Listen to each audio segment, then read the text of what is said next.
The Secret Adversary, written by Agatha Christie. Prologue.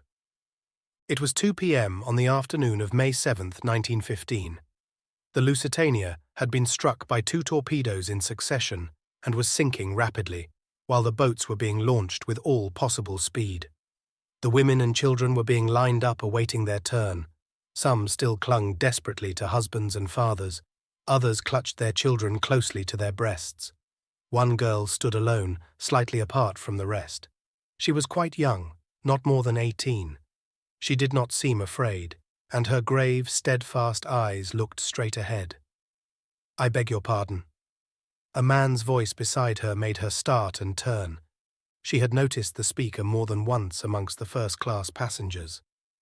There had been a hint of mystery about him which had appealed to her imagination. He spoke to no one. If anyone spoke to him, he was quick to rebuff the overture.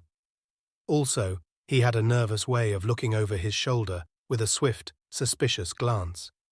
She noticed now that he was greatly agitated.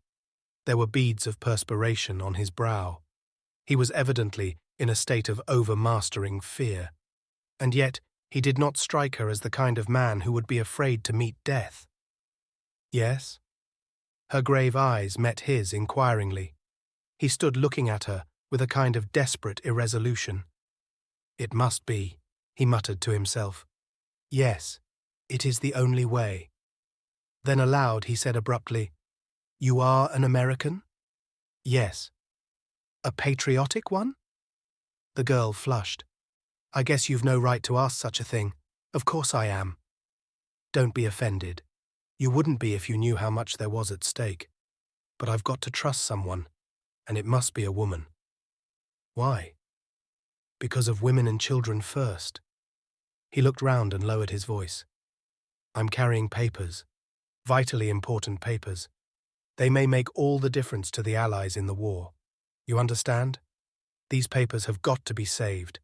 They've more chance with you than with me. Will you take them?" The girl held out her hand. "Wait, I must warn you. There may be a risk, if I've been followed. I don't think I have, but one never knows. If so, there will be danger. Have you the nerve to go through with it?" The girl smiled. "I'll go through with it all right, and I'm real proud to be chosen. What am I to do with them afterwards?" "Watch the newspapers. I'll advertise in the personal column of the Times beginning shipmate. At the end of 3 days, if there's nothing, well, you'll know I'm down and out. Then take the packet to the American embassy and deliver it into the ambassador's own hands. Is that clear?" "Quite clear." "Then be ready. I'm going to say goodbye." He took her hand in his. "Goodbye. Good luck to you," he said in a louder tone. Her hand closed on the oilskin packet that had lain in his palm. The Lusitania settled with a more decided list to starboard. In answer to a quick command, the girl went forward to take her place in the boat. Chapter 1. The Young Adventurers Limited. "Tommy, old thing! Tuppence, old bean!" The 2 young people greeted each other affectionately and momentarily blocked the Dover Street tube exit in doing so. The adjective old was misleading. Their united ages would certainly not have totaled 45. "Not seen you for simply centuries," continued the young man. "Where are you off to? Come and chew a bun with me. We're getting a bit unpopular here, blocking the gangway as it were. Let's get out of it." The girl assenting, they started walking down Dover Street towards Piccadilly. "Now then," said Tommy, "where shall we go?" The very faint anxiety which underlay his tone did not escape the astute ears of Miss Prudence Cowley, known to her intimate friends for some mysterious reason as Tuppence. She pounced at once. "Tommy, you're stony." "Not a bit of it," declared Tommy unconvincingly. "Rolling in cash." "You always were a shocking liar," said Tuppence severely, "though you did once persuade Sister Greenbank that the doctor had ordered you beer as a tonic, but forgotten to write it on the chart. Do you remember?" Tommy chuckled. "I should think I did. Wasn't the old cat in a rage when she found out? Not that she was a bad sort, really, old Mother Greenbank. Good old hospital. Demobbed like everything else, I suppose. Tuppence sighed. Yes. You too? Tommy nodded. 2 months ago. Gratuity? Hinted Tuppence. Spent. Oh, Tommy.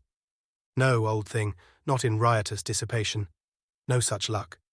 The cost of living, ordinary plain or garden living nowadays is, I assure you, if you do not know. My dear child, interrupted Tuppence, there is nothing I do not know about the cost of living. Here we are at Lyons, and we will each of us pay for our own. That's it. And Tuppence led the way upstairs. The place was full, and they wandered about looking for a table, catching odds and ends of conversation as they did so. And do you know, she sat down and cried when I told her she couldn't have the flat after all. It was simply a bargain, my dear, just like the one Mabel Lewis brought from Paris. Funny scraps one does over here, murmured Tommy. I passed 2 Johnnies in the street today talking about someone called Jane Finn. Did you ever hear such a name? But at that moment, 2 elderly ladies rose and collected parcels, and Tuppence deftly ensconced herself in one of the vacant seats. Tommy ordered tea and buns. Tuppence ordered tea and buttered toast. And mind the tea comes in separate teapots, she added severely. Tommy sat down opposite her. His bared head revealed a shock of exquisitely slicked-back red hair.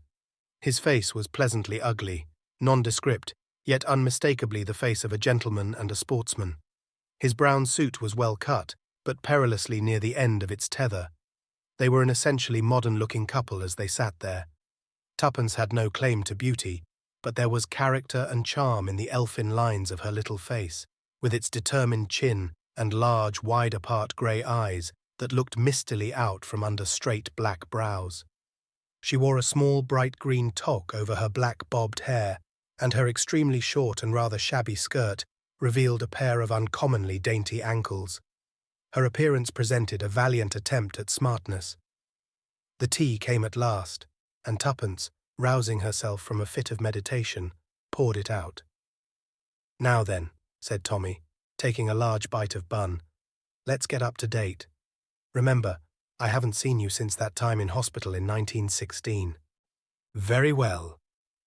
Tuppence helped herself liberally to buttered toast. Abridged biography of Miss Prudence Cowley, 5th daughter of Archdeacon Cowley of Little Missendell, Suffolk. Miss Cowley left the delights and drudgeries of her home life early in the war and came up to London, where she entered an officer's hospital. First month, washed up 648 plates every day. Second month, promoted to drying aforesaid plates. Third month, promoted to peeling potatoes. Fourth month, promoted to cutting bread and butter. Fifth month, promoted 1 floor up to duties of wardmaid with mop and pail. Sixth month, promoted to waiting at table. Seventh month, pleasing appearance and nice manners so striking that am promoted to waiting on the sisters. Eighth month, slight check in career. Sister Bond ate Sister Westhaven's egg.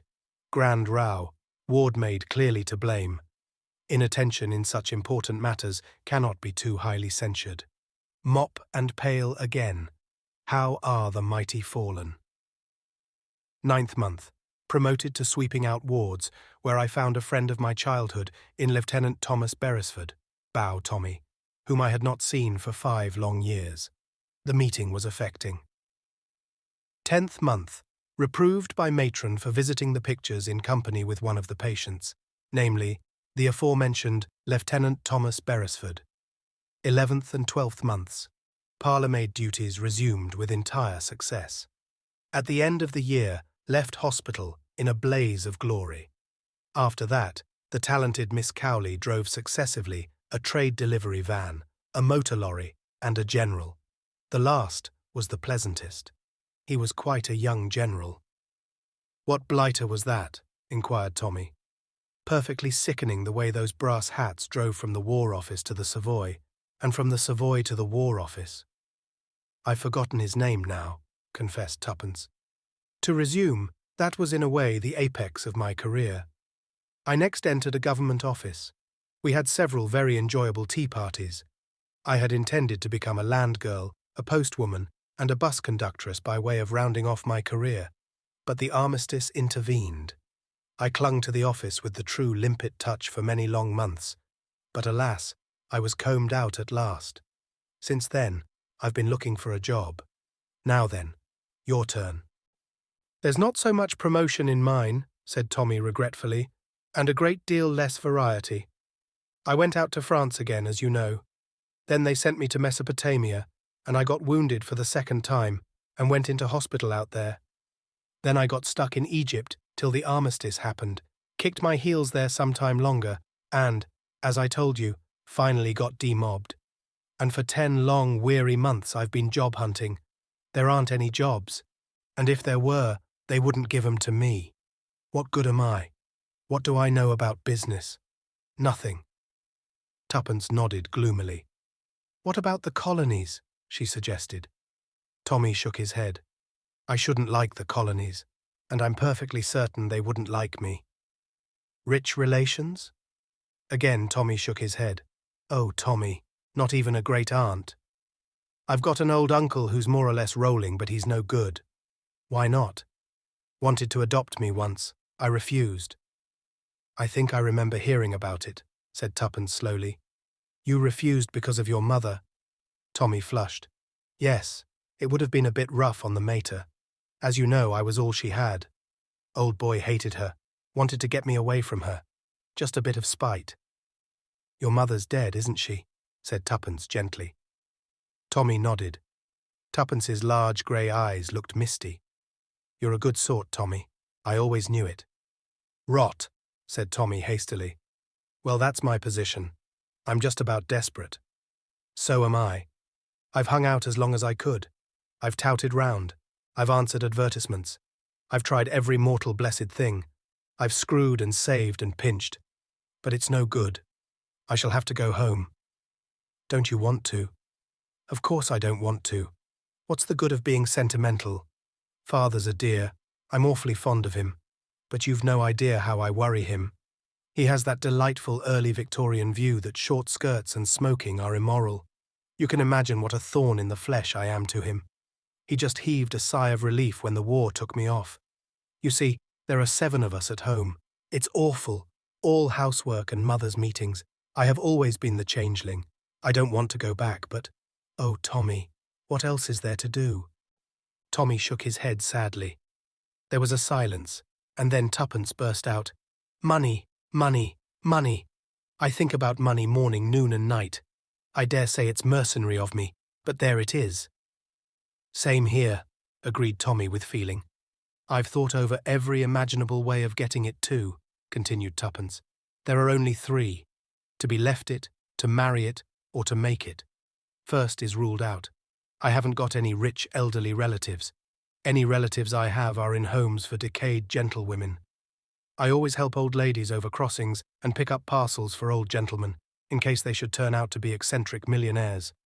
But not one of them has ever asked me my name, and quite a lot never said thank you. There was a pause. Of course, resumed Tuppence, marriage is my best chance. I made up my mind to marry money when I was quite young. Any thinking girl would. I'm not sentimental, you know. She paused. Come now, you can't say I'm sentimental, she added sharply. Certainly not, agreed Tommy hastily. No one would ever think of sentiment in connection with you. That's not very polite, replied Tuppence. But I dare say you mean it all right. Well, there it is. I'm ready and willing, but I never meet any rich men. All the boys I know are about as hard up as I am. What about the General? Inquired Tommy. I fancy he keeps a bicycle shop in time of peace, explained Tuppence. No, there it is. Now you could marry a rich girl. I'm like you. I don't know any. That doesn't matter. You can always get to know one. Now, if I see a man in a fur coat come out of the Ritz, I can't rush up to him and say, Look here, you're rich. I'd like to know you. Do you suggest that I should do that to a similarly garbed female? Don't be silly. You tread on her foot, or pick up her handkerchief or something like that. If she thinks you want to know her, she's flattered, and will manage it for you somehow. You overrate my manly charms, murmured Tommy. On the other hand, proceeded Tuppence, my millionaire would probably run for his life. No, marriage is fraught with difficulties, remains to make money. We've tried that, and failed, Tommy reminded her. We've tried all the orthodox ways, yes, but suppose we try the unorthodox. Tommy, let's be adventurers. Certainly, replied Tommy cheerfully. How do we begin? That's the difficulty. If we could make ourselves known, people might hire us to commit crimes for them. Delightful, commented Tommy, especially coming from a clergyman's daughter. The moral guilt, Tuppence pointed out, would be theirs, not mine. You must admit that there's a difference between stealing a diamond necklace for yourself and being hired to steal it. There wouldn't be the least difference if you were caught. Perhaps not, but I shouldn't be caught. I'm so clever. Modesty always was your besetting sin, remarked Tommy. Don't rag. Look here, Tommy. Shall we really? Shall we form a business partnership? Form a company for the stealing of diamond necklaces? That was only an illustration. Let's have a, what do you call it in bookkeeping? Don't know. Never did any. I have, but I always got mixed up and used to put credit entries on the debit side and vice versa, so they fired me out. Oh, I know, a joint venture. It struck me as such a romantic phrase to come across in the middle of musty old figures. It's got an Elizabethan flavour about it. Makes one think of galleons and doubloons. A joint venture. Trading under the name of the Young Adventurers Limited? Is that your idea, Tuppence? It's all very well to laugh, but I feel there might be something in it. How do you propose to get in touch with your would-be employers? Advertisement, replied Tuppence promptly. Have you got a bit of paper and a pencil? Men usually seem to have, just like we have hairpins and powder puffs. Tommy handed over a rather shabby green notebook, and Tuppence began writing busily.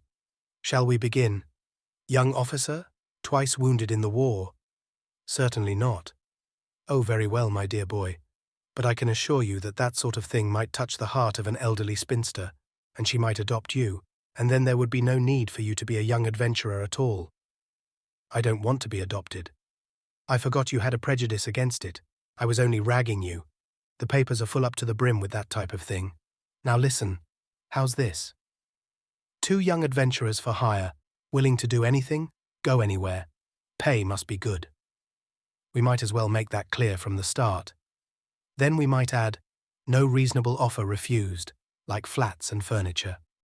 I should think any offer we get in answer to that would be a pretty unreasonable one. Tommy, you're a genius. That's ever so much more chic. No unreasonable offer refused, if pay is good. How's that? I shouldn't mention pay again. It looks rather eager.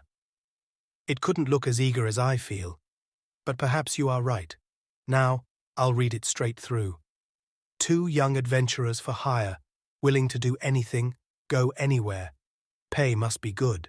No unreasonable offer refused. How would that strike you if you read it? It would strike me as either being a hoax or else written by a lunatic. It's not half so insane as a thing I read this morning beginning Petunia and signed Best Boy. She tore out the leaf and handed it to Tommy. There you are. Times, I think. Reply to box so-and-so. I expect it will be about 5 shillings. Here's half a crown for my share. Tommy was holding the paper thoughtfully. His face burned a deeper red. Shall we really try it? He said at last. Shall we, Tuppence? Just for the fun of the thing? Tommy, you're a sport. I knew you would be. Let's drink to success. She poured some cold dregs of tea into the 2 cups. Here's to our joint venture, and may it prosper. The Young Adventurers Limited, responded Tommy. They put down the cups and laughed rather uncertainly. Tuppence rose. I must return to my palatial suite at the hostel. Perhaps it is time I strolled round to the Ritz, agreed Tommy with a grin. Where shall we meet, and when? 12 o'clock tomorrow, Piccadilly Tube Station. Will that suit you? My time is my own, replied Mr. Beresford magnificently. So long then.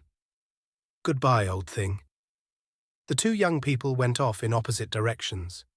Tuppence's hostel was situated in what was charitably called southern Belgravia. For reasons of economy, she did not take a bus.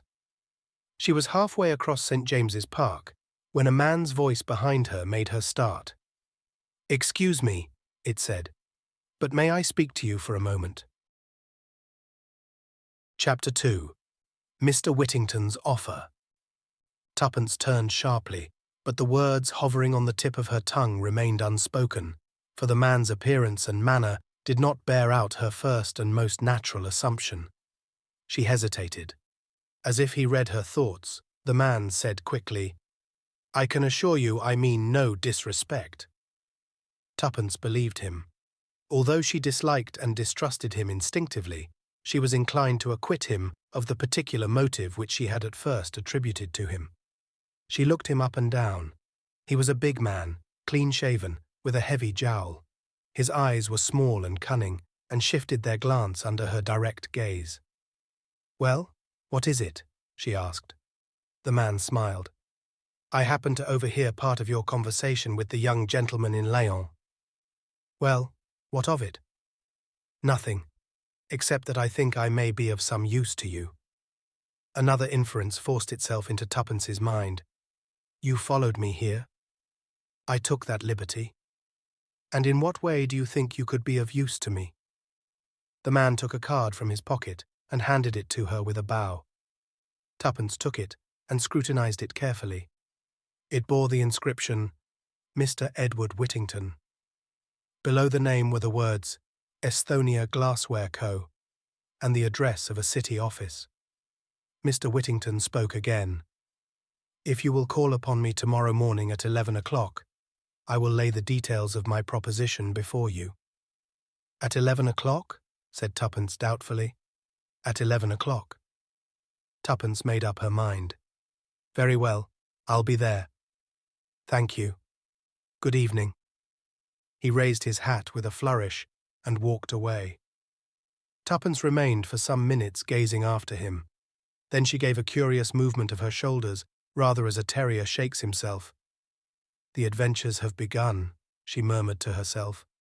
"What does he want me to do, I wonder? There's something about you, Mr. Whittington, that I don't like at all. But on the other hand, I'm not the least bit afraid of you. And as I've said before, and shall doubtless say again, little Tuppence can look after herself, thank you." And with a short, sharp nod of her head, she walked briskly onward. As a result of further meditations, however, she turned aside from the direct route and entered a post office. There she pondered for some moments, a telegraph form in her hand. The thought of a possible 5 shillings spent unnecessarily spurred her to action, and she decided to risk the waste of 9pence. Disdaining the spiky pen and thick black treacle which a beneficent government had provided, Tuppence drew out Tommy's pencil, which she had retained, and wrote rapidly. "Don't put in advertisement. We'll explain tomorrow." She addressed it to Tommy at his club, from which in 1 short month he would have to resign, unless a kindly fortune permitted him to renew his subscription. "It may catch him," she murmured. "Anyway, it's worth trying." After handing it over the counter, she set out briskly for home, stopping at a baker's to buy 3 pennyworth of new buns. Later, in her tiny cubicle at the top of the house, she munched buns and reflected on the future. What was the Estonia Glassware Co., and what earthly need could it have for her services? A pleasurable thrill of excitement made Tuppence tingle. At any rate, the country vicarage had retreated into the background again. The morrow held possibilities. It was a long time before Tuppence went to sleep that night, and, when at length she did, she dreamed that Mr. Whittington had set her to washing up a pile of Estonia glassware, which bore an unaccountable resemblance to hospital plates. It wanted some 5 minutes to 11 when Tuppence reached the block of buildings in which the offices of the Estonia glassware comers were situated. To arrive before the time would look over-eager. So Tuppence decided to walk to the end of the street and back again. She did so. On the stroke of 11, she plunged into the recesses of the building. The Estonia Glassware Company was on the top floor. There was a lift, but Tuppence chose to walk up. Slightly out of breath, she came to a halt outside the ground glass door with the legend painted across it, Estonia Glassware Co. Tuppence knocked. In response to a voice from within, she turned the handle and walked into a small, rather dirty outer office. A middle-aged clerk got down from a high stool at a desk near the window and came towards her inquiringly. "I have an appointment with Mr. Whittington," said Tuppence. "Will you come this way, please?" He crossed to a partition door with private on it, knocked, then opened the door and stood aside to let her pass in. Mr. Whittington was seated behind a large desk covered with papers. Tuppence felt her previous judgment confirmed. There was something wrong about Mr. Whittington. The combination of his sleek prosperity and his shifty eye was not attractive. He looked up and nodded. "So you've turned up all right. That's good. Sit down, will you?" Tuppence sat down on the chair facing him. She looked particularly small and demure this morning. She sat there meekly with downcast eyes whilst Mr. Whittington sorted and rustled amongst his papers. Finally, he pushed them away and leaned over the desk. "Now, my dear young lady, let us come to business." His large face broadened into a smile. "You want work? Well, I have work to offer you. What should you say now to £100 down and all expenses paid?" Mr. Whittington leaned back in his chair and thrust his thumbs into the armholes of his waistcoat.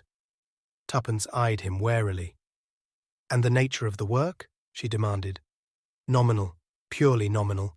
A pleasant trip, that is all." "Where to?" Mr. Whittington smiled again. "Paris." "Oh," said Tuppence thoughtfully. To herself she said, "Of course, if father heard that he would have a fit. But somehow I don't see Mr. Whittington in the role of the gay deceiver."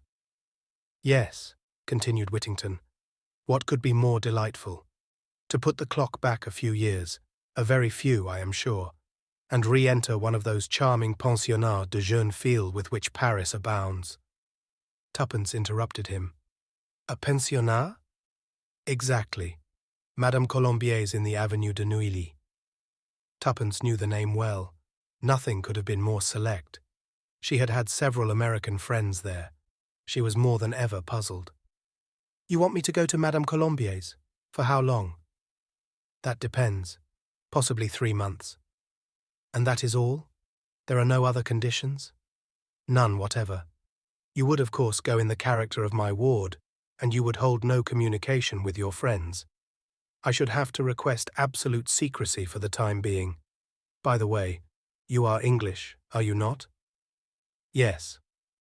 "Yet you speak with a slight American accent?" "My great pal in hospital was a little American girl. I dare say I picked it up from her. I can soon get out of it again." "On the contrary, it might be simpler for you to pass as an American. Details about your past life in England might be more difficult to sustain. Yes, I think that would be decidedly better. Then—" "One moment, Mr. Whittington.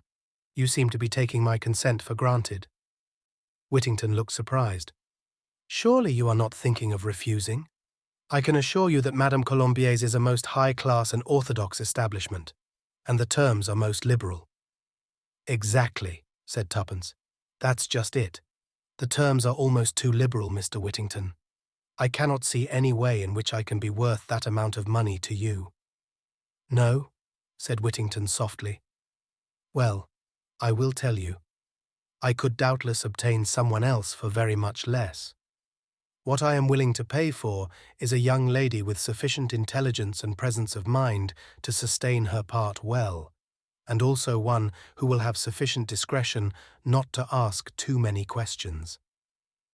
Tuppence smiled a little. She felt that Whittington had scored. "There's another thing. So far there has been no mention of Mr. Beresford. Where does he come in?" "Mr. Beresford?" "My partner," said Tuppence with dignity. "You saw us together yesterday." "Ah, yes, but I'm afraid we shan't require his services." "Then it's off." Tuppence rose.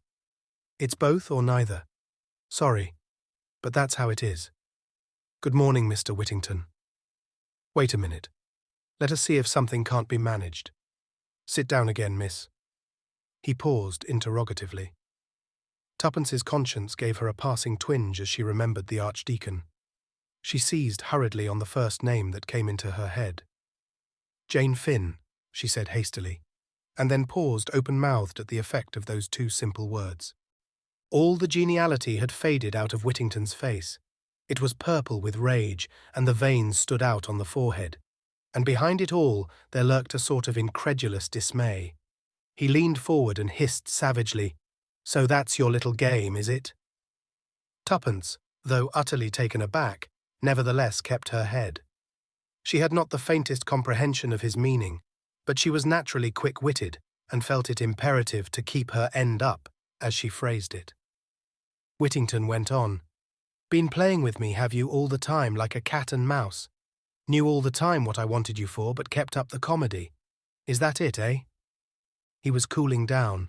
The red colour was ebbing out of his face. He eyed her keenly. "Who's been blabbing? Rita?" Tuppence shook her head. She was doubtful as to how long she could sustain this illusion, but she realized the importance of not dragging an unknown Rita into it. "No," she replied with perfect truth. "Rita knows nothing about me." His eyes still bored into her like gimlets. "How much do you know?" he shot out. "Very little indeed," answered Tuppence, and was pleased to note that Whittington's uneasiness was augmented instead of allayed. To have boasted that she knew a lot might have raised doubts in his mind. "Anyway," snarled Whittington, "you knew enough to come in here and plump out that name." "It might be my own name," Tuppence pointed out. "It's likely, isn't it? Then there would be two girls with a name like that?" "Or I might just have hit upon it by chance," continued Tuppence, intoxicated with the success of truthfulness. Mr. Whittington brought his fist down upon the desk with a bang. "Quit fooling! How much do you know? And how much do you want?" The last 5 words took Tuppence's fancy mightily, especially after a meagre breakfast and a supper of buns the night before. Her present part was of the adventuress, rather than the adventurous order, but she did not deny its possibilities. She sat up and smiled with the air of one who has the situation thoroughly well in hand. "My dear Mr. Whittington," she said, "let us by all means lay our cards upon the table, and pray do not be so angry. You heard me say yesterday that I proposed to live by my wits. It seems to me that I have now proved I have some wits to live by. I admit I have knowledge of a certain name, but perhaps my knowledge ends there." "Yes, and perhaps it doesn't," snarled Whittington. "You insist on misjudging me," said Tuppence, and sighed gently. "As I said once before," said Whittington angrily, "quit fooling and come to the point. You can't play the innocent with me. You know a great deal more than you're willing to admit." Tuppence paused a moment to admire her own ingenuity, and then said softly, "I shouldn't like to contradict you, Mr. Whittington. So we come to the usual question. How much?" Tuppence was in a dilemma. So far she had fooled Whittington with complete success, but to mention a palpably impossible sum might awaken his suspicions. An idea flashed across her brain. "Suppose we say a little something down, and a fuller discussion of the matter later." Whittington gave her an ugly glance. "Blackmail, eh?" Tuppence smiled sweetly. "Oh, no. Shall we say payment of services in advance?" Whittington grunted. "You see," explained Tuppence still sweetly, "I'm so very fond of money." "You're about the limit, that's what you are," growled Whittington, with a sort of unwilling admiration. "You took me in all right. Thought you were quite a meek little kid with just enough brains for my purpose." "Life," moralized Tuppence, "is full of surprises." "All the same," continued Whittington, "someone's been talking. You say it isn't Rita, was it? Oh, come in." The clerk followed his discreet knock into the room and laid a paper at his master's elbow. "Telephone message just come for you, sir." Whittington snatched it up and read it. A frown gathered on his brow. "That'll do, Brown. You can go."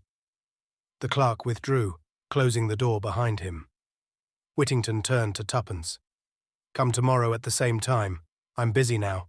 Here's 50 to go on with. He rapidly sorted out some notes and pushed them across the table to Tuppence, then stood up, obviously impatient for her to go. The girl counted the notes in a businesslike manner, secured them in her handbag, and rose. "Good morning, Mr. Whittington," she said politely. "At least, au revoir, I should say." "Exactly, au revoir." Whittington looked almost genial again, a reversion that aroused in Tuppence a faint misgiving. "Au revoir, my clever and charming young lady." Tuppence sped lightly down the stairs. A wild elation possessed her. A neighbouring clock showed the time to be 5 minutes to 12. "Let's give Tommy a surprise," murmured Tuppence, and hailed a taxi. The cab drew up outside the tube station. Tommy was just within the entrance. His eyes opened to their fullest extent as he hurried forward to assist Tuppence to alight. She smiled at him affectionately and remarked in a slightly affected voice, "Pay the thing, will you, old bean? I've got nothing smaller than a £5 note." Chapter 3. A Setback. The moment was not quite so triumphant as it ought to have been. To begin with, the resources of Tommy's pockets were somewhat limited. In the end, the fare was managed, the lady recollecting a plebeian twopence, and the driver, still holding the varied assortment of coins in his hand, was prevailed upon to move on, which he did, after one last hoarse demand as to what the gentleman thought he was giving him. "I think you've given him too much, Tommy," said Tuppence innocently. "I fancy he wants to give some of it back." It was possibly this remark which induced the driver to move away. "Well," said Mr. Beresford, at length able to relieve his feelings, "what the dickens did you want to take a taxi for?" "I was afraid I might be late and keep you waiting," said Tuppence gently. "Afraid you might be late? Oh, Lord, I give it up," said Mr. Beresford. "And really and truly," continued Tuppence, opening her eyes very wide, "I haven't got anything smaller than a £5 note.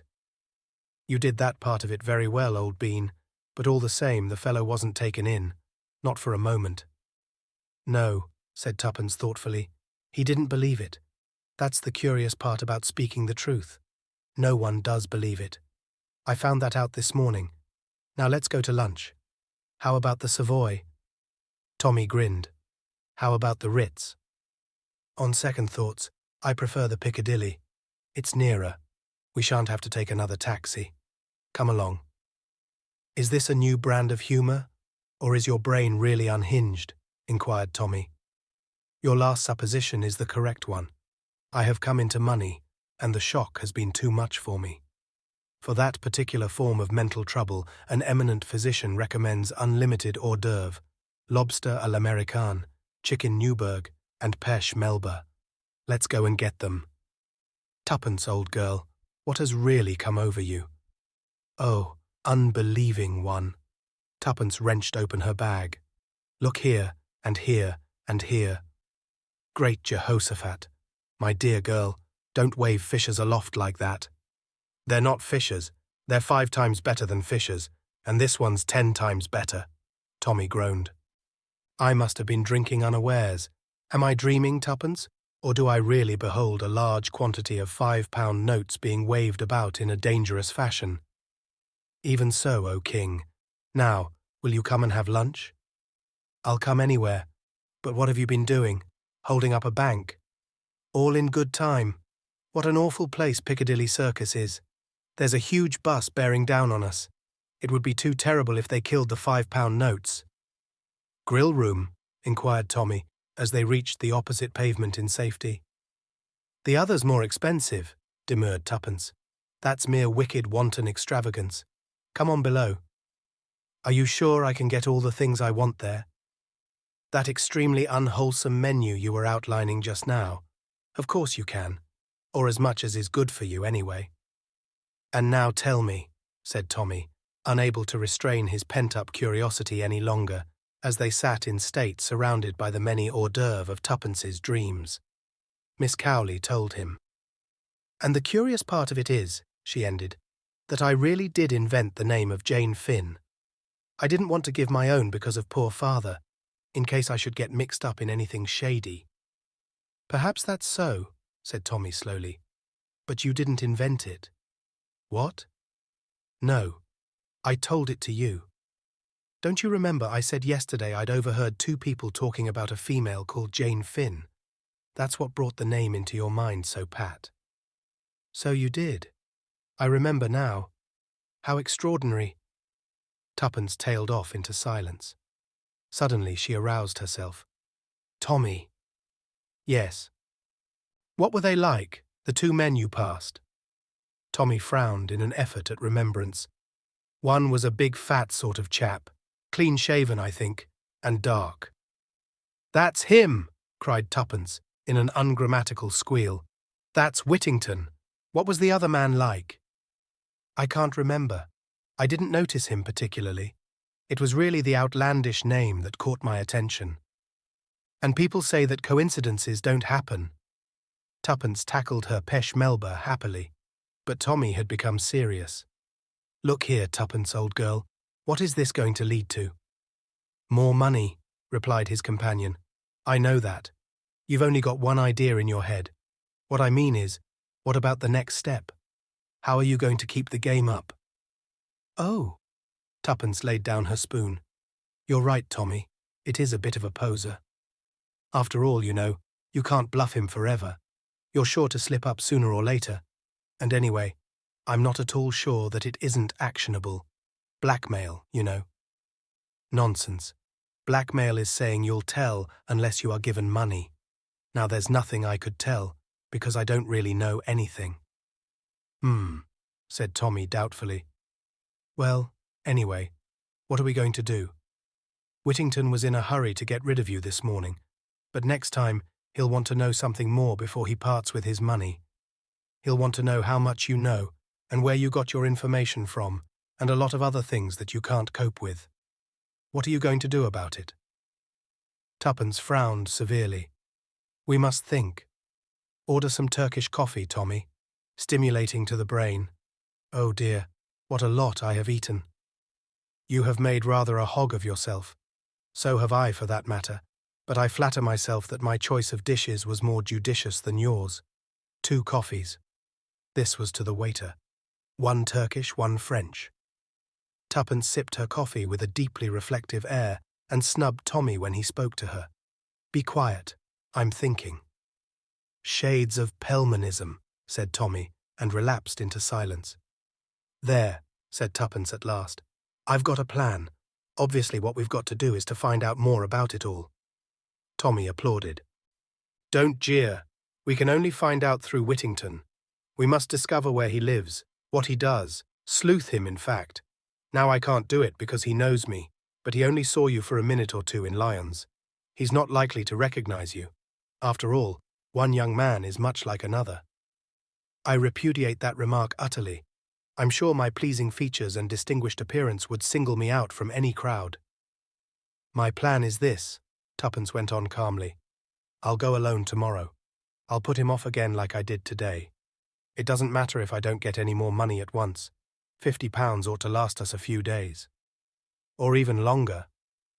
You'll hang about outside. When I come out I shan't speak to you in case he's watching, but I'll take up my stand somewhere near, and when he comes out of the building I'll drop a handkerchief or something, and off you go." "Off I go where?" "Follow him, of course, silly. What do you think of the idea?" "Sort of thing one reads about in books. I somehow feel that in real life one will feel a bit of an ass standing in the street for hours with nothing to do. People will wonder what I'm up to." "Not in the city. Everyone's in such a hurry. Probably no one will even notice you at all." "That's the second time you've made that sort of remark. Never mind, I forgive you. Anyway, it will be rather a lark. What are you doing this afternoon?" "Well," said Tuppence meditatively, "I had thought of hats, or perhaps silk stockings, or perhaps—" "Hold hard," admonished Tommy. "There's a limit to £50. But let's do dinner, and a show tonight at all events." "Rather." The day passed pleasantly, the evening even more so. 2 of the £5 notes were now irretrievably dead. They met by arrangement the following morning and proceeded citywards. Tommy remained on the opposite side of the road while Tuppence plunged into the building. Tommy strolled slowly down to the end of the street, then back again. Just as he came abreast of the building, Tuppence darted across the road. "Tommy?" "Yes, what's up?" "The place is shut. I can't make anyone hear." "That's odd, isn't it? Come up with me and let's try again." Tommy followed her. As they passed the third-floor landing, a young clerk came out of an office. He hesitated a moment, then addressed himself to Tuppence. "Were you wanting the Estonia glassware?" "Yes, please." "It's closed down since yesterday afternoon. Company being wound up, they say. Not that I've ever heard of it myself. But anyway, the office is to let." Thank you," faltered Tuppence. "I suppose you don't know Mr. Whittington's address?" "Afraid I don't. They left rather suddenly." "Thank you very much," said Tommy. "Come on, Tuppence." They descended to the street again, where they gazed at one another blankly. "That's torn it," said Tommy at length. "And I never suspected it," wailed Tuppence. "Cheer up, old thing. It can't be helped." "Can't it, though?" Tuppence's little chin shot out defiantly. "Do you think this is the end? If so, you're wrong. It's just the beginning." "The beginning of what?" "Of our adventure. Tommy, don't you see? If they are scared enough to run away like this, it shows that there must be a lot in this Jane Finn business. Well, we'll get to the bottom of it. We'll run them down. We'll be sleuths in earnest." "Yes, but there's no one left to sleuth." "No, that's why we'll have to start all over again. Lend me that bit of pencil." "Thanks. Wait a minute. Don't interrupt. There." Tuppence handed back the pencil and surveyed the piece of paper on which she had written with a satisfied eye. "What's that?" "Advertisement." "You're not going to put that thing in after all?" "No, it's a different one." She handed him the slip of paper. Tommy read the words on it aloud. "Wanted. Any information respecting Jane Finn. Apply YA." Chapter 4. Who is Jane Finn? The next day passed slowly. It was necessary to curtail expenditure. Carefully husbanded, £40 will last a long time. Luckily the weather was fine and walking is cheap, dictated Tuppence. An outlying picture house provided them with recreation for the evening. The day of disillusionment had been a Wednesday. On Thursday the advertisement had duly appeared. On Friday letters might be expected to arrive at Tommy's rooms. He had been bound by an honourable promise not to open any such letters if they did arrive, but to repair to the National Gallery, where his colleague would meet him at 10 o'clock. Tuppence was first at the rendezvous. She ensconced herself on a red velvet seat and gazed at the Turners with unseeing eyes until she saw the familiar figure enter the room. "Well?" "Well," returned Mr. Beresford provokingly. "Which is your favourite picture?" "Don't be a wretch. Aren't there any answers?" Tommy shook his head with a deep and somewhat overacted melancholy. "I didn't want to disappoint you, old thing, by telling you right off. It's too bad. Good money wasted." He sighed. "Still, there it is. The advertisement has appeared, and there are only 2 answers." "Tommy, you devil!" almost screamed Tuppence. "Give them to me. How could you be so mean?" "Your language, Tuppence, your language. They're very particular at the National Gallery. Government show, you know. And do remember, as I have pointed out to you before, that as a clergyman's daughter—" "I ought to be on the stage," finished Tuppence with a snap. "That is not what I intended to say. But if you are sure that you have enjoyed to the full the reaction of joy after despair with which I have kindly provided you free of charge, let us get down to our mail, as the saying goes." Tuppence snatched the 2 precious envelopes from him unceremoniously and scrutinized them carefully. "Thick paper, this one. It looks rich. We'll keep it to the last and open the other first." "Right you are. 1, 2, 3, go." Tuppence's little thumb ripped open the envelope and she extracted the contents. "Dear Sir, referring to your advertisement in this morning's paper, I may be able to be of some use to you. Perhaps you could call and see me at the above address at 11 o'clock tomorrow morning. Yours truly, A. Carter. 27 Carshalton Gardens, said Tuppence, referring to the address. That's Gloucester Road Way. Plenty of time to get there if we tube. The following, said Tommy, is the plan of campaign. It is my turn to assume the offensive. Ushered into the presence of Mr. Carter, he and I wish each other good morning, as is customary. He then says, "Please take a seat, Mr.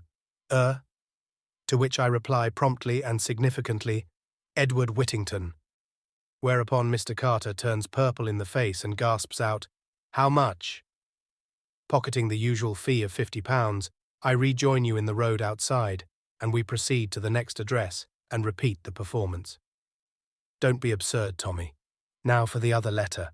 Oh, this is from the Ritz. £100 instead of 50. I'll read it. Dear Sir, re your advertisement. I should be glad if you would call round somewhere about lunchtime. Yours truly, Julius P. Hersheimer. Ha, said Tommy. Do I smell a Bosch? Or only an American millionaire of unfortunate ancestry? At all events, we'll call at lunchtime. It's a good time. Frequently leads to free food for two. Tuppence nodded assent. Now for Carter. We'll have to hurry. Carshalton Terrace proved to be an unimpeachable row of what Tuppence called ladylike-looking houses. They rang the bell at number 27, and a neat maid answered the door. She looked so respectable that Tuppence's heart sank. Upon Tommy's request for Mr. Carter, she showed them into a small study on the ground floor where she left them. Hardly a minute elapsed, however, before the door opened, and a tall man with a lean, hawk-like face and a tired manner entered the room. "Mr. Y.A.?" he said, and smiled. His smile was distinctly attractive. "Do sit down, both of you." They obeyed. He himself took a chair opposite to Tuppence and smiled at her encouragingly. There was something in the quality of his smile that made the girl's usual readiness desert her. As he did not seem inclined to open the conversation, Tuppence was forced to begin. "We wanted to know, that is, would you be so kind as to tell us anything you know about Jane Finn?" "Jane Finn? Ah." Mr. Carter appeared to reflect. "Well, the question is, what do you know about her?" Tuppence drew herself up. "I don't see that that's got anything to do with it." "No? But it has. You know, really it has." He smiled again in his tired way and continued reflectively. "So that brings us down to it again. What do you know about Jane Finn?" "Come now," he continued, as Tuppence remained silent. "You must know something to have advertised as you did." He leaned forward a little. His weary voice held a hint of persuasiveness. "Suppose you tell me." There was something very magnetic about Mr. Carter's personality. Tuppence seemed to shake herself free of it with an effort, as she said, "We couldn't do that, could we, Tommy?" But to her surprise, her companion did not back her up. His eyes were fixed on Mr. Carter, and his tone when he spoke held an unusual note of deference. "I dare say the little we know won't be any good to you, sir, but such as it is, you're welcome to it." "Tommy!" cried out Tuppence in surprise. Mr. Carter slewed round in his chair. His eyes asked a question. Tommy nodded. "Yes, sir, I recognized you at once. Saw you in France when I was with the intelligence. As soon as you came into the room, I knew." Mr. Carter held up his hand. "No names, please. I'm known as Mr. Carter here. It's my cousin's house, by the way. She's willing to lend it to me sometimes when it's a case of working on strictly unofficial lines. Well, now," he looked from one to the other, "who's going to tell me the story?" "Fire ahead, Tuppence," directed Tommy. "It's your yarn." "Yes, little lady, out with it." And obediently, Tuppence did out with it, telling the whole story from the forming of the young adventurers, lettered downwards. Mr. Carter listened in silence with a resumption of his tired manner. Now and then, he passed his hand across his lips, as though to hide a smile. When she had finished, he nodded gravely. "Not much, but suggestive. Quite suggestive. If you'll excuse my saying so, you're a curious young couple. I don't know. You might succeed where others have failed. I believe in luck, you know. Always have. He paused a moment, and then went on. Well, how about it? You're out for adventure. How would you like to work for me? All quite unofficial, you know. Expenses paid, and a moderate screw. Tuppence gazed at him, her lips parted, her eyes growing wider and wider. What should we have to do? She breathed. Mr. Carter smiled. Just go on with what you're doing now. Find Jane Finn. Yes, but who is Jane Finn? Mr. Carter nodded gravely. Yes, you're entitled to know that, I think. Yes, you're entitled to know that, I think. He leaned back in his chair, crossed his legs, brought the tips of his fingers together, and began in a low monotone. Secret diplomacy, which by the way is nearly always bad policy, does not concern you. It will be sufficient to say that in the early days of 1915, a certain document came into being. It was the draft of a secret agreement, treaty, call it what you like. It was drawn up ready for signature by the various representatives, and drawn up in America, at that time a neutral country. It was dispatched to England by a special messenger selected for that purpose, a young fellow called Danvers. It was hoped that the whole affair had been kept so secret that nothing would have leaked out. That kind of hope is usually disappointed. Somebody always talks. Danvers sailed for England on the Lusitania. He carried the precious papers in an oilskin packet which he wore next his skin. It was on that particular voyage that the Lusitania was torpedoed and sunk. Danvers was among the list of those missing. Eventually his body was washed ashore and identified beyond any possible doubt. But the oilskin packet was missing. The question was, had it been taken from him, or had he himself passed it on into another's keeping? There were a few incidents that strengthened the possibility of the latter theory. After the torpedo struck the ship, in the few moments during the launching of the boats, Danvers was seen speaking to a young American girl. No one actually saw him pass anything to her, but he might have done so.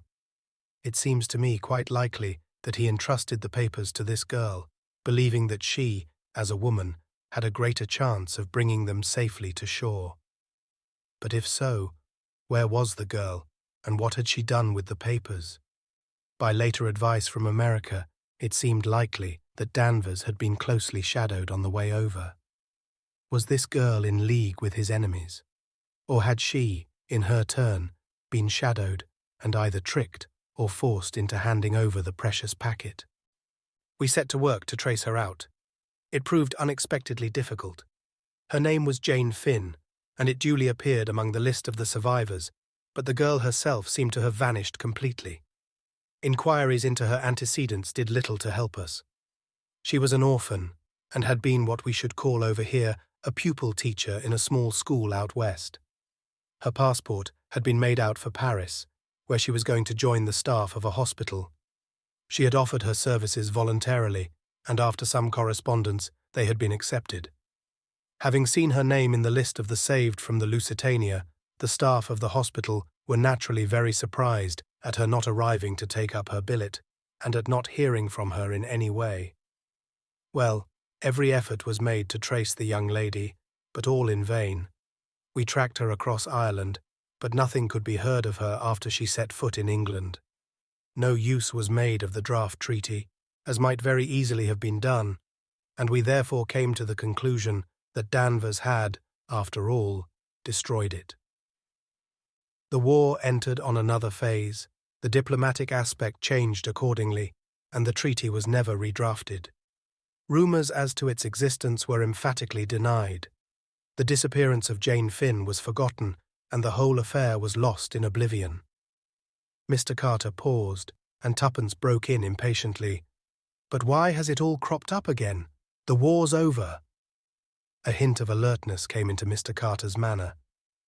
"Because it seems that the papers were not destroyed after all, and that they might be resurrected today with a new and deadly significance." Tuppence stared. Mr. Carter nodded. "Yes, 5 years ago, that draft treaty was a weapon in our hands. Today, It is a weapon against us. It was a gigantic blunder. If its terms were made public, it would mean disaster. It might possibly bring about another war, not with Germany this time. That is an extreme possibility, and I do not believe in its likelihood myself. But that document undoubtedly implicates a number of our statesmen whom we cannot afford to have discredited in any way at the present moment. As a party cry for Labour, it would be irresistible, and a Labour government at this juncture would, in my opinion, be a grave disability for British trade, but that is a mere nothing to the real danger. He paused, and then said quietly, "You may perhaps have heard or read that there is Bolshevist influence at work behind the present Labour unrest." Tuppence nodded. "That is the truth. Bolshevist gold is pouring into this country for the specific purpose of procuring a revolution. And there is a certain man, a man whose real name is unknown to us, who is working in the dark for his own ends. The Bolshevists are behind the Labour unrest, but this man is behind the Bolshevists. Who is he? We do not know. He is always spoken of by the unassuming title of Mr. Brown. But one thing is certain, he is the master criminal of this age. He controls a marvelous organization. Most of the peace propaganda during the war was originated and financed by him. His spies are everywhere." "A naturalized German?" asked Tommy. "On the contrary, I have every reason to believe he is an Englishman. He was pro-German, as he would have been pro-Boer. What he seeks to attain, we do not know. Probably supreme power for himself, of a kind unique in history. We have no clue as to his real personality. It is reported that even his own followers are ignorant of it. Where we have come across his tracks, he has always played a secondary part. Somebody else assumes the chief role. But afterwards, we always find that there has been some non-entity, a servant or a clerk, who has remained in the background unnoticed, and that the elusive Mr. Brown has escaped us once more." "Oh!" Tuppence jumped. "I wonder—" "Yes?" "I remember in Mr. Whittington's office, the clerk, he called him Brown. You don't think—" Carter nodded thoughtfully. "Very likely.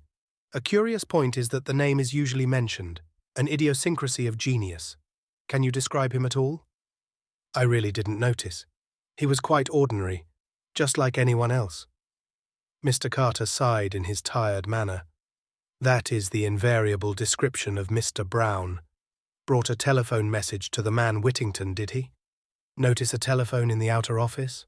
Tuppence thought. "No, I don't think I did." "Exactly. That message was Mr. Brown's way of giving an order to his subordinate. He overheard the whole conversation, of course.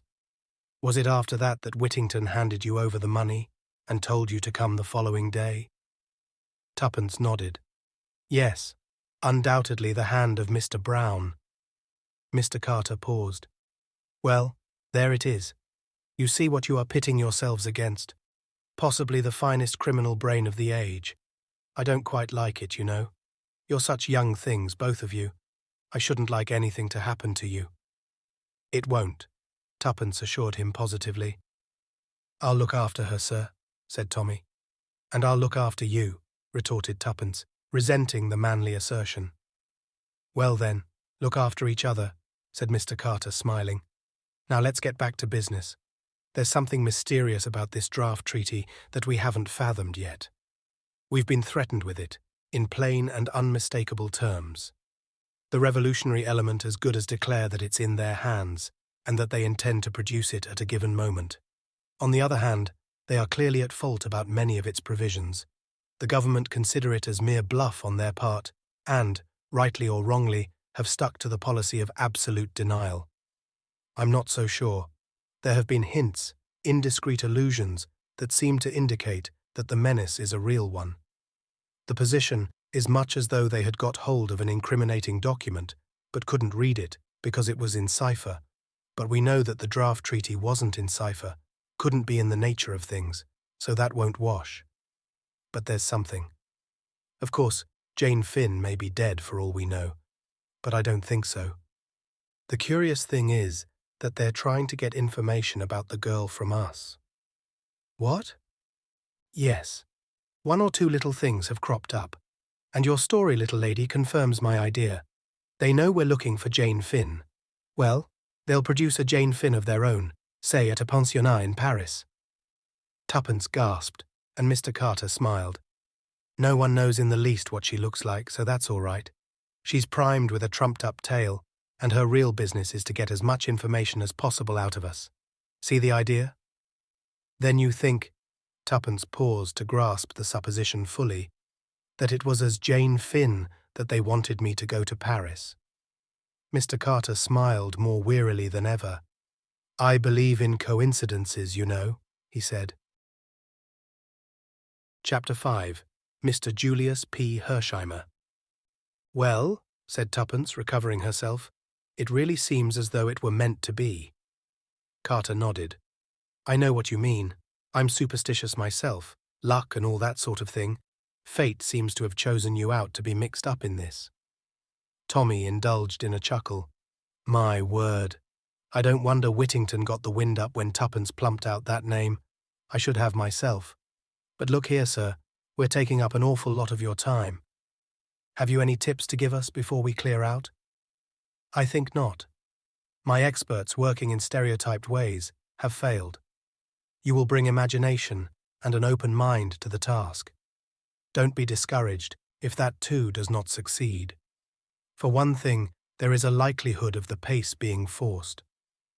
Tuppence frowned uncomprehendingly. When you had that interview with Whittington, they had time before them. I have information that the big coup was planned for early in the new year.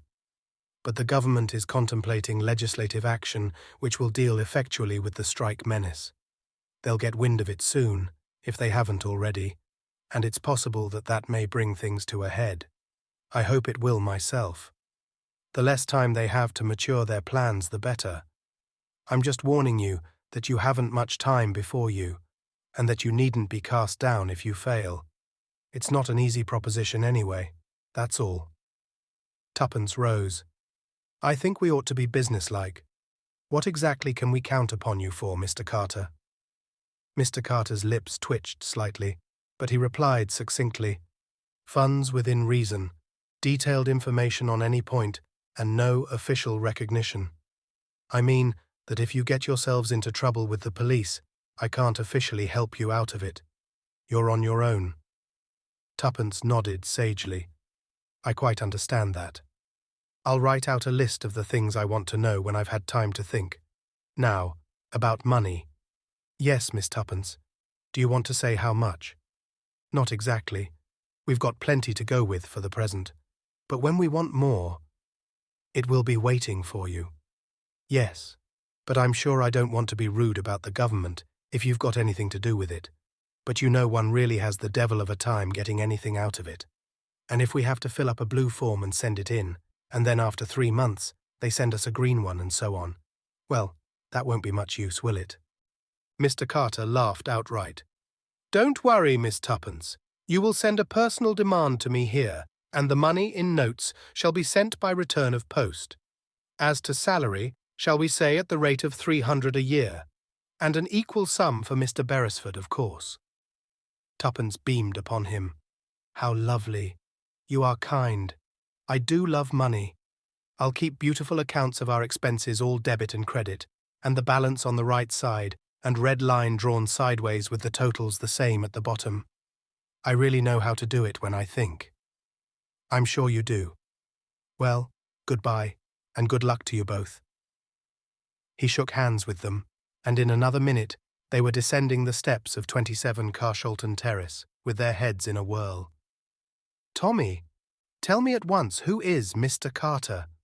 Tommy murmured a name in her ear. Oh, said Tuppence, impressed. And I can tell you, old bean, he's it. Oh, said Tuppence again. Then she added reflectively, I like him, don't you?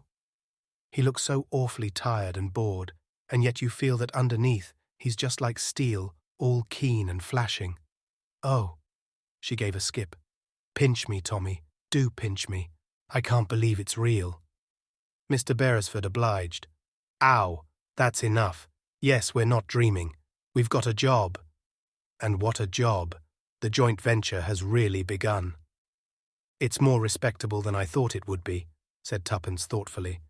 Luckily, I haven't got your craving for crime. What time is it? Let's have lunch. Oh.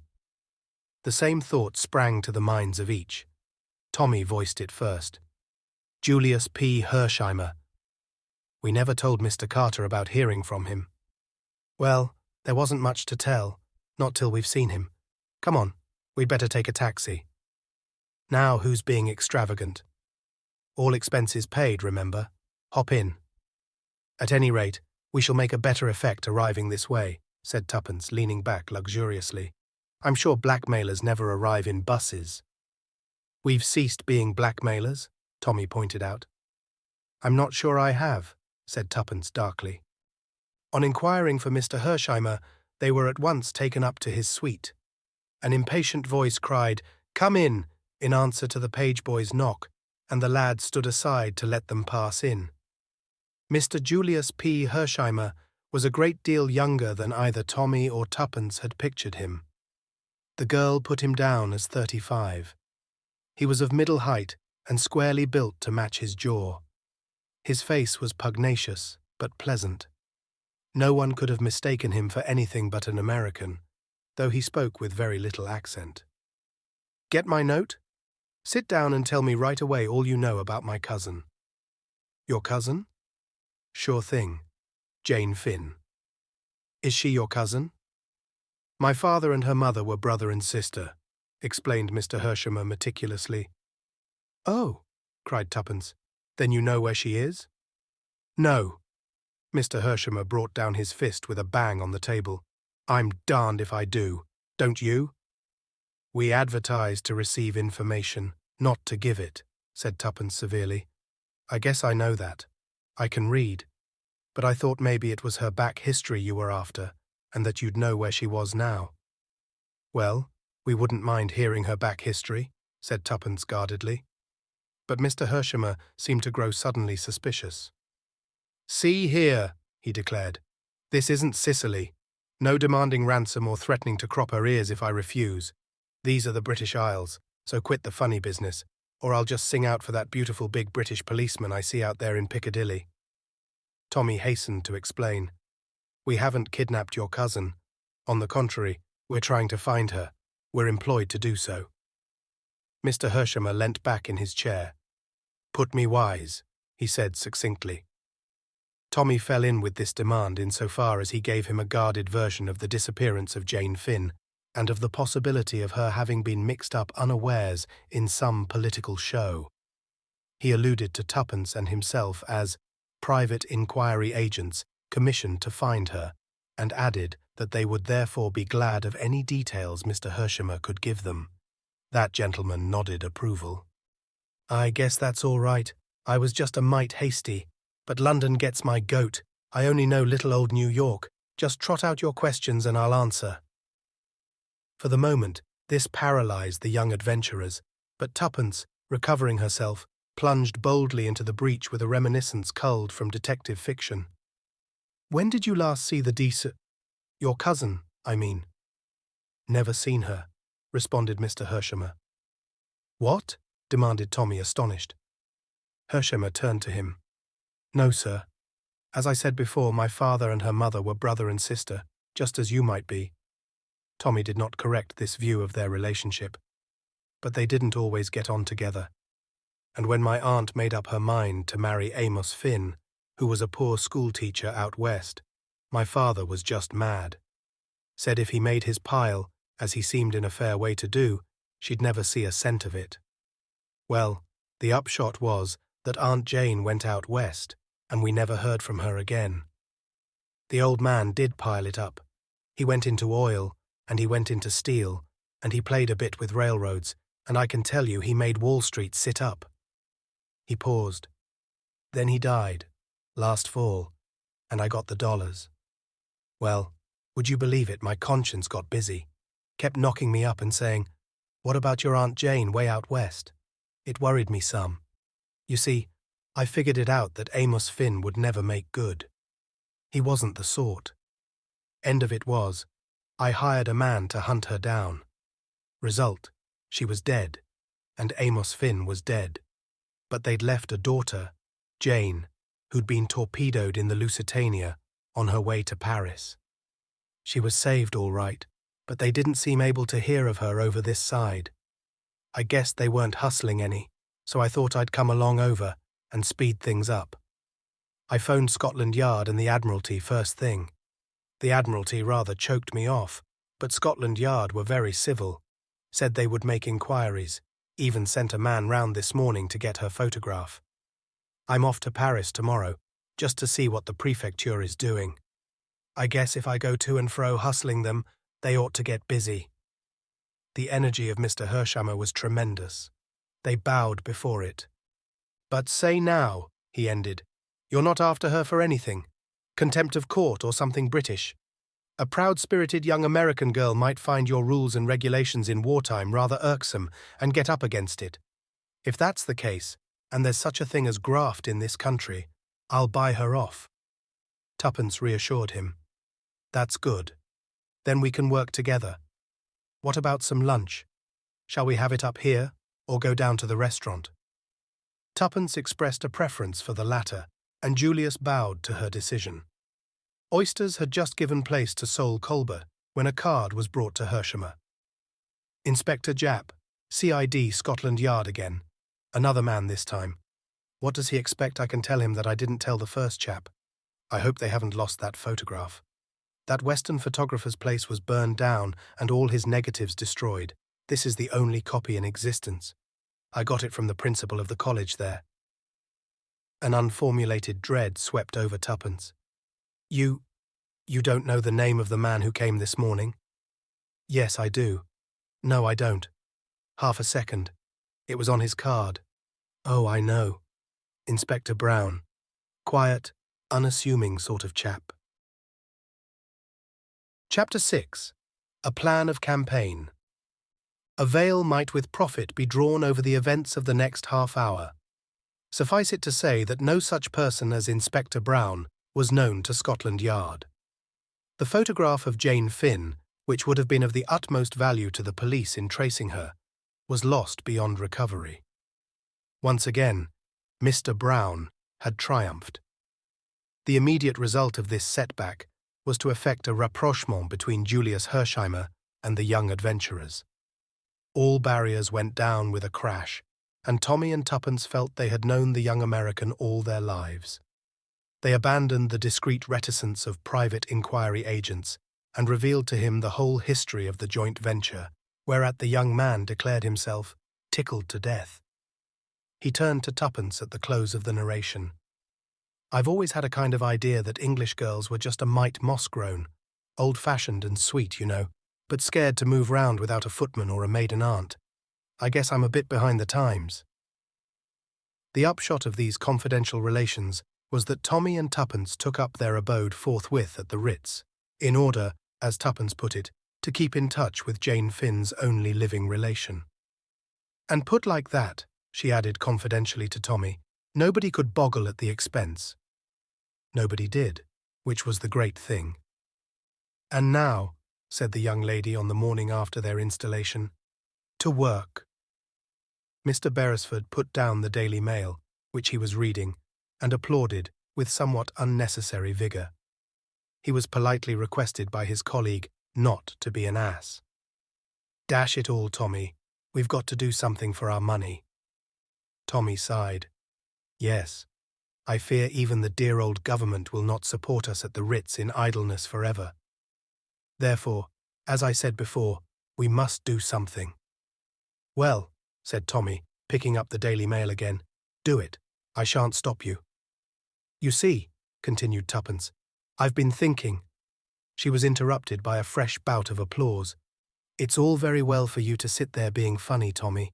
It would do you no harm to do a little brain work too.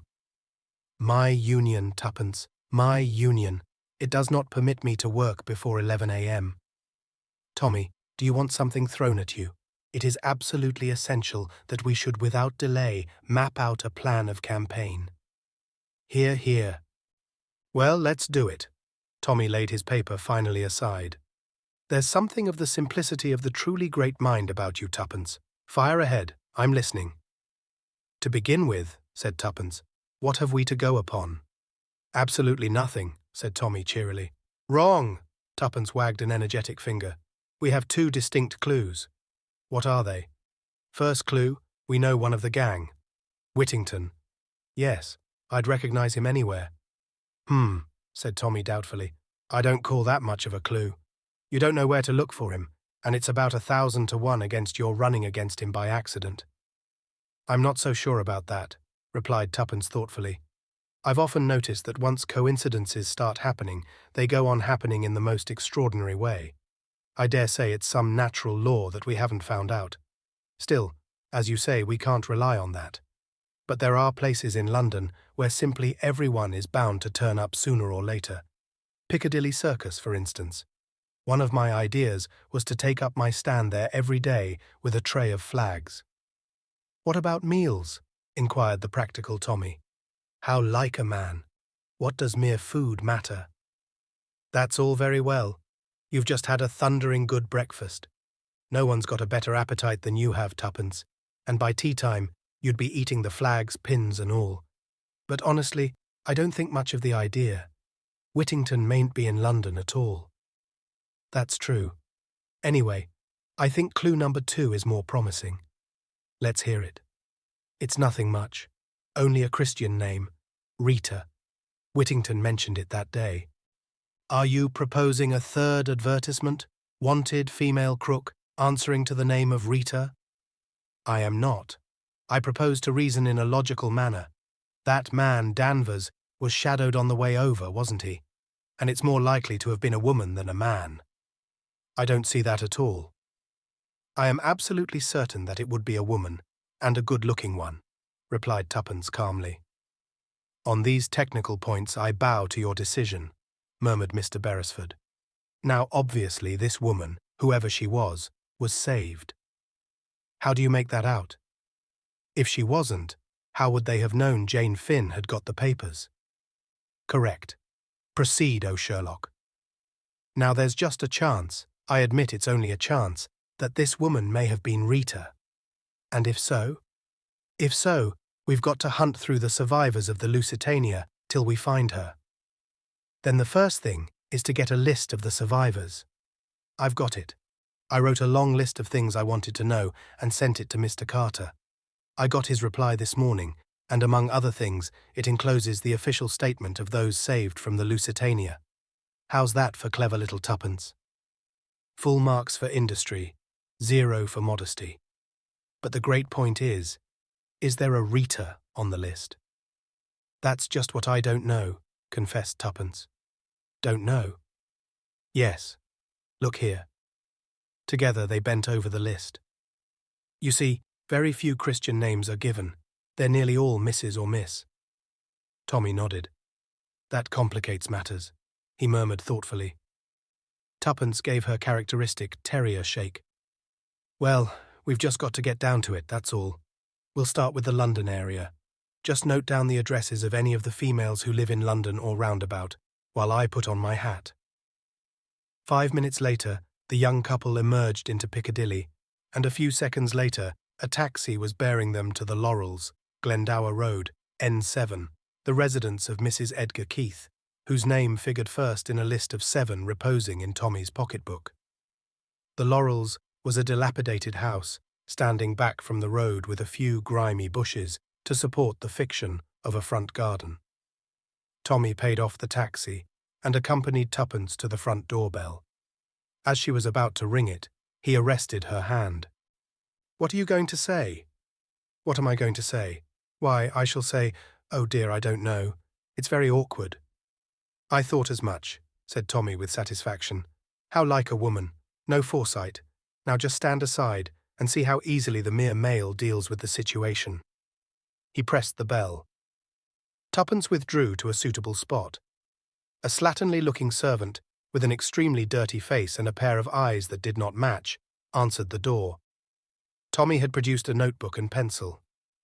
Good morning, he said briskly and cheerfully.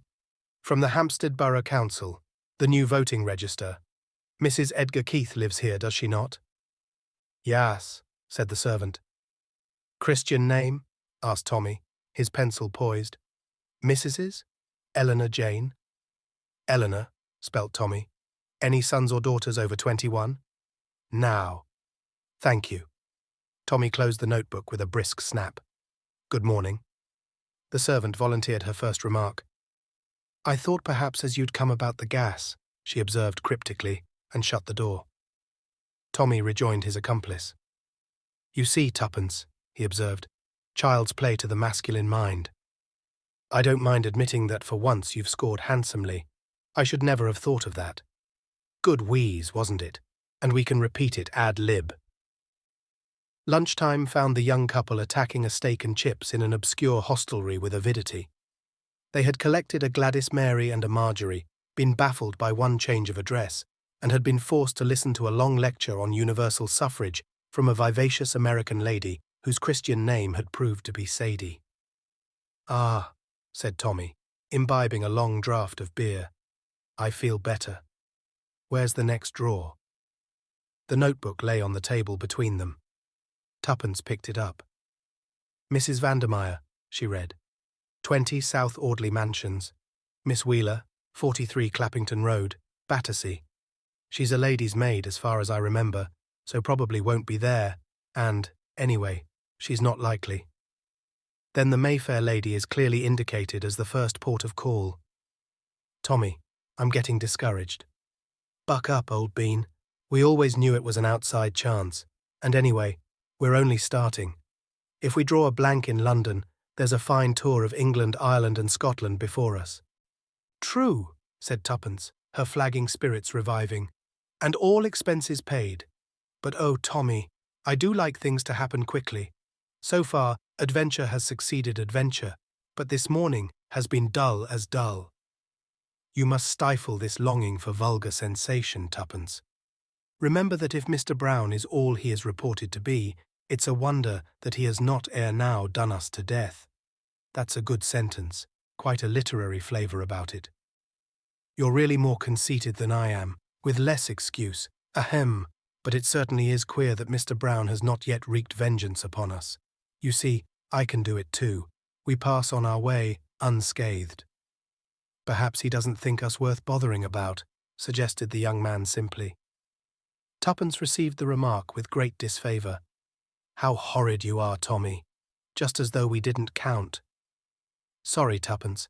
What I meant was that we work like moles in the dark, and that he has no suspicion of our nefarious schemes. Ha ha. Ha ha, echoed Tuppence approvingly as she rose. South Audley Mansions was an imposing-looking block of flats just off Park Lane. Number 20 was on the second floor. Tommy had by this time the glibness born of practice.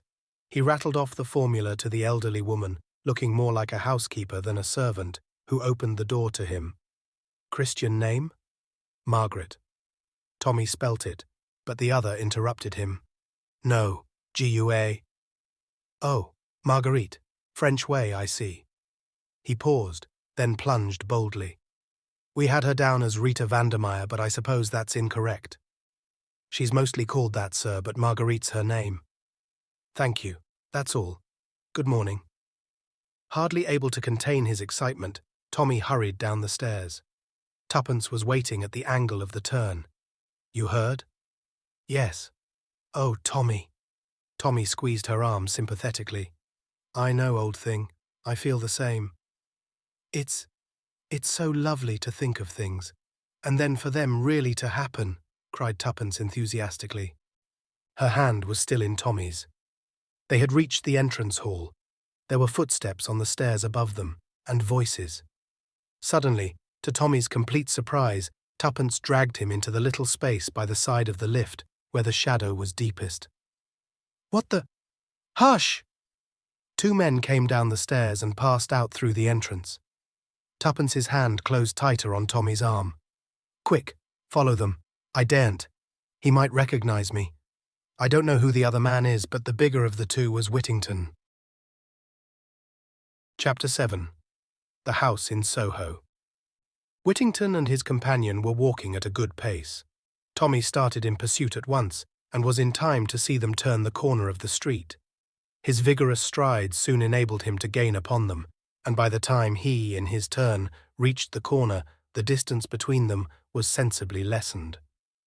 The small Mayfair streets were comparatively deserted, and he judged it wise to content himself with keeping them in sight. The sport was a new one to him. Though familiar with the technicalities from a course of novel reading, he had never before attempted to follow anyone, and it appeared to him at once that, in actual practice, the proceeding was fraught with difficulties. Supposing, for instance, that they should suddenly hail a taxi. In books, you simply leapt into another, promised the driver a sovereign, or its modern equivalent, and there you were.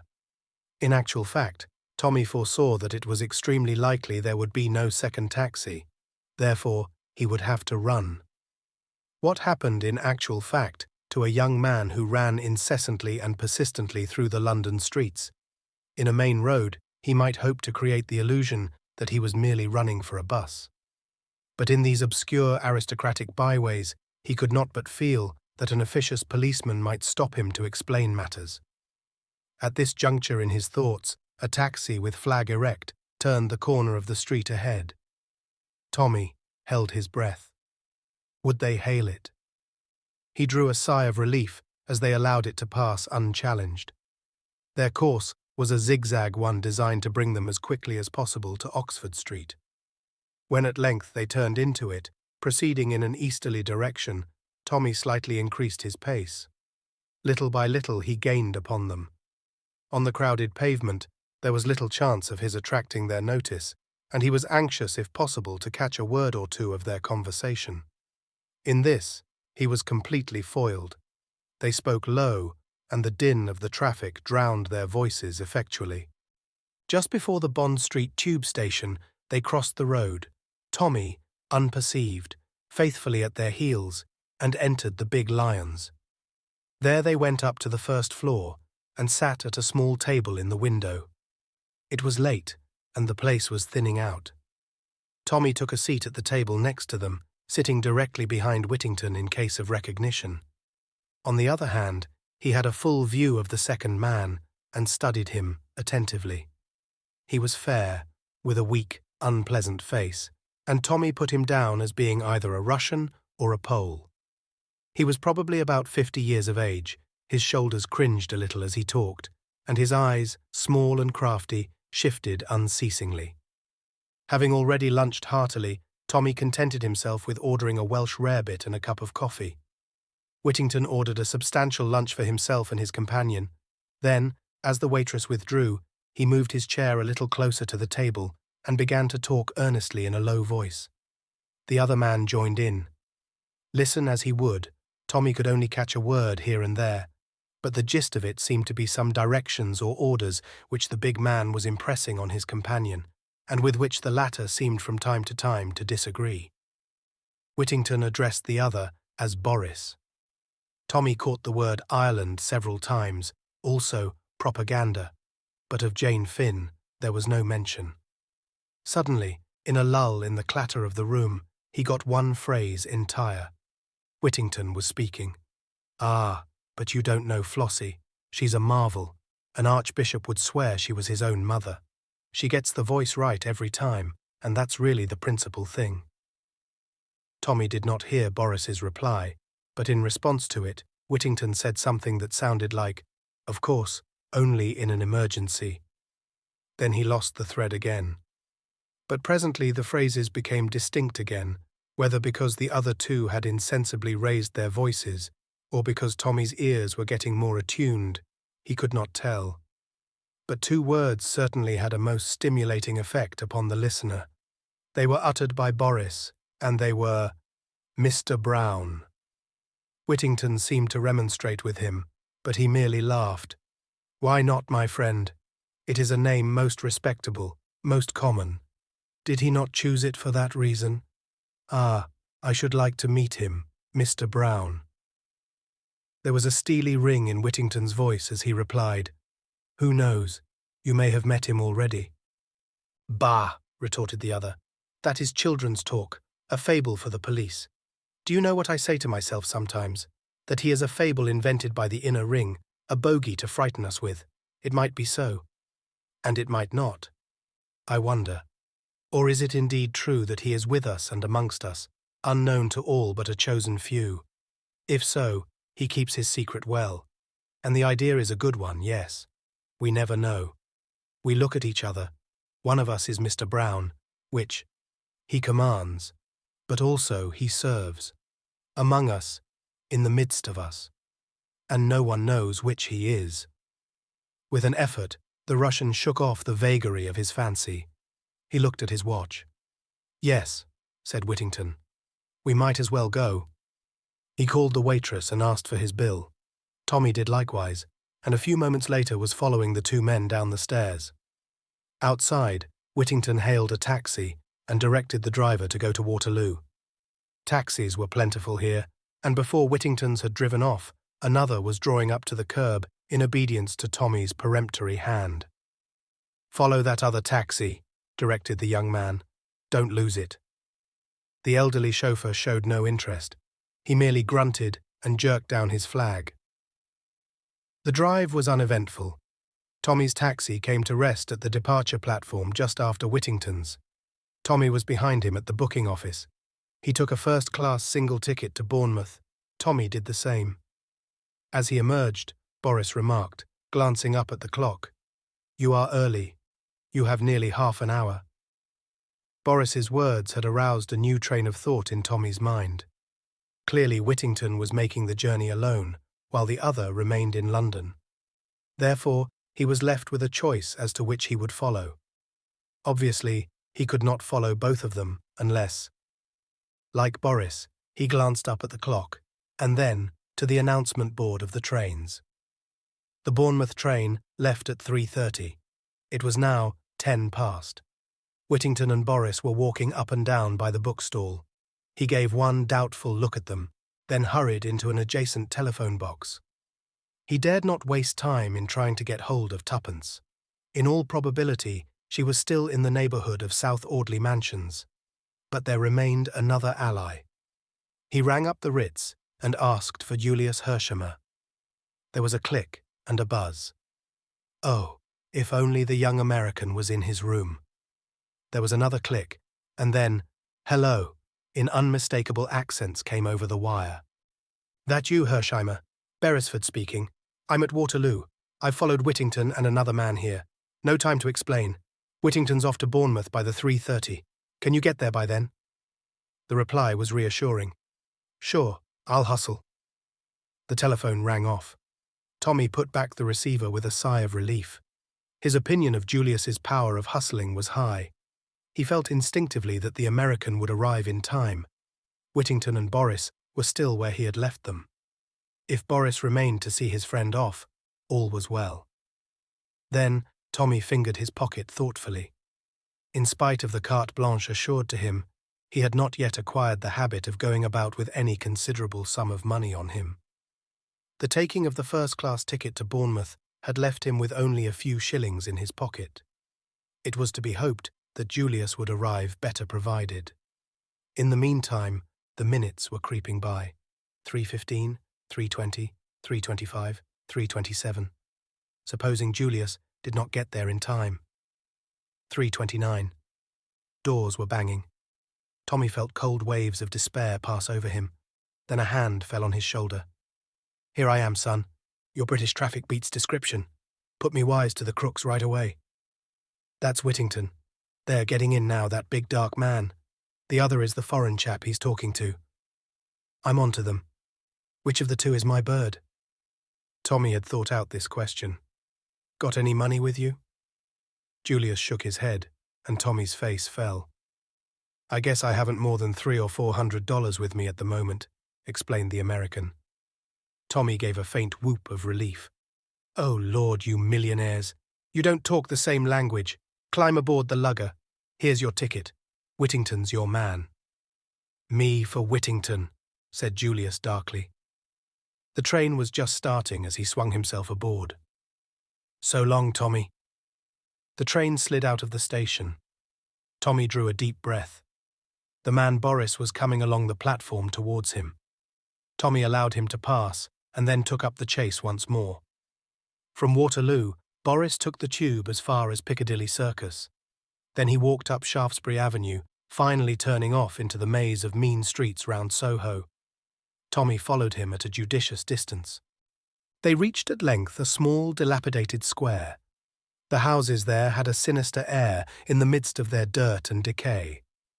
Boris looked round, and Tommy drew back into the shelter of a friendly porch. The place was almost deserted.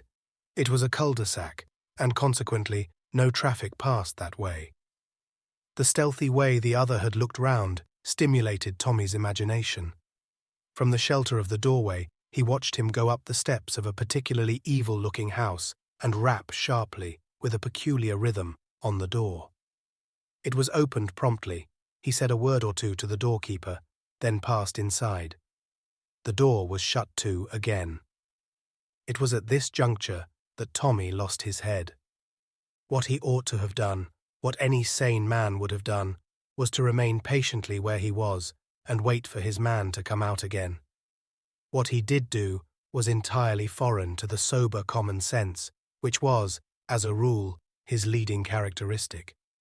Something, as he expressed it, seemed to snap in his brain. Without a moment's pause for reflection, he too went up the steps and reproduced as far as he was able the peculiar knock. The door swung open with the same promptness as before. A villainous-faced man with close-cropped hair stood in the doorway. "Well?" he grunted. It was at that moment that the full realization of his folly began to come home to Tommy. But he dared not hesitate. He seized at the first words that came into his mind. "Mr. Brown?" he said. To his surprise, the man stood aside. "Upstairs," he said, jerking his thumb over his shoulder. "Second door on your left." Chapter 8.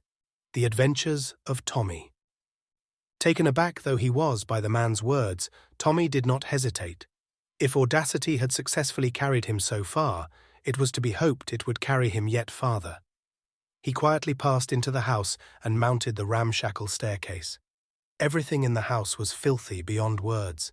The grimy paper, of a pattern now indistinguishable, hung in loose festoons from the wall.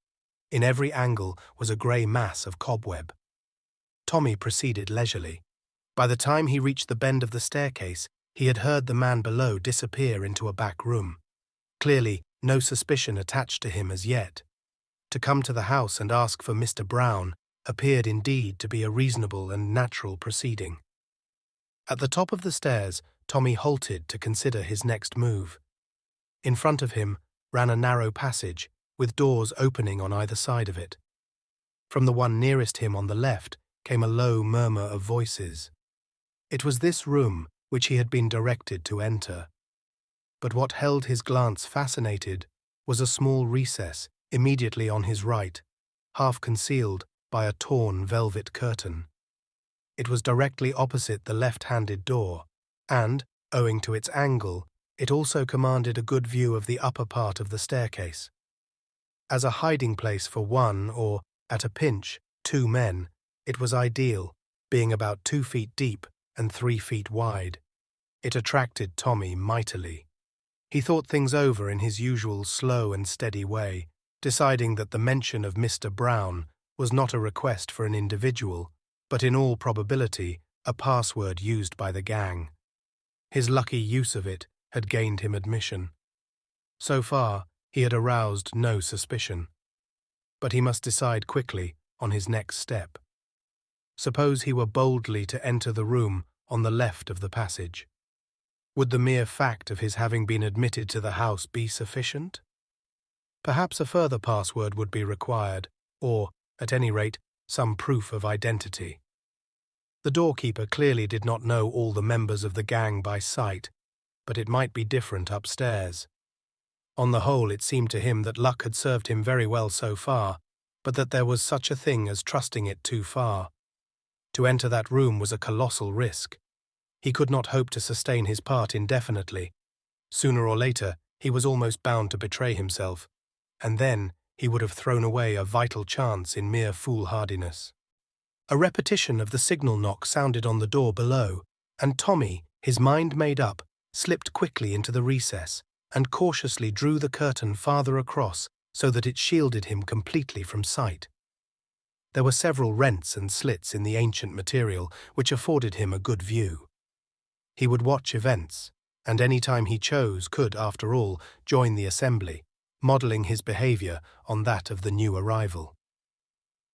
The man who came up the staircase with a furtive, soft-footed tread was quite unknown to Tommy. He was obviously of the very dregs of society. The low, beetling brows and the criminal jaw, the bestiality of the whole countenance, were new to the young man, though he was a type that Scotland Yard would have recognised at a glance. The man passed the recess, breathing heavily as he went. He stopped at the door opposite and gave a repetition of the signal knock. A voice inside called out something, and the man opened the door and passed in, affording Tommy a momentary glimpse of the room inside. He thought there must be about 4 or 5 people seated round a long table that took up most of the space, but his attention was caught and held by a tall man with close-cropped hair and a short, pointed, naval-looking beard, who sat at the head of the table with papers in front of him. As the newcomer entered, he glanced up, and with a correct but curiously precise enunciation, which attracted Tommy's notice, he asked, "Your number, comrade?" 14, governor, replied the other hoarsely. Correct. The door shut again. If that isn't a Hun, I'm a Dutchman, said Tommy to himself. And running the show darned systematically too, as they always do. Lucky I didn't roll in. I'd have given the wrong number, and there would have been the deuce to pay. No, this is the place for me. Hello, here's another knock. This visitor proved to be of an entirely different type to the last. Tommy recognised in him an Irish Sinn Féiner.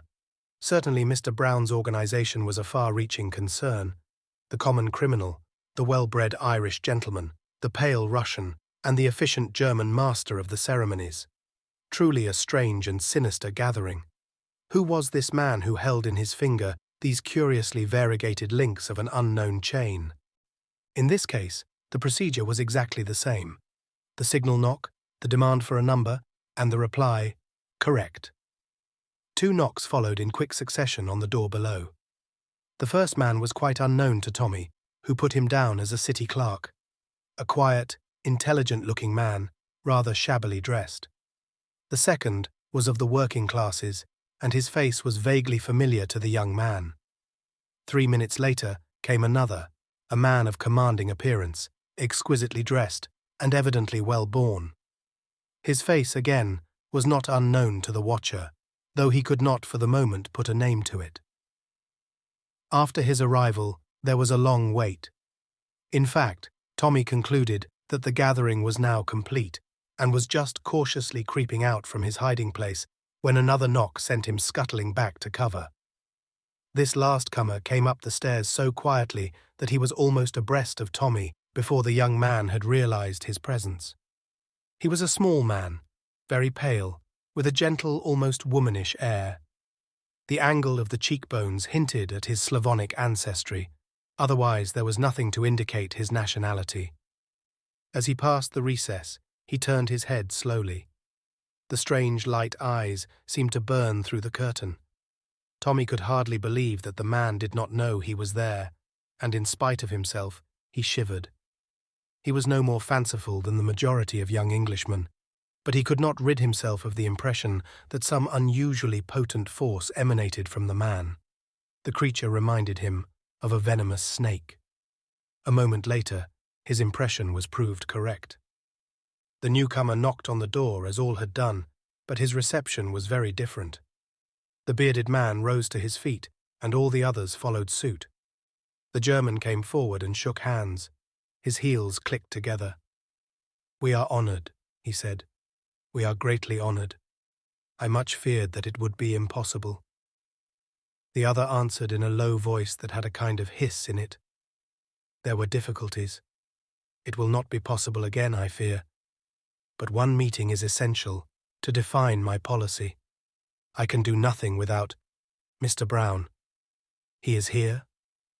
The change in the German's voice was audible as he replied with slight hesitation. "We have received a message. It is impossible for him to be present in person." He stopped, giving a curious impression of having left the sentence unfinished. A very slow smile overspread the face of the other. He looked round at a circle of uneasy faces. "Ah, I understand. I have read of his methods. He works in the dark and trusts no one. But all the same, it is possible that he is among us now." He looked round him again, and again that expression of fear swept over the group. Each man seemed eyeing his neighbour doubtfully. The Russian tapped his cheek. "So be it. Let us proceed." The German seemed to pull himself together. He indicated the place he had been occupying at the head of the table. The Russian demurred, but the other insisted. "It is the only possible place," he said, "for number 1. Perhaps number 14 will shut the door." In another moment, Tommy was once more confronting bare wooden panels, and the voices within had sunk once more to a mere undistinguishable murmur. Tommy became restive. The conversation he had overheard had stimulated his curiosity. He felt that, by hook or by crook, he must hear more. There was no sound from below, and it did not seem likely that the doorkeeper would come upstairs. After listening intently for a minute or two, he put his head round the curtain. The passage was deserted. Tommy bent down and removed his shoes. Then, leaving them behind the curtain, he walked gingerly out on his stockinged feet, and kneeling down by the closed door, he laid his ear cautiously to the crack. To his intense annoyance, he could distinguish little more, just a chance word here and there if a voice was raised, which merely served to whet his curiosity still farther. He eyed the handle of the door tentatively. Could he turn it by degrees so gently and imperceptibly that those in the room would notice nothing? He decided that with great care it could be done. Very slowly, a fraction of an inch at a time, he moved it round, holding his breath in his excessive care. A little more still. Would it never be finished? Ah, at last, it would turn no farther. He stayed so for a minute or two, then drew a deep breath and pressed it ever so slightly inward. The door did not budge. Tommy was annoyed. If he had to use too much force, it would almost certainly creak. He waited until the voices rose a little, then he tried again. Still, nothing happened. He increased the pressure. Had the beastly thing stuck? Finally, in desperation, he pushed with all his might.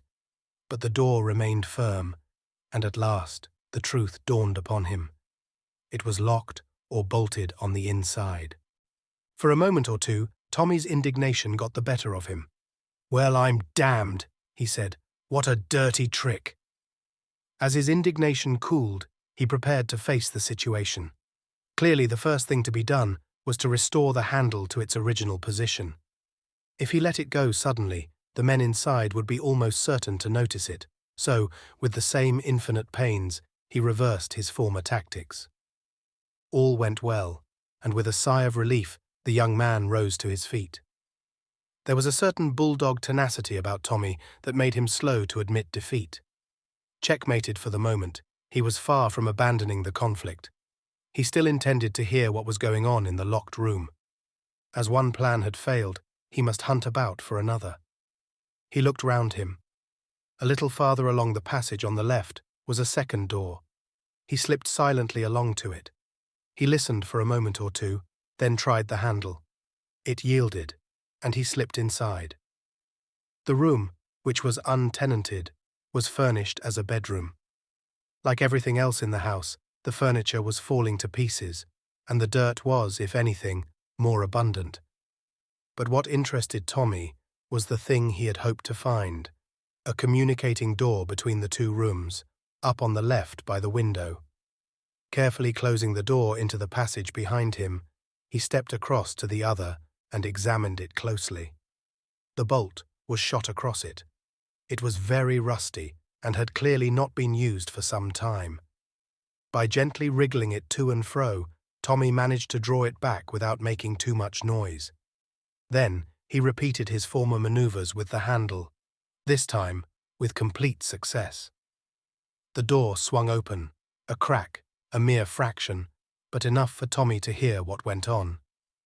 There was a velvet portiere on the inside of this door, which prevented him from seeing, but he was able to recognize the voices with a reasonable amount of accuracy. The Sinn Féiner was speaking. His rich Irish voice was unmistakable. "That's all very well, but more money is essential. No money, no results." Another voice, which Tommy rather thought was that of Boris, replied, "Will you guarantee that there are results?"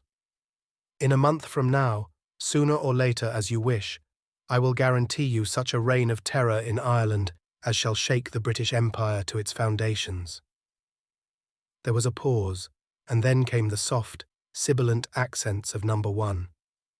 "Good. You shall have the money. Boris, you will see to that." Boris asked a question. "Via the Irish Americans, and Mr. Potter as usual?" "I guess that'll be all right," said a new voice, with a transatlantic intonation, "though I'd like to point out here and now that things are getting a mite difficult. There's not the sympathy there was, and a growing disposition to let the Irish settle their own affairs without interference from America." Tommy felt that Boris had shrugged his shoulders as he answered, "Does that matter, since the money only nominally comes from the States?" "The chief difficulty is the landing of the ammunition," said the Sinn Féiner. "The money is conveyed in easily enough, thanks to our colleague here." Another voice, which Tommy fancied was that of the tall, commanding-looking man whose face had seemed familiar to him, said, "Think of the feelings of Belfast if they could hear you." "That is settled, then," said the sibilant tones. "Now, in the matter of the loan to an English newspaper, you have arranged the details satisfactorily, Boris." "I think so." "That is good. An official denial from Moscow will be forthcoming if necessary." There was a pause, and then the clear voice of the German broke the silence. "I am directed by Mr. Brown to place the summaries of the reports from the different unions before you. That of the miners is most satisfactory. We must hold back the railways. There may be trouble with the ASE." For a long time there was a silence, broken only by the rustle of papers and an occasional word of explanation from the German. Then Tommy heard the light tap-tap of fingers, drumming on the table. "And the date, my friend," said number one. "The 29th. The Russians seemed to consider, "That is rather soon." "I know, but it was settled by the principal labour leaders, and we cannot seem to interfere too much. They must believe it to be entirely their own show." The Russian laughed softly, as though amused. Yes, he said. "That is true. They must have no inkling that we are using them for our own ends. They are honest men, and that is their value to us. It is curious, but you cannot make a revolution without honest men. The instinct of the populace is infallible." He paused, and then repeated, as though the phrase pleased him, "Every revolution has had its honest men. They are soon disposed of afterwards." There was a sinister note in his voice. The German resumed, "Klimes must go. He is too far-seeing. Number 14 will see to that." There was a hoarse murmur. "That's all right, Governor." And then, after a moment or two, "Suppose I'm nabbed." "You will have the best legal talent to defend you," replied the German quietly. "But in any case, you will wear gloves fitted with the fingerprints of a notorious housebreaker. You have little to fear." "Oh, I ain't afraid, Governor.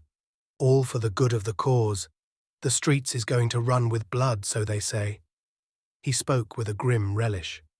"Dreams of it sometimes, I does. And diamonds and pearls rolling about in the gutter for anyone to pick up." Tommy heard a chair shifted. Then number one spoke. "Then all is arranged. We are assured of success." "I think so." But the German spoke with less than his usual confidence. Number one's voice held suddenly a dangerous quality. "What has gone wrong?" "Nothing, but what?" "The labour leaders. Without them, as you say, we can do nothing. If they do not declare a general strike on the 29th, why should they not? As you've said, they're honest, and in spite of everything we've done to discredit the government in their eyes, I'm not sure that they haven't got a sneaking faith and belief in it.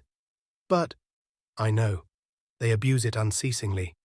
But on the whole, public opinion swings to the side of the government.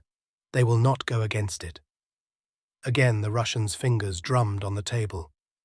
To the point, my friend. I was given to understand that there was a certain document in existence which assured success. That is so. If that document were placed before the leaders, the result would be immediate. They would publish it broadcast throughout England and declare for the revolution without a moment's hesitation. The government would be broken finally and completely. Then what more do you want? The document itself, said the German bluntly. Ah, it is not in your possession, but you know where it is? No. Does anyone know where it is? One person, perhaps, and we are not sure of that even. Who is this person? A girl. Tommy held his breath. A girl. The Russian's voice rose contemptuously. And you have not made her speak? In Russia we have ways of making a girl talk. This case is different, said the German sullenly. How? Different? He paused a moment, then went on. Where is the girl now? The girl? Yes. She is. But Tommy heard no more. A crashing blow descended on his head, and all was darkness. Chapter 9. Tuppence enters domestic service. When Tommy set forth on the trail of the two men, it took all Tuppence's self-command to refrain from accompanying him. However, she contained herself as best she might, consoled by the reflection that her reasoning had been justified by events. The two men had undoubtedly come from the second-floor flat, and that one slender thread of the name Rita had set the young adventurers once more upon the track of the abductors of Jane Finn. The question was, what to do next? Tuppence hated letting the grass grow under her feet. Tommy was amply employed, and debarred from joining him in the chase, the girl felt at a loose end. She retraced her steps to the entrance hall of the mansions. It was now tenanted by a small lift boy who was polishing brass fittings and whistling the latest air with a good deal of vigour and a reasonable amount of accuracy.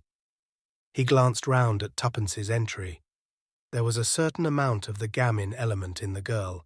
At all events, she invariably got on well with small boys. A sympathetic bond seemed instantly to be formed. She reflected that an ally in the enemy's camp, so to speak, was not to be despised. "Well, William," she remarked cheerfully, in the best approved hospital early morning style, "getting a good shine up?" The boy grinned responsively. "Albert, miss," he corrected. "Albert be it," said Tuppence. She glanced mysteriously round the hall. The effect was purposely a broad one in case Albert should miss it. She leaned towards the boy and dropped her voice. "I want a word with you, Albert." Albert ceased operations on the fittings and opened his mouth slightly. "Look, do you know what this is?" With a dramatic gesture, she flung back the left side of her coat and exposed a small enamelled badge. It was extremely unlikely that Albert would have any knowledge of it. Indeed, it would have been fatal for Tuppence's plans, since the badge in question was the device of a local training corps originated by the Archdeacon in the early days of the war. Its presence in Tuppence's coat was due to the fact that she had used it for pinning in some flowers a day or two before. But Tuppence had sharp eyes and had noted the corner of a threepenny detective novel protruding from Albert's pocket, and the immediate enlargement of his eyes told her that her tactics were good and that the fish would rise to the bait. "American Detective Force," she hissed. Albert fell for it. "Lord," he murmured ecstatically. Tuppence nodded at him with the air of one who has established a thorough understanding. "Know who I'm after?" she inquired genially. Albert, still round-eyed, demanded breathlessly, "One of the flats." Tuppence nodded and jerked a thumb up the stairs. "No, 20. Calls herself Vandermeyer. Vandermeyer. Ha, ha. Albert's hand stole to his pocket. A crook? He queried eagerly. A crook? I should say so. Ready Rita, they call her in the States. Ready Rita, repeated Albert deliriously. Oh, ain't it just like the pictures? It was. Tuppence was a great frequenter of the cinema. Annie always said as how she was a bad lot, continued the boy. Who's Annie? Inquired Tuppence idly. Ours parlour-maid. She's leaving today. Many's the time Annie's said to me, mark my words, Albert, I wouldn't wonder if the police was to come after her one of these days. Just like that. But she's a stunner to look at, ain't she? She's some peach, allowed Tuppence carelessly. Finds it useful in her layout, you bet. Has she been wearing any of the emeralds, by the way? Emeralds? Them's the green stones, isn't they? Tuppence nodded. That's what we're after her for. You know old man Rysdale? Albert shook his head. Peter B. Rysdale, the oil king. It seems sort of familiar to me. The sparklers belong to him. Finest collection of emeralds in the world. Worth $1 million. Lummer! Came ecstatically from Albert. It sounds more like the pictures every minute. Tuppence smiled, gratified at the success of her efforts. We haven't exactly proved it yet, but we're after her. And, she produced a long drawn-out wink, I guess she won't get away with the goods this time. Albert uttered another ejaculation indicative of delight. Mind you, Sonny, not a word of this, said Tuppence suddenly. I guess I oughtn't to have put you wise, but in the States we know a real smart lad when we see one. I'll not breathe a word, protested Albert eagerly. Ain't there anything I could do? A bit of shadowing maybe or such like? Tuppence affected to consider, then shook her head. Not at the moment, but I'll bear you in mind, son. What's this about the girl you say is leaving? Annie. Regular turn-up, they add. As Annie said, servants is someone nowadays, and to be treated accordingly, and what with her passing the word round, she won't find it so easy to get another. Won't she? Said Tuppence thoughtfully. I wonder. An idea was dawning in her brain. She thought a minute or two, then tapped Albert on the shoulder. See here, son, my brain's got busy. How would it be if you mentioned that you'd got a young cousin, or a friend of yours had, that might suit the place? You get me? I'm there, said Albert instantly. You leave it to me, miss, and I'll fix the whole thing up in 2 ticks. Some lad, commented Tuppence with a nod of approval. You might say that the young woman could come in right away. You let me know, and if it's okay, I'll be round tomorrow at 11 o'clock. Where am I to let you know to? Ritz, replied Tuppence laconically. Name of Cowley. Albert eyed her enviously. It must be a good job, this tech business. It sure is, drawled Tuppence, especially when old man Rysdale backs the bill. But don't fret, son. If this goes well, you shall come in on the ground floor.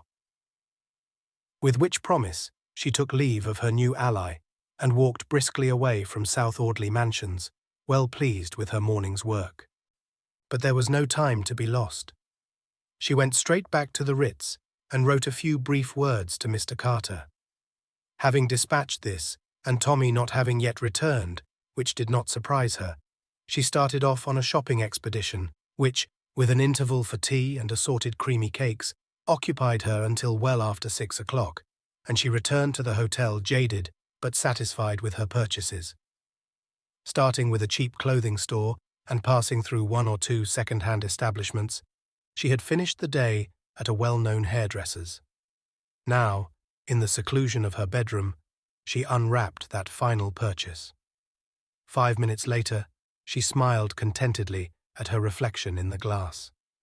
With an actress's pencil, she had slightly altered the line of her eyebrows, and that, taken in conjunction with the new luxuriant growth of fair hair above, so changed her appearance that she felt confident that even if she came face to face with Whittington, he would not recognize her. She would wear elevators in her shoes, and the cap and apron would be an even more valuable disguise.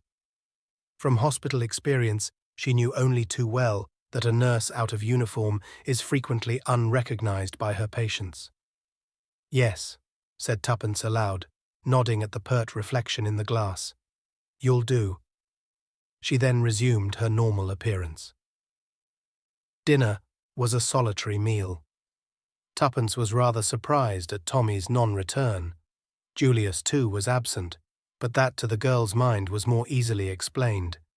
His hustling activities were not confined to London, and his abrupt appearances and disappearances were fully accepted by the young adventurers as part of the day's work. It was quite on the cards that Julius P. Hersheimer had left for Constantinople at a moment's notice if he fancied that a clue to his cousin's disappearance was to be found there. The energetic young man had succeeded in making the lives of several Scotland Yard men unbearable to them, and the telephone girls at the Admiralty had learned to know and dread the familiar hello.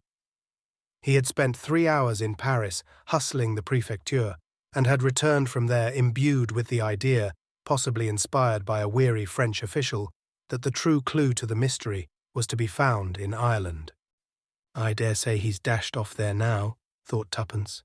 "All very well, but this is very dull for me. Here I am bursting with news and absolutely no one to tell it to. Tommy might have wired or something. I wonder where he is. Anyway, he can't have lost the trail, as they say. That reminds me." And Miss Cowley broke off in her meditations and summoned a small boy. 10 minutes later, the lady was ensconced comfortably on her bed, smoking cigarettes and deep in the perusal of Garnaby Williams, The Boy Detective, which, with other threepenny works of lurid fiction, she had sent out to purchase. She felt, and rightly, that before the strain of attempting further intercourse with Albert, it would be as well to fortify herself with a good supply of local colour. The morning brought a note from Mr. Carter. "Dear Miss Tuppence, you have made a splendid start, and I congratulate you. I feel, though, that I should like to point out to you once more the risks you are running, especially if you pursue the course you indicate. Those people are absolutely desperate and incapable of either mercy or pity. I feel that you probably underestimate the danger, and therefore warn you again that I can promise you no protection. You have given us valuable information, and if you choose to withdraw now, no one could blame you. At any rate, think the matter over well before you decide. If, in spite of my warnings, you make up your mind to go through with it, you will find everything arranged. You have lived for 2 years with Miss Dufferin, the parsonage, Llanelli, and Mrs. Vandermeyer can apply to her for a reference. May I be permitted a word or two of advice? Stick as near to the truth as possible. It minimizes the danger of slips. I suggest that you should represent yourself to be what you are, a former VAD who has chosen domestic service as a profession. There are many such at the present time. That explains away any incongruities of voice or manner which otherwise might awaken suspicion. Whichever way you decide, good luck to you. Your sincere friend, Mr. Carter.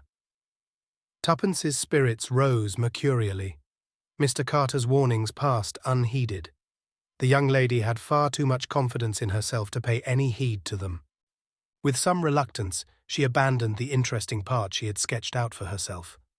Although she had no doubts of her own powers to sustain a role indefinitely, she had too much common sense not to recognize the force of Mr. Carter's arguments. There was still no word or message from Tommy, but the morning post brought a somewhat dirty postcard with the words, "It's okay," scrawled upon it. At 10:30, Tuppence surveyed with pride a slightly battered tin trunk containing her new possessions. It was artistically corded. It was with a slight blush that she rang the bell and ordered it to be placed in a taxi. She drove to Paddington and left the box in the cloakroom. She then repaired with a handbag to the fastnesses of the ladies' waiting room. 10 minutes later, a metamorphosed Tuppence walked demurely out of the station and entered a bus. It was a few minutes past 11 when Tuppence again entered the hall of South Audley Mansions. Albert was on the lookout, attending to his duties in a somewhat desultory fashion. He did not immediately recognize Tuppence. When he did, his admiration was unbounded. "Blessed if I'd have known you. That rig-out's top hole." "Glad you like it, Albert," replied Tuppence modestly.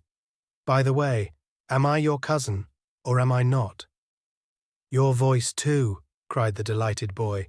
"It's as English as anything. No, I said as a friend of mine knew a young gal. Annie wasn't best pleased. She stopped on till today. To oblige, she said, but really it's so as to put you against the place." "Nice girl," said Tuppence. Albert suspected no irony. "She's style about her, and keeps her silver a treat. But my word, ain't she got a temper? Are you going up now, miss? Step inside the lift." "No. 20, did you say?" And he winked. Tuppence quelled him with a stern glance and stepped inside.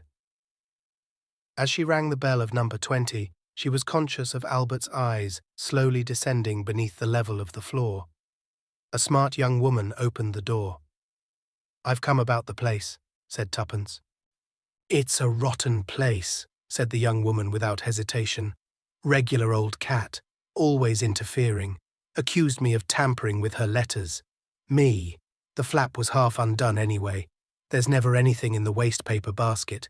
She burns everything. She's a wrong 'un, that's what she is. Swell clothes but no class. Cook knows something about her, but she won't tell. Scared to death of her. And suspicious. She's on to you in a minute if you as much as speak to a fellow. I can tell you." But what more Annie could tell, Tuppence was never destined to learn. For at that moment, a clear voice with a peculiarly steely ring to it called, "Annie."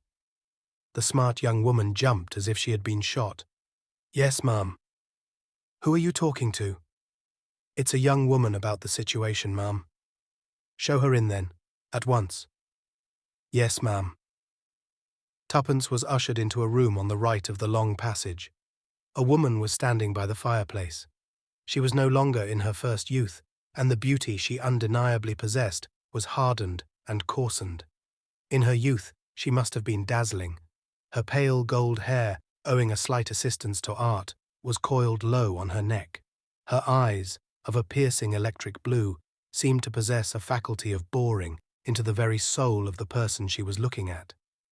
Her exquisite figure was enhanced by a wonderful gown of indigo charmeuse. And yet, despite her swaying grace and the almost ethereal beauty of her face, you felt instinctively the presence of something hard and menacing, a kind of metallic strength that found expression in the tones of her voice and in that gimlet-like quality of her eyes. For the first time, Tuppence felt afraid. She had not feared Whittington, but this woman was different. As if fascinated, she watched the long, cruel line of the red, curving mouth, and again she felt that sensation of panic pass over her. Her usual self-confidence deserted her. Vaguely she felt that deceiving this woman would be very different to deceiving Whittington. Mr. Carter's warning recurred to her mind. Here, indeed, she might expect no mercy.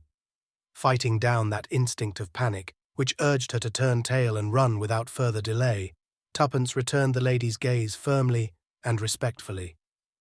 As though that first scrutiny had been satisfactory, Mrs. Vandermeyer motioned to a chair. "You can sit down. How did you hear I wanted a house parlour-maid?" "Through a friend who knows the lift boy here. He thought the place might suit me." Again that basilisk glance seemed to pierce her through. "You speak like an educated girl?" Glibly enough, Tuppence ran through her imaginary career on the lines suggested by Mr. Carter. It seemed to her, as she did so, that the tension of Mrs. Vandermeyer's attitude relaxed. "I see," she remarked at length. "Is there anyone I can write to for a reference?" "I lived last with a Miss Dufferin, the parsonage, Llanelli. I was with her 2 years." "And then you thought you would get more money by coming to London, I suppose?"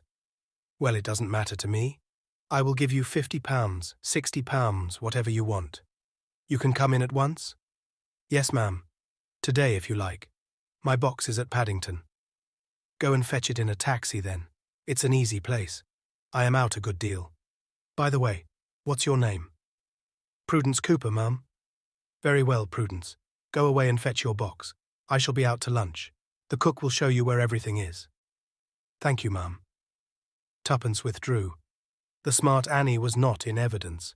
In the hall below, a magnificent hall porter had relegated Albert to the background. Tuppence did not even glance at him as she passed meekly out. The adventure had begun, but she felt less elated than she had done earlier in the morning. It crossed her mind that if the unknown Jane Finn had fallen into the hands of Mrs. Vandermeyer, it was likely to have gone hard with her. Chapter 10. Enter Sir James Peel Egerton. Tuppence betrayed no awkwardness in her new duties. The daughters of the Archdeacon were well grounded in household tasks.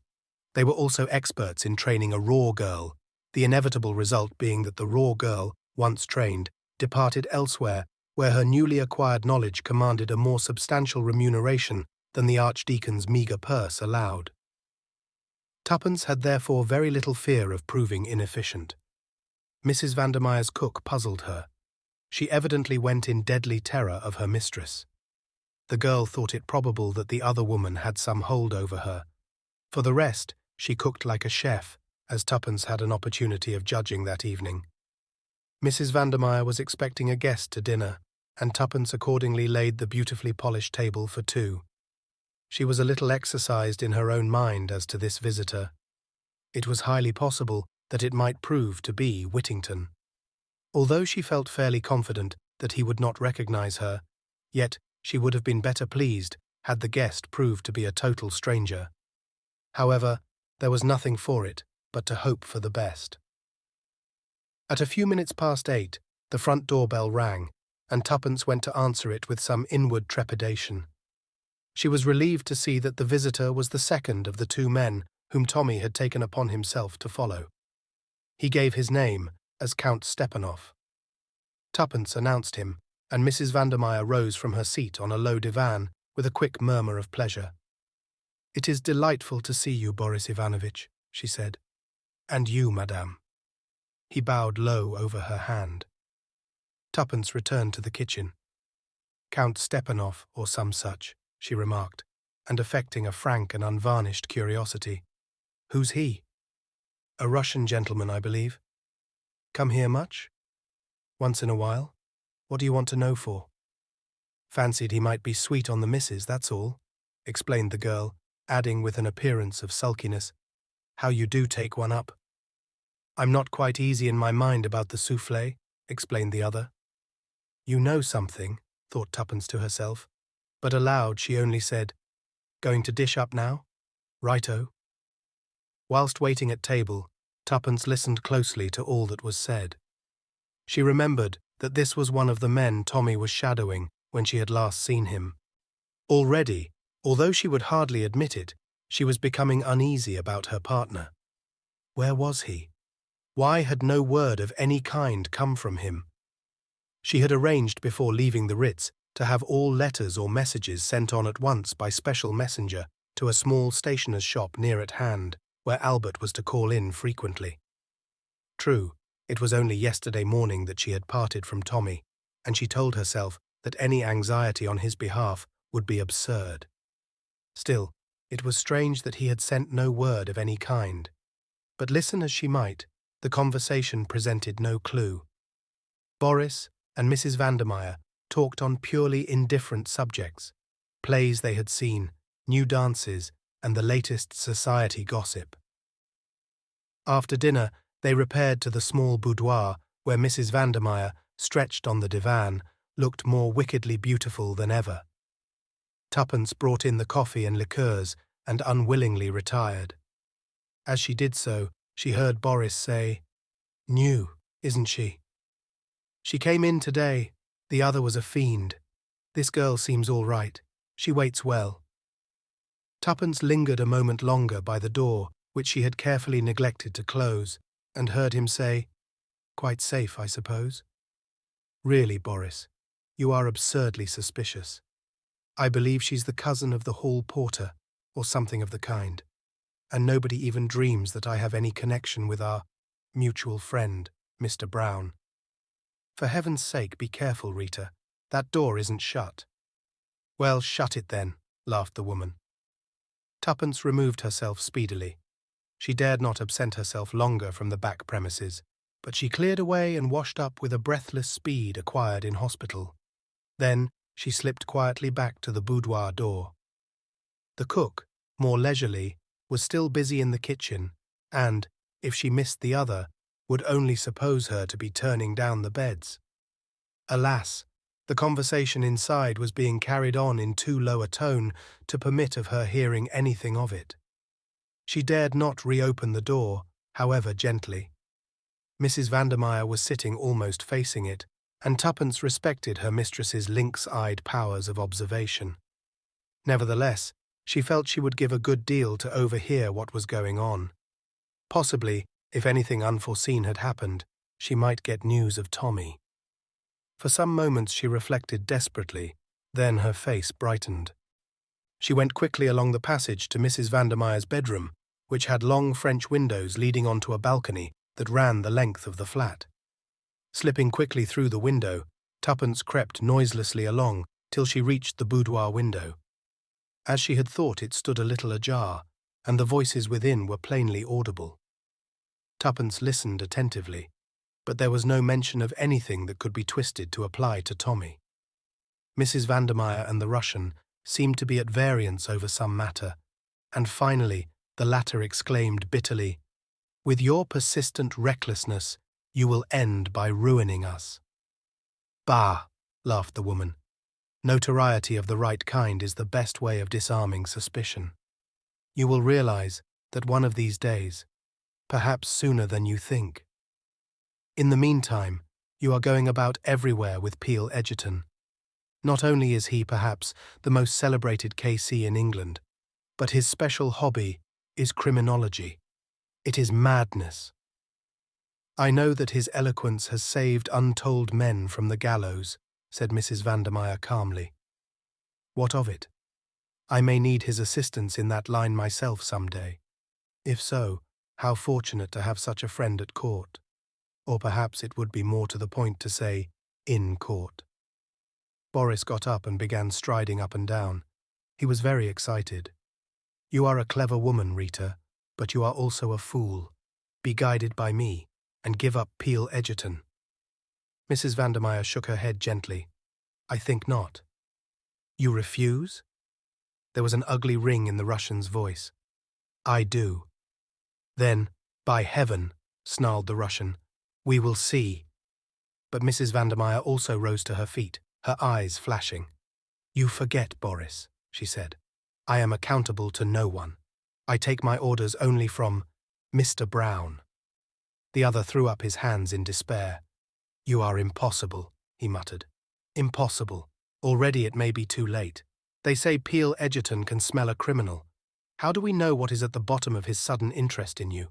Perhaps even now his suspicions are aroused. He guesses." Mrs. Vandermeyer eyed him scornfully. "Reassure yourself, my dear Boris. He suspects nothing. With less than your usual chivalry, you seem to forget that I am commonly accounted a beautiful woman. I assure you that is all that interests Peel Egerton." Boris shook his head doubtfully. "He has studied crime as no other man in this kingdom has studied it. Do you fancy that you can deceive him?" Mrs. Vandermeyer's eyes narrowed. "If he is all that you say, it would amuse me to try." "Good heavens, Rita." "Besides," added Mrs. Vandermeyer, "he is extremely rich. I am not one who despises money. The sinews of war, you know, Boris. Money, money. That is always the danger with you, Rita. I believe you would sell your soul for money. I believe—" He paused.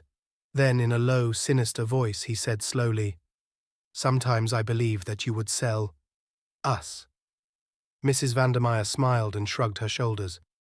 "The price, at any rate, would have to be enormous," she said lightly.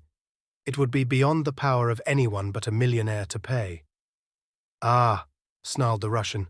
"You see, I was right." "My dear Boris, can you not take a joke?" "Was it a joke?" "Of course." "Then all I can say is that your ideas of humour are peculiar, my dear Rita." Mrs. Vandermeyer smiled. "Let us not quarrel, Boris. Touch the bell. We will have some drinks." Tuppence beat a hasty retreat. She paused a moment to survey herself in Mrs. Vandermeyer's long glass and be sure that nothing was amiss with her appearance. Then she answered the bell demurely. The conversation that she had overheard, although interesting in that it proved beyond doubt the complicity of both Rita and Boris, threw very little light on the present preoccupations. The name of Jane Finn had not even been mentioned. The following morning, a few brief words with Albert informed her that nothing was waiting for her at the stationer's. It seemed incredible that Tommy, if all was well with him, should not send any word to her. A cold hand seemed to close round her heart. Supposing... She choked her fears down bravely. It was no good worrying, but she leapt at a chance offered her by Mrs. Vandermeyer. "What day do you usually go out, Prudence?" "Friday's my usual day, ma'am." Mrs. Vandermeyer lifted her eyebrows. "And today is Friday. But I suppose you hardly wish to go out today, as you only came yesterday." "I was thinking of asking you if I might, ma'am." Mrs. Vandermeyer looked at her a minute longer and then smiled. "I wish Count Stepanov could hear you. He made a suggestion about you last night." Her smile broadened, cat-like. "Your request is very typical. I am satisfied. You do not understand all this, but you can go out today. It makes no difference to me, as I shall not be dining at home." "Thank you, ma'am." Tuppence felt a sensation of relief once she was out of the other's presence. Once again, she admitted to herself that she was afraid, horribly afraid, of the beautiful woman with the cruel eyes. In the midst of a final desultory polishing of her silver, Tuppence was disturbed by the ringing of the front doorbell and went to answer it. This time the visitor was neither Whittington nor Boris, but a man of striking appearance. Just a shade over average height, he nevertheless conveyed the impression of a big man. His face, clean-shaven and exquisitely mobile, was stamped with an expression of power and force far beyond the ordinary. Magnetism seemed to radiate from him.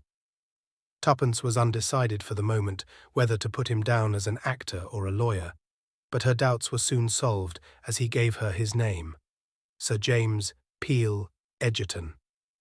She looked at him with renewed interest. This, then, was the famous K.C., whose name was familiar all over England. She had heard it said that he might one day be Prime Minister. He was known to have refused office in the interests of his profession, preferring to remain a simple member for a Scotch constituency. Tuppence went back to her pantry thoughtfully. The great man had impressed her. She understood Boris's agitation. Peel Egerton would not be an easy man to deceive. In about a quarter of an hour the bell rang, and Tuppence repaired to the hall to show the visitor out. He had given her a piercing glance before. Now, as she handed him his hat and stick, she was conscious of his eyes raking her through. As she opened the door and stood aside to let him pass out, he stopped in the doorway. "Not been doing this long, eh?" Tuppence raised her eyes, astonished. She read in his glance kindliness and something else more difficult to fathom. He nodded, as though she had answered. "VAD, and hard up, I suppose." "Did Mrs. Vandermeyer tell you that?" asked Tuppence suspiciously. "No, child. The look of you told me. Good place here?" "Very good, thank you, sir." "Ah, but there are plenty of good places nowadays, and a change does no harm sometimes." "Do you mean—" began Tuppence. But Sir James was already on the topmost stair. He looked back with his kindly, shrewd glance. "Just a hint," he said. "That's all." Tuppence went back to the pantry more thoughtful than ever. Chapter 11. Julius tells a story. Dressed appropriately, Tuppence duly sallied forth for her afternoon out. Albert was in temporary abeyance, but Tuppence went herself to the stationer's to make quite sure that nothing had come for her. Satisfied on this point, she made her way to the Ritz. On inquiry, she learnt that Tommy had not yet returned. It was the answer she had expected, but it was another nail in the coffin of her hopes. She resolved to appeal to Mr. Carter, telling him when and where Tommy had started on his quest, and asking him to do something to trace him. The prospect of his aid revived her mercurial spirits, and she next inquired for Julius Hersheimer. The reply she got was to the effect that he had returned about half an hour ago, but had gone out immediately. Tuppence's spirits revived still more. It would be something to see Julius. Perhaps he could devise some plan for finding out what had become of Tommy. She wrote her note to Mr. Carter in Julius's sitting room and was just addressing the envelope when the door burst open. "What the hell?" began Julius, but checked himself abruptly. "I beg your pardon, Miss Tuppence. Those fools down at the office would have it that Beresford wasn't here any longer, hadn't been here since Wednesday. Is that so?" Tuppence nodded. "You don't know where he is?" she asked faintly. How should I know? I haven't had one darned word from him, though I wired him yesterday morning. I expect your wires at the office unopened. But where is he? I don't know. I hoped you might. I tell you, I haven't had one darned word from him since we parted at the depot on Wednesday." "What depot?" "Waterloo, your London and South Western Road." "Waterloo?" frowned Tuppence. "Why, yes. Didn't he tell you?" "I haven't seen him either," replied Tuppence impatiently. "Go on about Waterloo. What were you doing there?" "He gave me a call, over the phone, told me to get a move on and hustle. Said he was trailing 2 crooks." "Oh," said Tuppence, her eyes opening. "I see. Go on." "I hurried along right away. Beresford was there. He pointed out the crooks. The big one was mine, the guy you bluffed. Tommy shoved a ticket into my hand and told me to get aboard the cars. He was going to sleuth the other crook." Julius paused. "I thought for sure you'd know all this." "Julius," said Tuppence firmly, "stop walking up and down. It makes me giddy. Sit down in that armchair and tell me the whole story with as few fancy turns of speech as possible." Mr. Hersheimer obeyed. "Sure," he said. "Where shall I begin?" "Where you left off, at Waterloo." "Well," began Julius, "I got into one of your dear old-fashioned first-class British compartments. The train was just off. First thing I knew, a guard came along and informed me mighty politely that I wasn't in a smoking carriage. I handed him out $50, and that settled that. I did a bit of prospecting along the corridor to the next coach. Whittington was there right enough. When I saw the skunk with his big, sleek, fat face and thought of poor little Jane in his clutches, I felt real mad that I hadn't got a gun with me. I'd have tickled him up some. We got to Bournemouth all right. Whittington took a cab and gave the name of an hotel. I did likewise, and we drove up within 3 minutes of each other. He hired a room, and I hired one too. So far, it was all plain sailing. He hadn't the remotest notion that anyone was on to him. Well, he just sat around in the hotel lounge, reading the papers and so on, till it was time for dinner. He didn't hurry any over that either. I began to think that there was nothing doing, that he'd just come on the trip for his health, but I remembered that he hadn't changed for dinner, though it was by way of being a slap-up hotel, so it seemed likely enough that he'd be going out on his real business afterwards. Sure enough, about 9 o'clock, so he did. Took a car across the town. Mighty pretty place, by the way. I guess I'll take Jane there for a spell when I find her. And then paid it off and struck out along those pine woods on the top of the cliff. I was there too, you understand. We walked maybe for half an hour. There's a lot of villas all the way along, but by degrees they seemed to get more and more thinned out, and in the end we got to one that seemed the last of the bunch. Big house it was, with a lot of piney grounds around it. It was a pretty black night, and the carriage drive up to the house was dark as pitch. I could hear him ahead, though I couldn't see him. I had to walk carefully in case he might get onto it that he was being followed. I turned a curve, and I was just in time to see him ring the bell and get admitted to the house. I just stopped where I was. It was beginning to rain, and I was soon pretty near soaked through. Also, it was almighty cold. Whittington didn't come out again, and by I got kind of restive and began to mouch around. All the ground floor windows were shuttered tight, but upstairs on the first floor, it was a 2-storied house, I noticed a window with a light burning and the curtains not drawn. Now, just opposite to that window, there was a tree growing. It was about 30 foot away from the house, maybe, and I sort of got it into my head that if I climbed up that tree, I'd very likely be able to see into that room. Of course, I knew there was no reason why Whittington should be in that room rather than in any other. Less reason, in fact, for the betting would be on his being in one of the reception rooms downstairs. But I guess I'd got the hump from standing so long in the rain, and anything seemed better than going on doing nothing. So I started up. It wasn't so easy, by a long chalk. The rain had made the boughs mighty slippery, and it was all I could do to keep a foothold, but bit by bit I managed it, until at last, there I was level with the window. But then I was disappointed. I was too far to the left. I could only see sideways into the room. A bit of curtain and a yard of wallpaper was all I could command.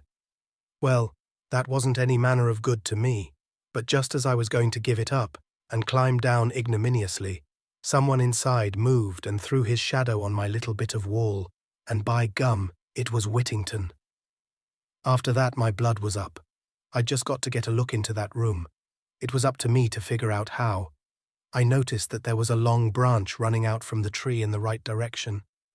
If I could only swarm about halfway along it, the proposition would be solved. But it was mighty uncertain whether it would bear my weight. I decided I'd just got to risk that, and I started. Very cautiously, inch by inch, I crawled along. The bough creaked and swayed in a nasty fashion, and it didn't do to think of the drop below, but at last I got safely to where I wanted to be. The room was medium-sized, furnished in a kind of bare, hygienic way. There was a table with a lamp on it in the middle of the room, and sitting at that table, facing towards me, was Whittington right enough. He was talking to a woman dressed as a hospital nurse. She was sitting with her back to me, so I couldn't see her face.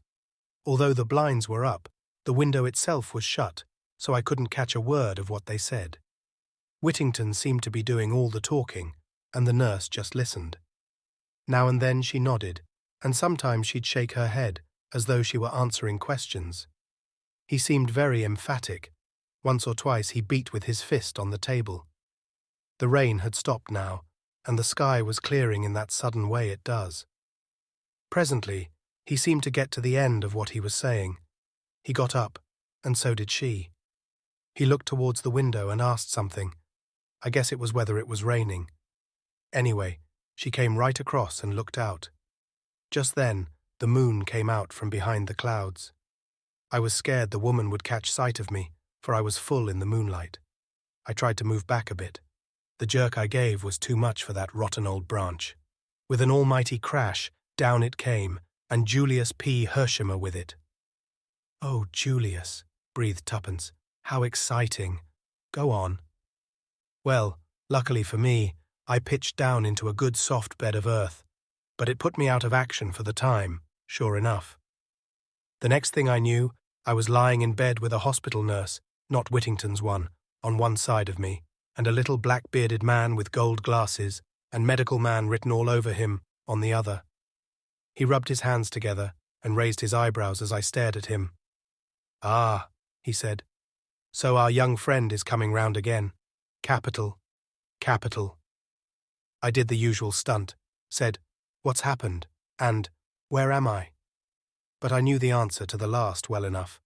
There's no moss growing on my brain. "I think that'll do for the present, sister," said the little man, and the nurse left the room in a sort of brisk, well-trained way. But I caught her handing me out a look of deep curiosity as she passed through the door. That look of hers gave me an idea. "Now then, Doc," I said, and tried to sit up in bed, but my right foot gave me a nasty twinge as I did so. "A slight sprain," explained the doctor. "Nothing serious. You'll be about again in a couple of days." "I noticed you walked lame," interpolated Tuppence. Julius nodded and continued. "How did it happen?" I asked again. He replied dryly, "You fell, with a considerable portion of one of my trees, into one of my newly planted flower beds." I liked the man. He seemed to have a sense of humour. I felt sure that he, at least, was plumb straight. "Sure, Doc," I said. "I'm sorry about the tree, and I guess the new bulbs will be on me. But perhaps you'd like to know what I was doing in your garden." I think the facts do call for an explanation, he replied. Well, to begin with, I wasn't after the spoons. He smiled. My first theory, but I soon altered my mind. By the way, you are an American, are you not? I told him my name. And you? I am Dr. Hall, and this, as you doubtless know, is my private nursing home. I didn't know, but I wasn't going to put him wise. I was just thankful for the information. I liked the man, and I felt he was straight, but I wasn't going to give him the whole story. For one thing, he probably wouldn't have believed it. I made up my mind in a flash. Why, doctor, I said. I guess I feel an almighty fool, but I owe it to you to let you know that it wasn't the Bill Sykes business I was up to. Then I went on and mumbled out something about a girl.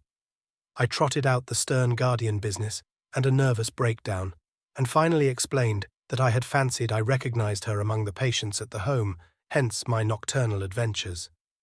I guess it was just the kind of story he was expecting. Quite a romance, he said genially, when I'd finished. Now, Doc, I went on, will you be frank with me? Have you here now, or have you had here at any time, a young girl called Jane Finn? He repeated the name thoughtfully. Jane Finn, he said. No. I was chagrined, and I guess I showed it. You are sure?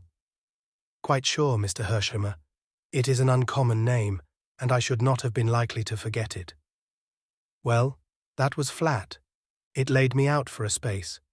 I'd kind of hoped my search was at an end. That's that, I said at last. Now, there's another matter. When I was hugging that darned branch, I thought I recognized an old friend of mine talking to one of your nurses. I purposely didn't mention any name because, of course, Whittington might be calling himself something quite different down here. But the doctor answered at once. Mr. Whittington, perhaps? That's the fellow, I replied. What's he doing down here? Don't tell me his nerves are out of order. Dr. Hall laughed. No, he came down to see one of my nurses, Nurse Edith, who is a niece of his. Why, fancy that, I exclaimed. Is he still here? No, he went back to town almost immediately. What a pity, I ejaculated.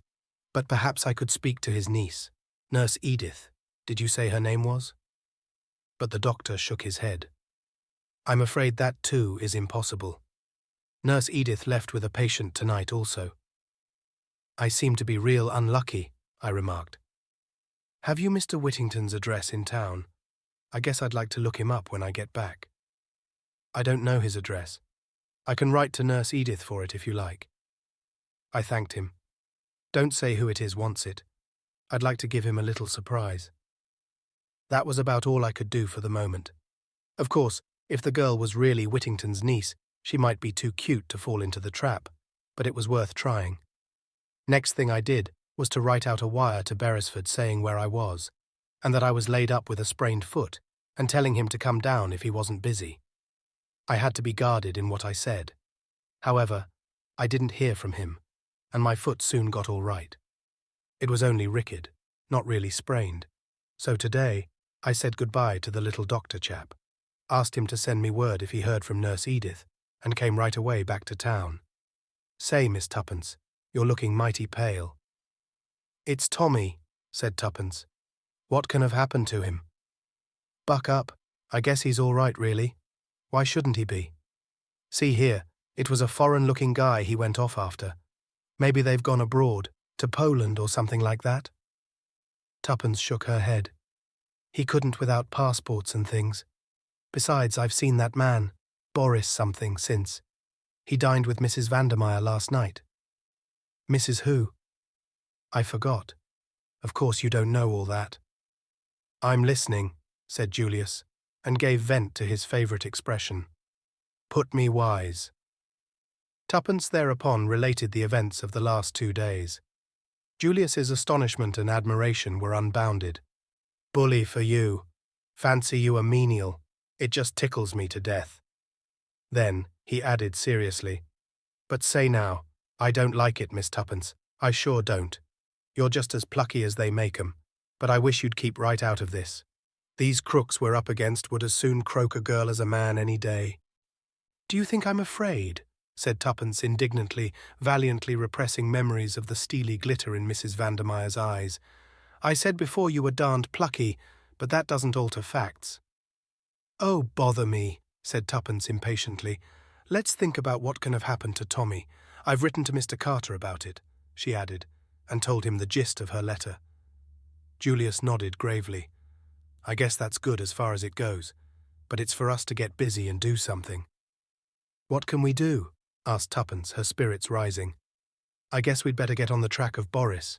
You say he's been to your place. Is he likely to come again? He might. I really don't know. I see. Well, I guess I'd better buy a car, a slap-up one, dress as a chauffeur and hang about outside.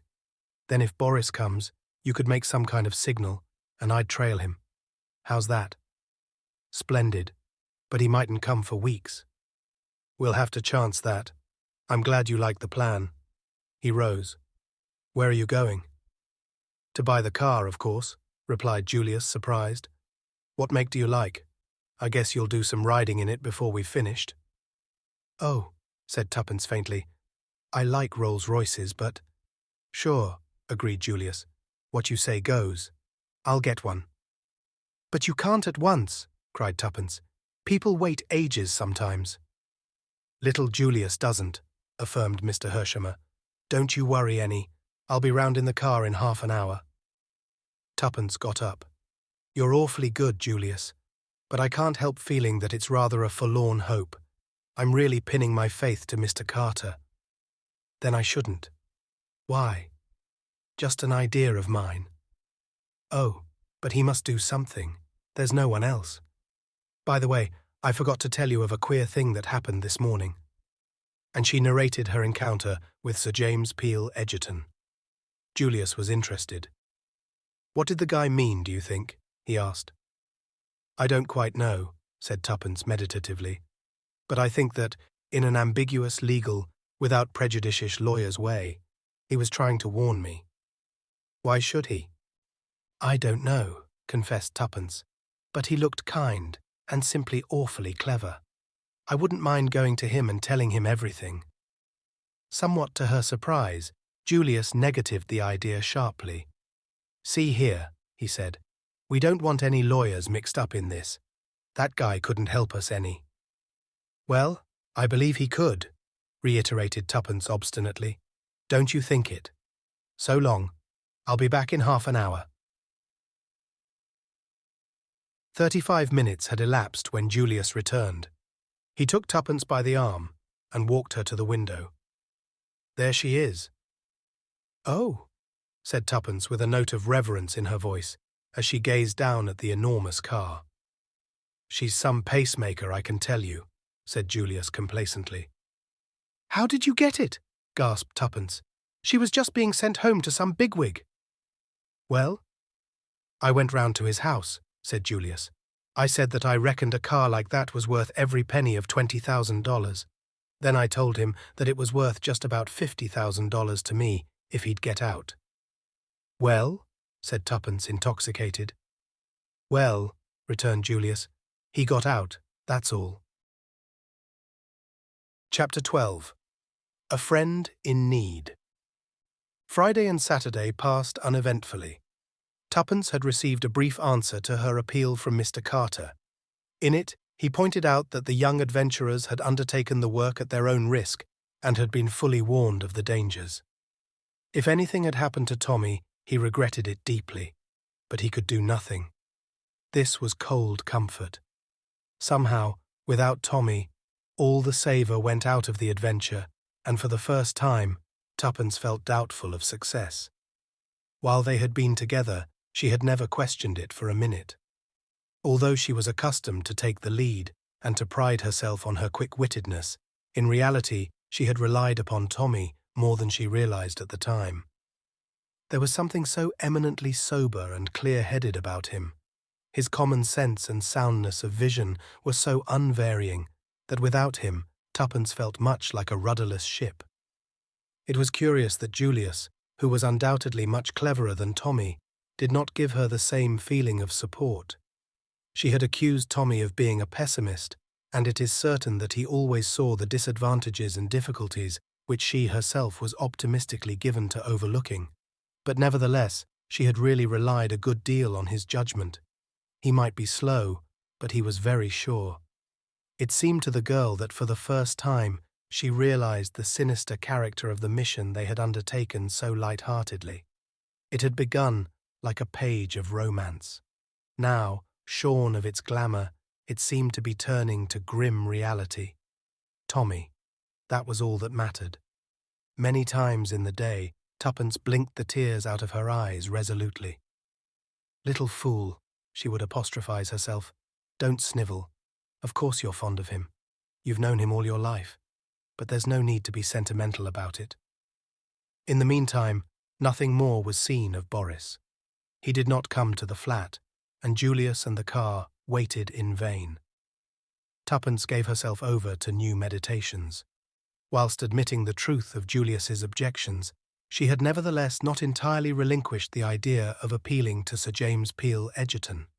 Indeed, she had gone so far as to look up his address in the Red Book. Had he meant to warn her that day? If so, why? Surely she was at least entitled to demand an explanation. He had looked at her so kindly. Perhaps he might tell them something concerning Mrs. Vandermeyer, which might lead to a clue to Tommy's whereabouts. Anyway, Tuppence decided, with her usual shake of the shoulders, it was worth trying, and try it she would. Sunday was her afternoon out. She would meet Julius, persuade him to her point of view, and they would beard the lion in his den. When the day arrived, Julius needed a considerable amount of persuading, but Tuppence held firm. "It can do no harm," was what she always came back to. In the end, Julius gave in, and they proceeded in the car to Carlton House Terrace. The door was opened by an irreproachable butler. Tuppence felt a little nervous. After all, perhaps it was colossal cheek on her part. She had decided not to ask if Sir James was at home, but to adopt a more personal attitude. "Will you ask Sir James if I can see him for a few minutes? I have an important message for him." The butler retired, returning a moment or two later. "Sir James will see you. Will you step this way?" He ushered them into a room at the back of the house, furnished as a library. The collection of books was a magnificent one, and Tuppence noticed that all one wall was devoted to works on crime and criminology. There were several deep-padded leather armchairs and an old-fashioned open hearth. In the window was a big roll-top desk strewn with papers at which the master of the house was sitting. He rose as they entered. "You have a message for me?" "Ah." He recognized Tuppence with a smile. "It's you, is it? Brought a message from Mrs. Vandermeyer, I suppose?" "Not exactly," said Tuppence. "In fact, I'm afraid I only said that to be quite sure of getting in. Oh, by the way, this is Mr. Hershemer, Sir James Peel Egerton." "Pleased to meet you," said the American, shooting out a hand. "Won't you both sit down?" asked Sir James. He drew forward 2 chairs. "Sir James," said Tuppence, plunging boldly, "I dare say you will think it is most awful cheek of me coming here like this, because, of course, it's nothing whatever to do with you, and then you're a very important person, and of course Tommy and I are very unimportant." She paused for breath. "Tommy?" queried Sir James, looking across at the American. "No, that's Julius," explained Tuppence. "I'm rather nervous, and that makes me tell it badly. What I really want to know is what you meant by what you said to me the other day. Did you mean to warn me against Mrs. Vandermeyer? You did, didn't you?" "My dear young lady, as far as I recollect, I only mentioned that there were equally good situations to be obtained elsewhere." "Yes, I know, but it was a hint, wasn't it?" "Well, perhaps it was," admitted Sir James gravely. "Well, I want to know more. I want to know just why you gave me a hint." Sir James smiled at her earnestness. "Suppose the lady brings a libel action against me for defamation of character?" "Of course," said Tuppence. "I know lawyers are always dreadfully careful. But can't we say, without prejudice first, and then say, Just what we want to. Well, said Sir James, still smiling, without prejudice then, if I had a young sister forced to earn her living, I should not like to see her in Mrs. Vandermeyer's service. I felt it incumbent on me just to give you a hint. It is no place for a young and inexperienced girl. That is all I can tell you. I see, said Tuppence thoughtfully. Thank you very much. But I'm not really inexperienced, you know. I knew perfectly that she was a bad lot when I went there. As a matter of fact, that's why I went. She broke off, seeing some bewilderment on the lawyer's face, and went on. I think perhaps I'd better tell you the whole story, Sir James. I've a sort of feeling that you'd know in a minute if I didn't tell the truth, and so you might as well know all about it from the beginning. What do you think, Julius? As you're bent on it, I'd go right ahead with the facts, replied the American, who had so far sat in silence. Yes, tell me all about it, said Sir James. I want to know who Tommy is. Thus encouraged, Tuppence plunged into her tale, and the lawyer listened with close attention. Very interesting, he said when she finished. A great deal of what you tell me, child, is already known to me. I've had certain theories of my own about this Jane Finn. You've done extraordinarily well so far, but it's rather too bad of, what do you know him as, Mr. Carter, to pitchfork you two young things into an affair of this kind. By the way, where did Mr. Hersheimer come in originally? You didn't make that clear? Julius answered for himself. I'm Jane's first cousin, he explained, returning the lawyer's keen gaze. Ah. Oh, Sir James, broke out Tuppence. What do you think has become of Tommy? The lawyer rose and paced slowly up and down. When you arrived, young lady, I was just packing up my traps, going to Scotland by the night train for a few days fishing. But there are different kinds of fishing. I've a good mind to stay and see if we can't get on the track of that young chap. Oh, Tuppence clasped her hands ecstatically. All the same, as I said before, it's too bad of Carter to set you two babies on a job like this. Now don't get offended, Miss, Cowley, Prudence Cowley, but my friends call me Tuppence. Well, Miss Tuppence then, as I'm certainly going to be a friend. Don't be offended because I think you're young. Youth is a failing only too easily outgrown. Now, about this young Tommy of yours. Yes, Tuppence clasped her hands. Frankly, things look bad for him. He's been butting in somewhere where he wasn't wanted, not a doubt of it. But don't give up hope. And you really will help us? There, Julius. He didn't want me to come, she added by way of explanation. Said the lawyer, favouring Julius with another keen glance. And why was that? I reckoned it would be no good worrying you with a petty little business like this.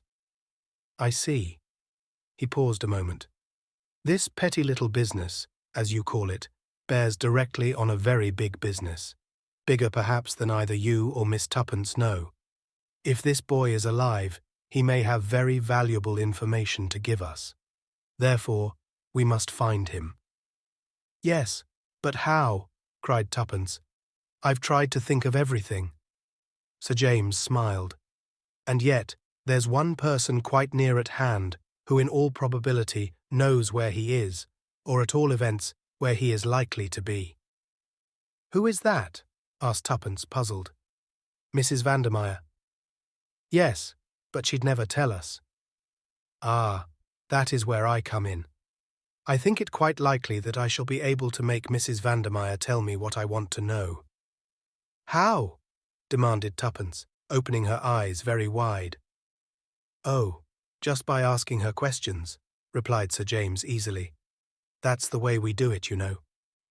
He tapped with his finger on the table, and Tuppence felt again the intense power that radiated from the man. And if she won't tell? Asked Julius suddenly. I think she will. I have one or two powerful levers. Still, in that unlikely event, there is always the possibility of bribery. Sure, and that's where I come in, cried Julius, bringing his fist down on the table with a bang. You can count on me if necessary for $1 million. Yes, sir, $1 million. Sir James sat down and subjected Julius to a long scrutiny. Mr. Hersheimer, he said at last, that is a very large sum. I guess it'll have to be. These aren't the kind of folk to offer sixpence to. At the present rate of exchange, it amounts to considerably over £250,000. That's so. Maybe you think I'm talking through my hat, but I can deliver the goods all right, with enough over to spare for your fee. Sir James flushed slightly. There is no question of a fee, Mr. Hersheimer. I am not a private detective. Sorry. I guess I was just a mite hasty, but I've been feeling bad about this money question. I wanted to offer a big reward for news of Jane some days ago, but your crusted institution of Scotland Yard advised me against it, said it was undesirable. They were probably right, said Sir James dryly. But it's all okay about Julius, put in Tuppence. He's not pulling your leg. He's got simply pots of money. The old man piled it up in style, explained Julius. Now let's get down to it. What's your idea? Sir James considered for a moment or two. There is no time to be lost. The sooner we strike, the better. He turned to Tuppence. Is Mrs. Vandermeyer dining out tonight, do you know? Yes, I think so. But she will not be out late. Otherwise, she would have taken the latchkey. Good. I will call upon her about 10 o'clock. What time are you supposed to return? About 9:30 or 10, but I could go back earlier. You must not do that on any account. It might arouse suspicion if you did not stay out till the usual time. Be back by 9:30. I will arrive at 10. Mr. Hersheimer will wait below in a taxi, perhaps.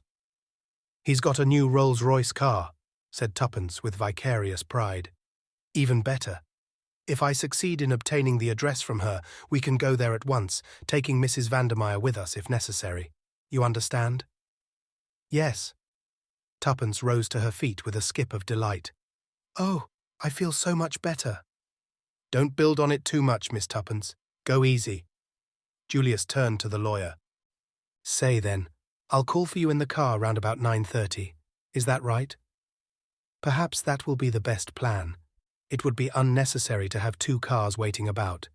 Now, Miss Tuppence, my advice to you is to go and have a good dinner, a really good one, mind, and don't think ahead more than you can help.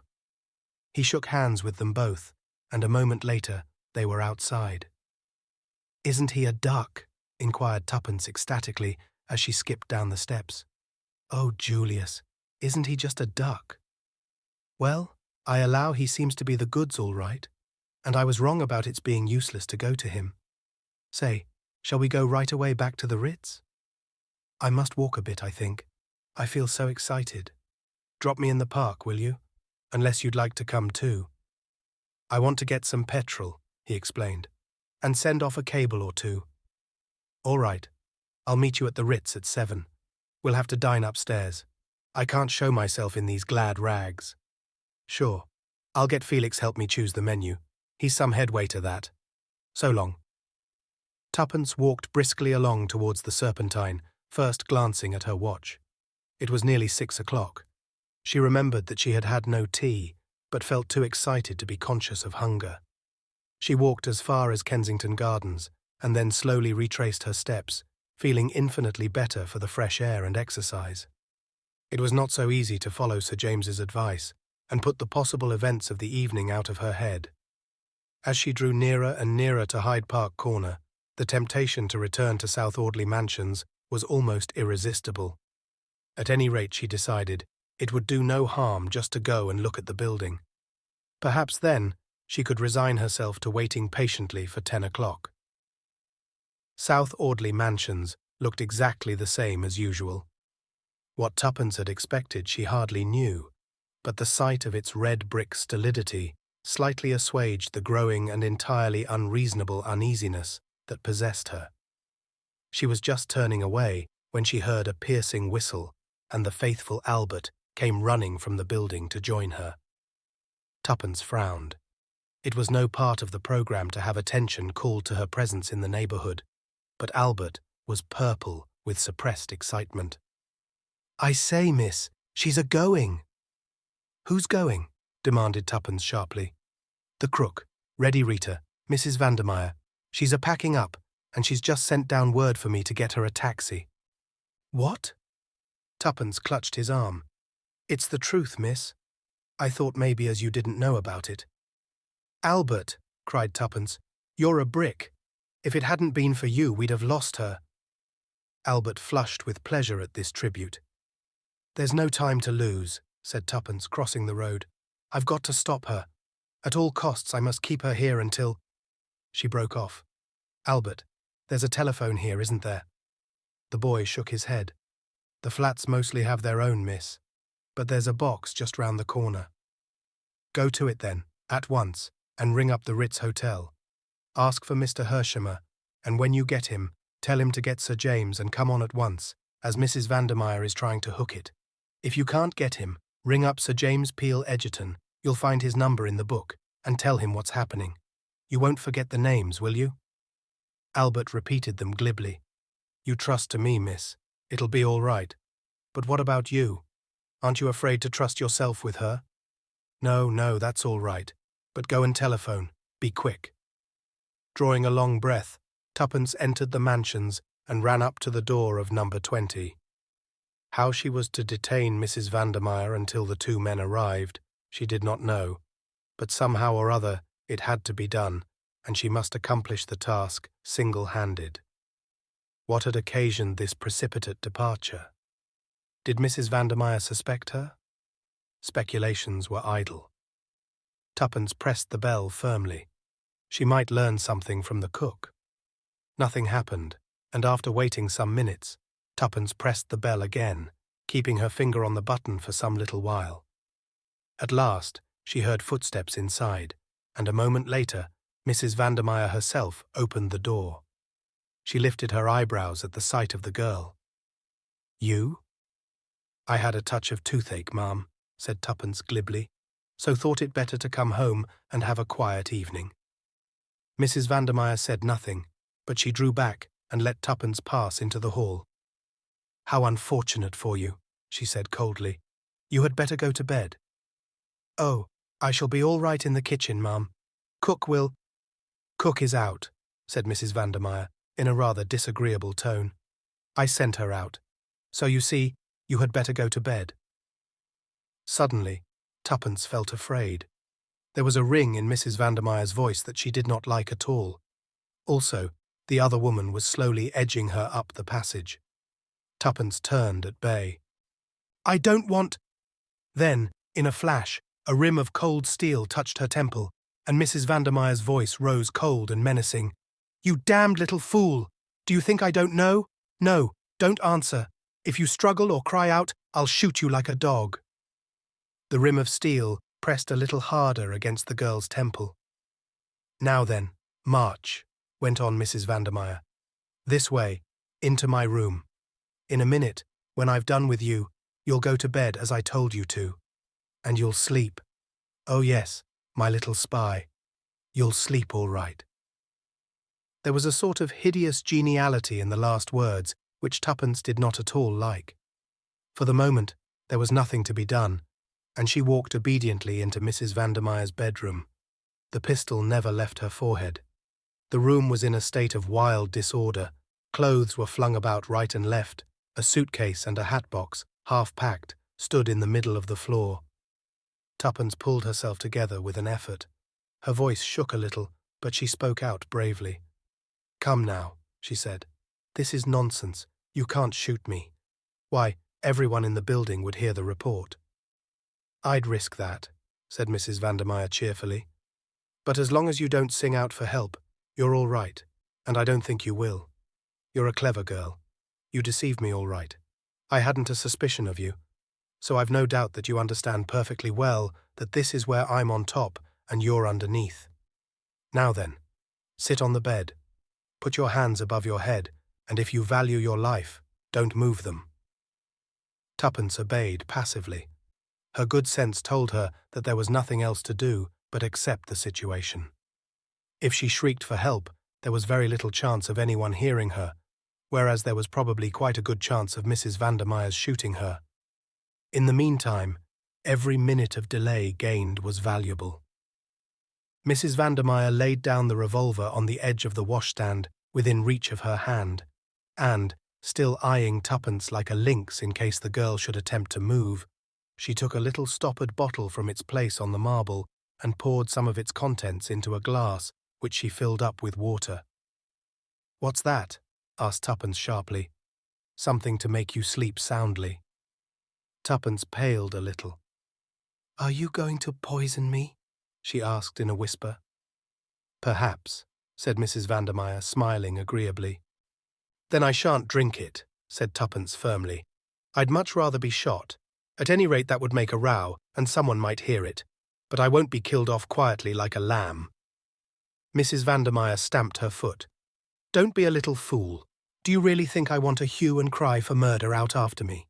If you've any sense at all, you'll realize that poisoning you wouldn't suit my book at all. It's a sleeping draught, that's all. You'll wake up tomorrow morning none the worse. I simply don't want the bother of tying you up and gagging you.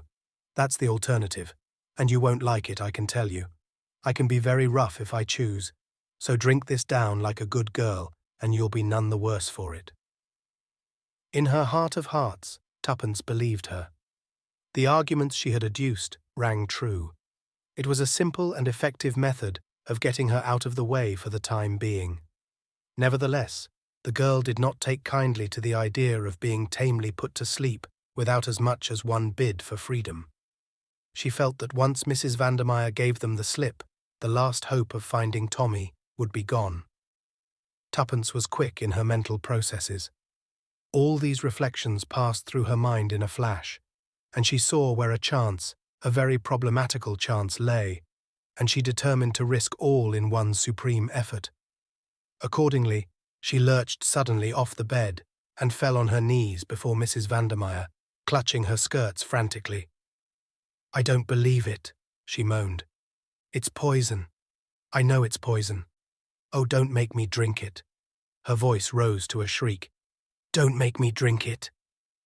Mrs. Vandermeyer, glass in hand, looked down with a curling lip at this sudden collapse. "Get up, you little idiot. Don't go on drivelling there. How you ever had the nerve to play your part as you did, I can't think." She stamped her foot. "Get up, I say." But Tuppence continued to cling and sob, interjecting her sobs with incoherent appeals for mercy. Every minute gained was to the good. Moreover, as she grovelled, she moved imperceptibly nearer to her objective. Mrs. Vandermeyer gave a sharp, impatient exclamation and jerked the girl to her knees. "Drink it at once." Imperiously she pressed the glass to the girl's lips. Tuppence gave one last despairing moan. "You swear it won't hurt me," she temporized. "Of course it won't hurt you. Don't be a fool. Will you swear it?" "Yes, yes," said the other impatiently. "I swear it." Tuppence raised a trembling left hand to the glass. "Very well." Her mouth opened meekly. Mrs. Vandermeyer gave a sigh of relief, off her guard for the moment. Then, quick as a flash, Tuppence jerked the glass upward as hard as she could. The fluid in it splashed into Mrs. Vandermeyer's face, and during her momentary gasp, Tuppence's right hand shot out and grasped the revolver where it lay on the edge of the washstand. The next moment, she had sprung back a pace, and the revolver pointed straight at Mrs. Vandermeyer's heart, with no unsteadiness in the hand that held it. In the moment of victory, Tuppence betrayed a somewhat unsportsmanlike triumph. "Now who's on top and who's underneath?" she crowed. The other's face was convulsed with rage. For a minute, Tuppence thought she was going to spring upon her, which would have placed the girl in an unpleasant dilemma, since she meant to draw the line at actually letting off the revolver. However, with an effort, Mrs. Vandermeyer controlled herself, and at last, a slow, evil smile crept over her face. "Not a fool then, after all. You did that well, girl, but you shall pay for it. Oh yes, you shall pay for it. I have a long memory." "I'm surprised you should have been gulled so easily," said Tuppence scornfully. "Did you really think I was the kind of girl to roll about on the floor and whine for mercy?" "You may do, some day," said the other significantly. The cold malignity of her manner sent an unpleasant chill down Tuppence's spine, but she was not going to give in to it. "Supposing we sit down," she said pleasantly. "Our present attitude is a little melodramatic. No, not on the bed. Draw a chair up to the table, that's right. Now I'll sit opposite you with the revolver in front of me, just in case of accidents. Splendid. Now let's talk." "What about?" said Mrs. Vandermeyer sullenly. Tuppence eyed her thoughtfully for a minute. She was remembering several things. Boris's words, "I believe you would sell us," and her answer, "The price would have to be enormous, given lightly it was true, yet might not there be a substratum of truth in it?" Long ago, had not Whittington asked, "Who's been blabbing? Rita?" Would Rita Vandermeyer prove to be the weak spot in the armour of Mr. Brown? Keeping her eyes fixed steadily on the other's face, Tuppence replied quietly, "Money," Mrs. Vandermeyer started. Clearly, the reply was unexpected. "What do you mean?" "I'll tell you. You said just now that you had a long memory. A long memory isn't half as useful as a long purse. I dare say it relieves your feelings a good deal to plan out all sorts of dreadful things to do to me, but is that practical? Revenge is very unsatisfactory. Everyone always says so. But money," Tuppence warmed to her pet creed. "Well, there's nothing unsatisfactory about money, is there?" "Do you think," said Mrs. Vandermeyer scornfully, "that I am the kind of woman to sell my friends?" "Yes," said Tuppence promptly, "if the price was big enough. A paltry £100 or so." "No," said Tuppence, "I should suggest 100,000. Her economical spirit did not permit her to mention the whole $1,000,000 suggested by Julius. A flush crept over Mrs. Vandermeyer's face. "What did you say?" she asked, her fingers playing nervously with a brooch on her breast. In that moment, Tuppence knew that the fish was hooked, and for the first time she felt a horror of her own money-loving spirit. It gave her a dreadful sense of kinship to the woman fronting her. £100,000, repeated Tuppence. The light died out of Mrs. Vandermeyer's eyes. She leaned back in her chair. "Bah!" she said. "You haven't got it." "No," admitted Tuppence, "I haven't, but I know someone who has." "Who?" "A friend of mine." "Must be a millionaire," remarked Mrs. Vandermeyer unbelievingly. "As a matter of fact, he is. He's an American. He'll pay you that without a murmur. You can take it from me that it's a perfectly genuine proposition." Mrs. Vandermeyer sat up again. "I'm inclined to believe you," she said slowly. There was silence between them for some time. Then Mrs. Vandermeyer looked up. "What does he want to know, this friend of yours?" Tuppence went through a momentary struggle, but it was Julius's money, and his interests must come first. "He wants to know where Jane Finn is," she said boldly. Mrs. Vandermeyer showed no surprise.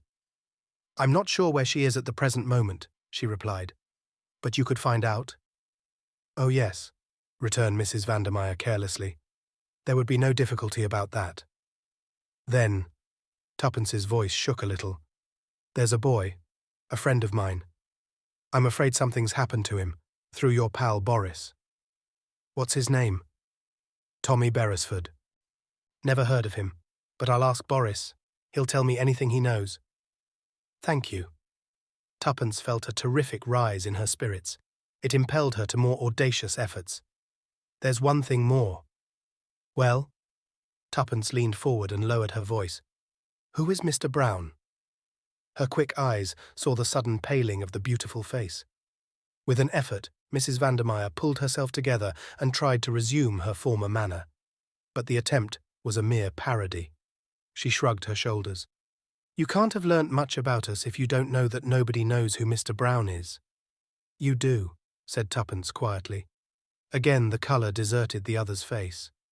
"What makes you think that?" "I don't know," said the girl truthfully. "But I'm sure."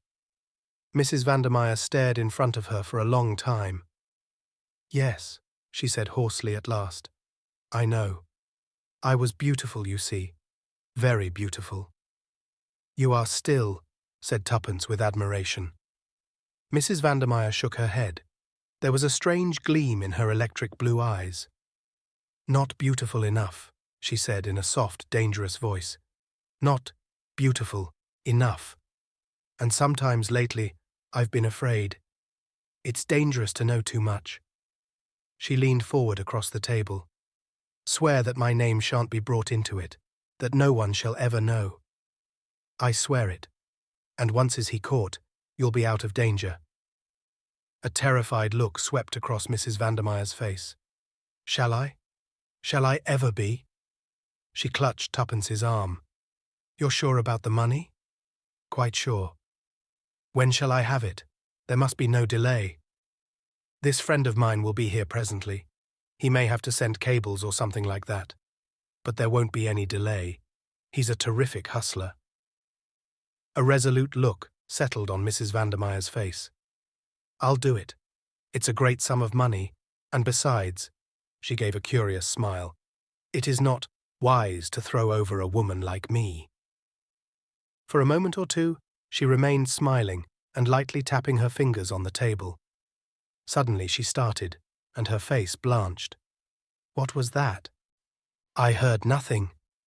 Mrs. Vandermeyer gazed round her fearfully. "If there should be someone listening."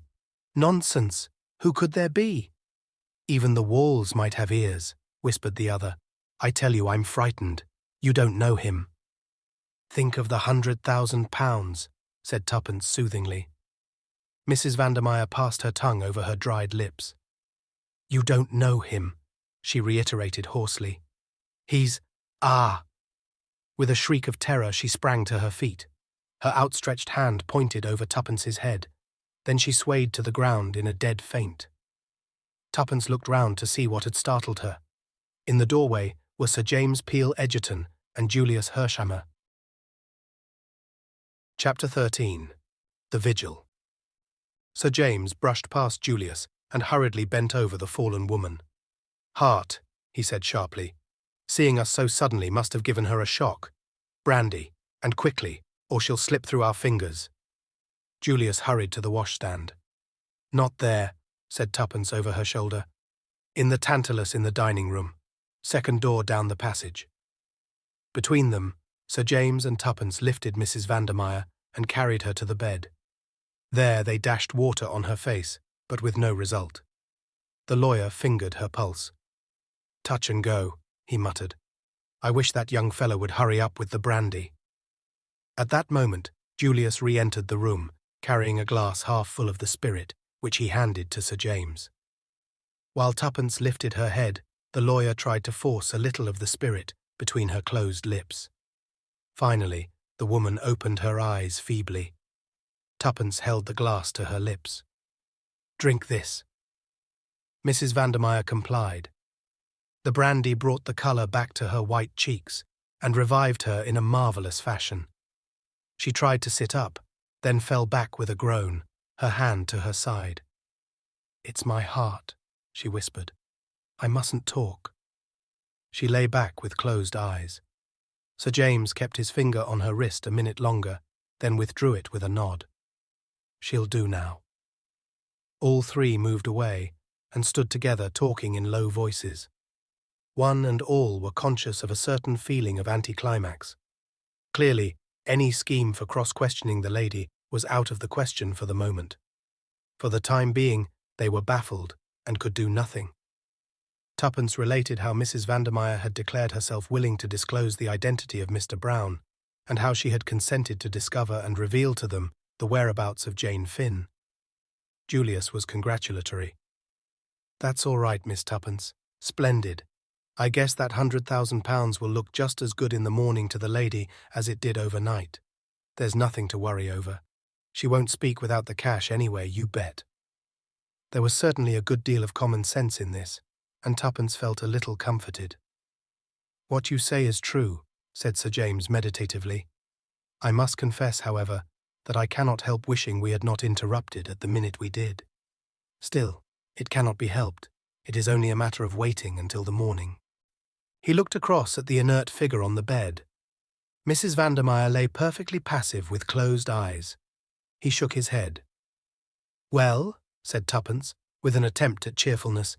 "We must wait until the morning, that's all. But I don't think we ought to leave the flat." "What about leaving that bright boy of yours on guard?" "Albert? And suppose she came round again and hooked it? Albert couldn't stop her." "I guess she won't want to make tracks away from the dollars." "She might. She seemed very frightened of Mr. Brown." "What? Real plumb scared of him?" "Yes. She looked round and said even walls had ears." "Maybe she meant a dictaphone," said Julius with interest. "Miss Tuppence is right," said Sir James quietly. "We must not leave the flat, if only for Mrs. Vandermeyer's sake." Julius stared at him. "You think he'd get after her? Between now and tomorrow morning? How could he know, even?" "You forget your own suggestion of a dictaphone," said Sir James dryly. "We have a very formidable adversary. I believe, if we exercise all due care, that there is a very good chance of his being delivered into our hands. But we must neglect no precaution. We have an important witness, but she must be safeguarded. I would suggest that Miss Tuppence should go to bed, and that you and I, Mr. Hershimer, should share the vigil." Tuppence was about to protest, but happening to glance at the bed, she saw Mrs. Vandermeyer, her eyes half open, with such an expression of mingled fear and malevolence on her face that it quite froze the words on her lips. For a moment she wondered whether the faint and the heart attack had been a gigantic sham, but remembering the deadly pallor, she could hardly credit the supposition. As she looked, the expression disappeared as by magic, and Mrs. Vandermeyer lay inert and motionless as before. For a moment the girl fancied she must have dreamt it, but she determined nevertheless to be on the alert. "Well," said Julius, "I guess we'd better make a move out of here anyway." The others fell in with his suggestion. Sir James again felt Mrs. Vandermeyer's pulse. "Perfectly satisfactory," he said in a low voice to Tuppence. "She'll be absolutely all right after a night's rest." The girl hesitated a moment by the bed. The intensity of the expression she had surprised had impressed her powerfully. Mrs. Vandermeyer lifted her lids.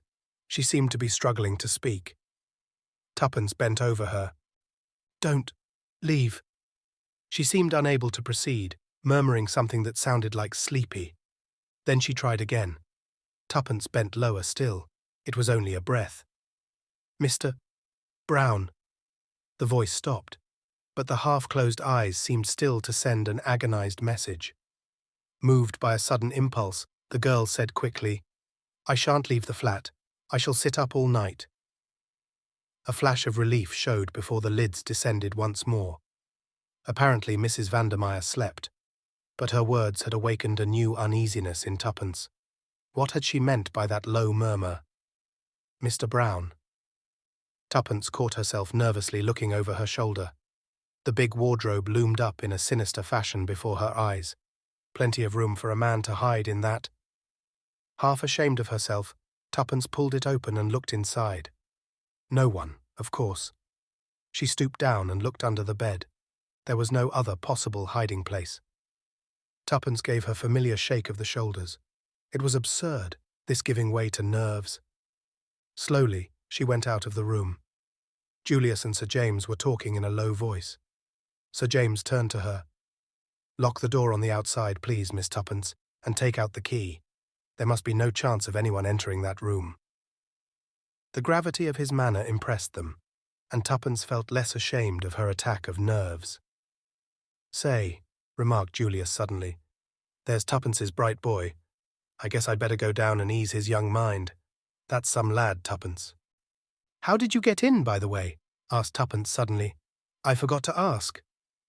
"Well, Albert got me on the phone all right. I ran round for Sir James here, and we came right on. The boy was on the lookout for us, and was just a mite worried about what might have happened to you. He'd been listening outside the door of the flat, but couldn't hear anything. Anyhow, he suggested sending us up in the coal lift instead of ringing the bell, and sure enough, we landed in the scullery and came right along to find you. Albert's still below, and must be just hopping mad by this time." With which, Julius departed abruptly. "Now then, Miss Tuppence," said Sir James, You know this place better than I do. Where do you suggest we should take up our quarters? Tuppence considered for a moment or two. I think Mrs. Vandermeyer's boudoir would be the most comfortable, she said at last, and led the way there. Sir James looked round approvingly. This will do very well, and now, my dear young lady, do go to bed and get some sleep. Tuppence shook her head resolutely. I couldn't, thank you, Sir James. I should dream of Mr. Brown all night. But you'll be so tired, child. No, I shan't. I'd rather stay up, really. The lawyer gave in. Julius reappeared some minutes later, having reassured Albert and rewarded him lavishly for his services. Having in his turn failed to persuade Tuppence to go to bed, he said decisively, At any rate, you've got to have something to eat right away. Where's the larder? Tuppence directed him, and he returned in a few minutes with a cold pie and 3 plates. After a hearty meal, the girl felt inclined to pooh-pooh her fancies of half an hour before. The power of the money bribe could not fail. And now, Miss Tuppence, said Sir James, we want to hear your adventures. That's so, agreed Julius. Tuppence narrated her adventures with some complacence. Julius occasionally interjected an admiring bully. Sir James said nothing until she had finished, when his quiet, well done, Miss Tuppence, made her flush with pleasure. There's one thing I don't get clearly, said Julius. What put her up to clearing out? I don't know, confessed Tuppence. Sir James stroked his chin thoughtfully. The room was in great disorder. That looks as though her flight was unpremeditated, almost as though she got a sudden warning to go from someone. Mr. Brown, I suppose, said Julius scoffingly. The lawyer looked at him deliberately for a minute or two. Why not? He said. Remember, you yourself have once been worsted by him. Julius flushed with vexation. I feel just mad when I think of how I handed out Jane's photograph to him like a lamb. Gee, if I ever lay hands on it again, I'll freeze onto it like hell. That contingency is likely to be a remote one, said the other dryly. I guess you're right, said Julius frankly. And in any case, it's the original I'm out after. Where do you think she can be, Sir James? The lawyer shook his head. Impossible to say, but I've a very good idea where she has been. You have? Where? Sir James smiled. At the scene of your nocturnal adventures, the Bournemouth nursing home. There? Impossible. I asked. No, my dear sir. You asked if anyone of the name of Jane Finn had been there. Now, if the girl had been placed there, it would almost certainly be under an assumed name. Bully for you! Cried Julius. I never thought of that. It was fairly obvious, said the other. Perhaps the doctor's in it too, suggested Tuppence. Julius shook his head. I don't think so. I took to him at once. No, I'm pretty sure Dr. Hall's all right. Hall, did you say? Asked Sir James. That is curious. Really very curious. Why? Demanded Tuppence. Because I happened to meet him this morning. I've known him slightly on and off for some years, and this morning I ran across him in the street, staying at the Metropole, he told me. He turned to Julius. Didn't he tell you he was coming up to town? Julius shook his head. Curious, mused Sir James. You did not mention his name this afternoon, or I would have suggested your going to him for further information with my card as introduction. I guess I'm a mutt, said Julius with unusual humility. I ought to have thought of the false name stunt. How could you think of anything after falling out of that tree? Cried Tuppence. I'm sure anyone else would have been killed right off. Well, I guess it doesn't matter now anyway, said Julius. We've got Mrs. Vandermeyer on a string, and that's all we need. Yes, said Tuppence, but there was a lack of assurance in her voice. A silence settled down over the party. Little by little the magic of the night began to gain a hold on them. There were sudden creaks of the furniture, imperceptible rustlings in the curtains. Suddenly, Tuppence sprang up with a cry. I can't help it. I know Mr. Brown's somewhere in the flat. I can feel him. Sure, Tuppence, how could he be? This door's open into the hall. No one could have come in by the front door without our seeing and hearing him. I can't help it. I feel he's here." She looked appealingly at Sir James, who replied gravely, "With due deference to your feelings, Miss Tuppence, and mine as well for that matter, I do not see how it is humanly possible for anyone to be in the flat without our knowledge." The girl was a little comforted by his words. "Sitting up at night is always rather jumpy," she confessed. "Yes," said Sir James, "we are in the condition of people holding a séance. Perhaps if a medium were present, we might get some marvellous results." "Do you believe in spiritualism?" asked Tuppence, opening her eyes wide. The lawyer shrugged his shoulders. "There is some truth in it, without a doubt, but most of the testimony would not pass muster in the witness box." The hours drew on. With the first faint glimmerings of dawn, Sir James drew aside the curtains. They beheld, what few Londoners see, the slow rising of the sun over the sleeping city. Somehow, with the coming of the light, the dreads and fancies of the past night seemed absurd. Tuppence's spirits revived to the normal. "Hooray!" she said. "It's going to be a gorgeous day, and we shall find Tommy and Jane Finn, and everything will be lovely. I shall ask Mr. Carter if I can't be made a dame." At 7 o'clock, Tuppence volunteered to go and make some tea. She returned with a tray containing the teapot and 4 cups. "Who's the other cup for?" inquired Julius. "The prisoner, of course. I suppose we might call her that." "Taking her tea seems a kind of anticlimax to last night," said Julius thoughtfully. "Yes, it does," admitted Tuppence. "But anyway, here goes. Perhaps you'd both come too, in case she springs on me or anything. You see, we don't know what mood she'll wake up in." Sir James and Julius accompanied her to the door. "Where's the key?" "Oh, of course, I've got it myself." She put it in the lock and turned it, then paused. "Supposing, after all, she's escaped," she murmured in a whisper. "Plumb impossible," replied Julius reassuringly. But Sir James said nothing. Tuppence drew a long breath and entered. She heaved a sigh of relief as she saw that Mrs. Vandermeyer was lying on the bed. "Good morning," she remarked cheerfully. "I've brought you some tea." Mrs. Vandermeyer did not reply. Tuppence put down the cup on the table by the bed and went across to draw up the blinds. When she turned, Mrs. Vandermeyer still lay without a movement. With a sudden fear clutching at her heart, Tuppence ran to the bed. The hand she lifted was cold as ice. Mrs. Vandermeyer would never speak now. Her cry brought the others. A very few minutes sufficed. Mrs. Vandermeyer was dead, must have been dead some hours. She had evidently died in her sleep. "If that isn't the cruelest luck," cried Julius in despair.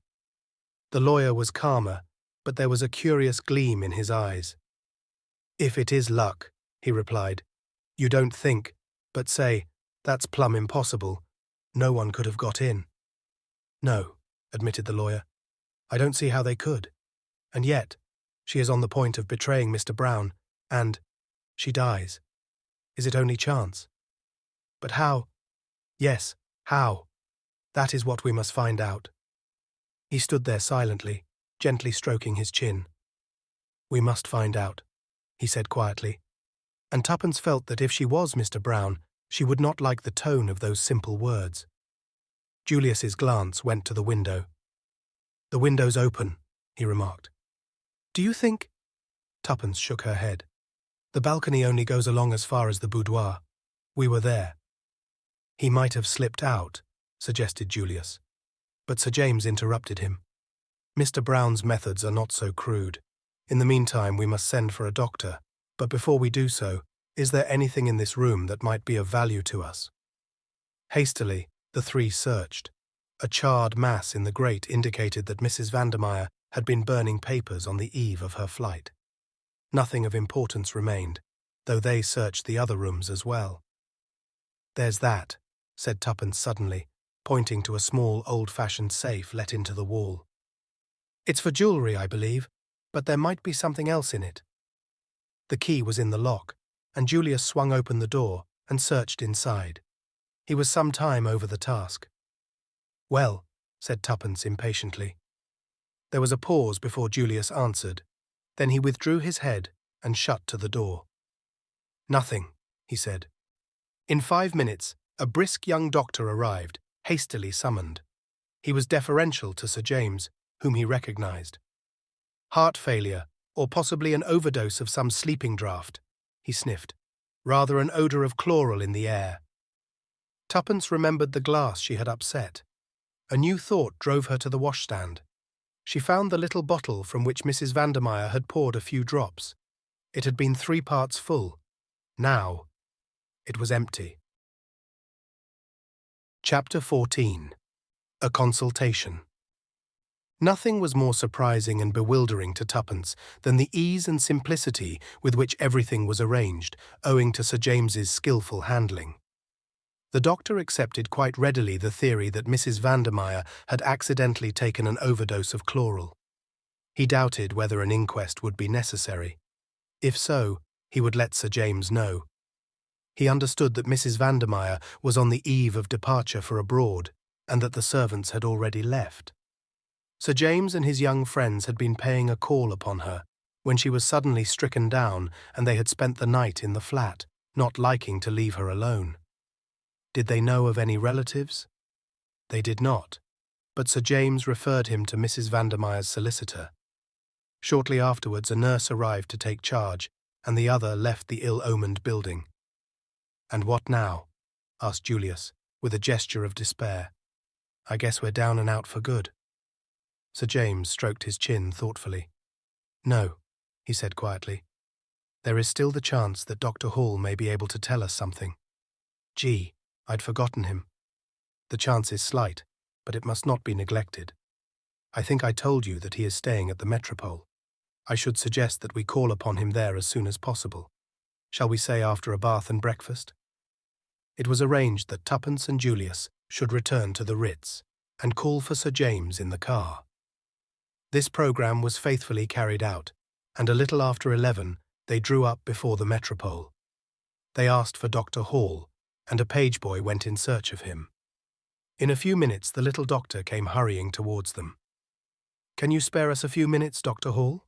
said Sir James pleasantly. "Let me introduce you to Miss Cowley. Mr. Hershamer, I think you already know." A quizzical gleam came into the doctor's eye as he shook hands with Julius. "Ah, yes, my young friend of the tree episode. Ankle all right, eh? I guess it's cured owing to your skillful treatment, Doc.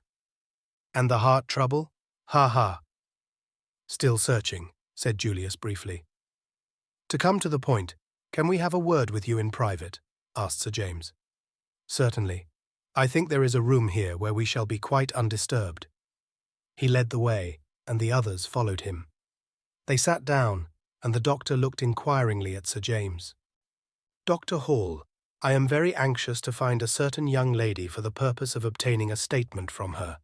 I have reason to believe that she has been at one time or another in your establishment at Bournemouth. I hope I am transgressing no professional etiquette in questioning you on the subject. I suppose it is a matter of testimony." Sir James hesitated a moment. Then he replied, "Yes. I shall be pleased to give you any information in my power. What is the young lady's name?" "Mr. Hershamer asked me. I remember." He half turned to Julius. "The name," said Sir James bluntly, "is really immaterial. She would be almost certainly sent to you under an assumed one. But I should like to know if you are acquainted with a Mrs. Vandermeyer."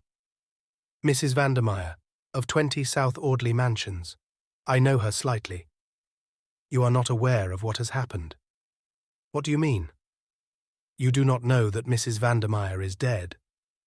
"Dear, dear, I had no idea of it. When did it happen?" "She took an overdose of chloral last night." "Purposely?" "Accidentally, it is believed. I should not like to say myself. Anyway, she was found dead this morning." "Very sad. A singularly handsome woman. I presume she was a friend of yours, since you are acquainted with all these details." "I am acquainted with the details because, well, it was I who found her dead."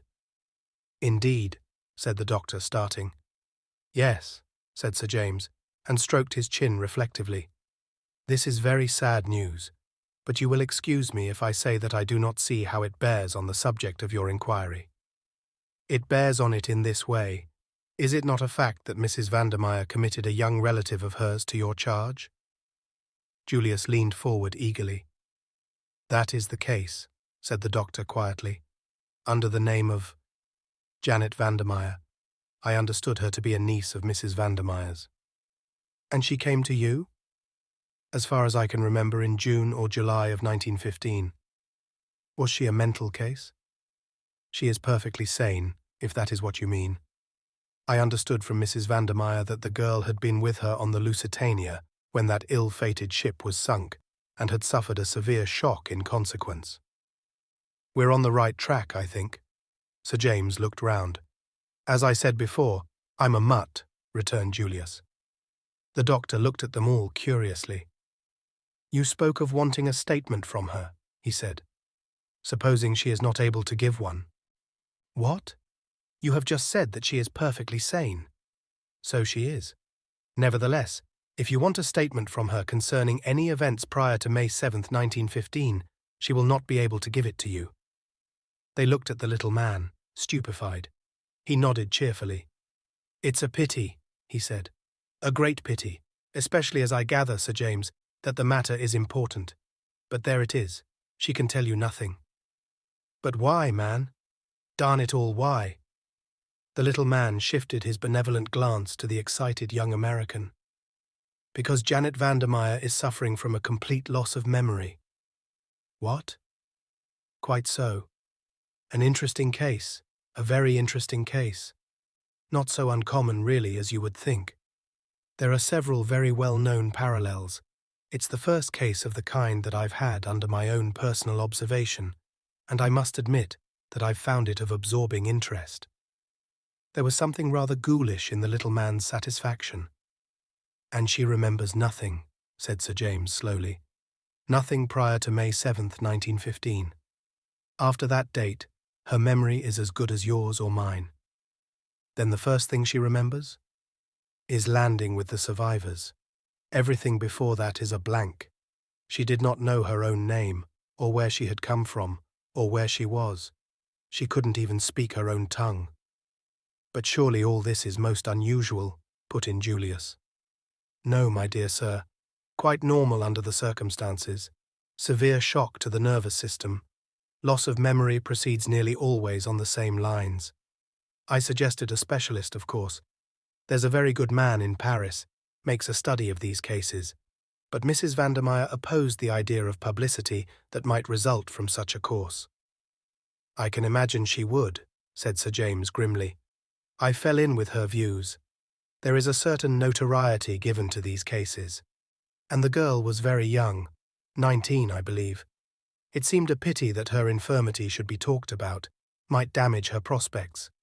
Besides, there is no special treatment to pursue in such cases. It is really a matter of waiting." "Waiting?" "Yes. Sooner or later the memory will return, as suddenly as it went. But in all probability, the girl will have entirely forgotten the intervening period and will take up life where she left off, at the sinking of the Lusitania." "And when do you expect this to happen?" The doctor shrugged his shoulders. "Ah, that I cannot say. Sometimes it is a matter of months, sometimes it has been known to be as long as 20 years. Sometimes another shock does the trick. One restores what the other took away." "Another shock, eh?" said Julius thoughtfully. "Exactly. There was a case in Colorado." The little man's voice trailed on, voluble, mildly enthusiastic. Julius did not seem to be listening. He had relapsed into his own thoughts and was frowning. Suddenly, he came out of his brown study and hit the table such a resounding bang with his fist that everyone jumped, the doctor most of all. "I've got it. I guess, Doc, I'd like your medical opinion on the plan I'm about to outline. Say Jane was to cross the herring pond again, and the same thing was to happen. The submarine, the sinking ship, everyone to take to the boats, and so on. Wouldn't that do the trick? Wouldn't it give a mighty big bump to her subconscious self, or whatever the jargon is, and start it functioning again right away. A very interesting speculation, Mr. Hersheimer. In my own opinion, it would be successful. It is unfortunate that there is no chance of the conditions repeating themselves as you suggest. Not by nature, perhaps, Doc, but I'm talking about art. Art? Why, yes. What's the difficulty? Hire a liner. A liner, murmured Dr. Hall faintly. Hire some passengers. Hire a submarine. That's the only difficulty, I guess. Governments are apt to be a bit hidebound over their engines of war. They won't sell to the first comer. Still, I guess that can be got over. Ever heard of the word graft, sir? Well, graft gets there every time. I reckon that we shan't really need to fire a torpedo. If everyone hustles round and screams loud enough that the ship is sinking, it ought to be enough for an innocent young girl like Jane. By the time she's got a lifebelt on her and is being hustled into a boat with a well-drilled lot of artistes doing the hysterical stunt on deck, why, she ought to be right back where she was in May 1915. How's that for the bare outline? Dr. Hall looked at Julius. Everything that he was for the moment incapable of saying was eloquent in that look. No, said Julius in answer to it. I'm not crazy. The thing's perfectly possible. It's done every day in the States for the movies. Haven't you seen trains in collision on the screen? What's the difference between buying up a train and buying up a liner? Get the properties, and you can go right ahead. Dr. Hall found his voice. But the expense, my dear sir. His voice rose. The expense! It will be colossal. Money doesn't worry me any, explained Julius simply. Dr. Hall turned an appealing face to Sir James, who smiled slightly. Mr. Hersheimer is very well off indeed. The doctor's glance came back to Julius with a new and subtle quality in it. This was no longer an eccentric young fellow with a habit of falling off trees. The doctor's eyes held the deference accorded to a really rich man. Very remarkable plan. Very remarkable, he murmured. The movies, of course, your American word for the kinema. Very interesting. I fear we are perhaps a little behind the times over here in our methods. And you really mean to carry out this remarkable plan of yours? You bet your bottom dollar I do. The doctor believed him, which was a tribute to his nationality. If an Englishman had suggested such a thing, he would have had grave doubts as to his sanity. I cannot guarantee a cure, he pointed out. Perhaps I ought to make that quite clear. Sure, that's all right, said Julius. You just trot out Jane and leave the rest to me. Jane? Miss Janet Vandermeyer, then. Can we get on the long distance to your place right away and ask them to send her up? Or shall I run down and fetch her in my car? The doctor stared. I beg your pardon, Mr. Hersheimer. I thought you understood. Understood what? That Miss Vandermeyer is no longer under my care. Chapter 15. Tuppence receives a proposal. Julius sprang up. What? I thought you were aware of that. When did she leave? Let me see. Today is Monday, is it not? It must have been last Wednesday. Why, surely. Yes, it was the same evening that you, fell out of my tree. That evening? Before or after? Let me see. Oh yes, afterwards. A very urgent message arrived from Mrs. Vandermeyer. The young lady and the nurse who was in charge of her left by the night train. Julius sank back again into his chair. Nurse Edith, left with a patient, I remember, he muttered. My God, to have been so near. Dr. Hall looked bewildered. I don't understand. Is the young lady not with her aunt, after all? Tuppence shook her head. She was about to speak when a warning glance from Sir James made her hold her tongue. The lawyer rose. I'm much obliged to you, Hall. We're very grateful for all you've told us. I'm afraid we're now in the position of having to track Miss Vandermeyer anew. What about the nurse who accompanied her? I suppose you don't know where she is. The doctor shook his head. We've not heard from her, as it happens. I understood she was to remain with Miss Vandermeyer for a while. But what can have happened? Surely the girl has not been kidnapped. That remains to be seen, said Sir James gravely. The other hesitated. "You do not think I ought to go to the police?" "No, no. In all probability, the young lady is with other relations." The doctor was not completely satisfied, but he saw that Sir James was determined to say no more, and realized that to try and extract more information from the famous K.C. would be mere waste of labor. Accordingly, he wished them goodbye, and they left the hotel. For a few minutes they stood by the car, talking. "How maddening," cried Tuppence. "To think that Julius must have been actually under the same roof with her for a few hours." "I was a darned idiot," muttered Julius gloomily. "You couldn't know," Tuppence consoled him. "Could he?" She appealed to Sir James. "I should advise you not to worry," said the latter kindly. "No use crying over spilt milk, you know."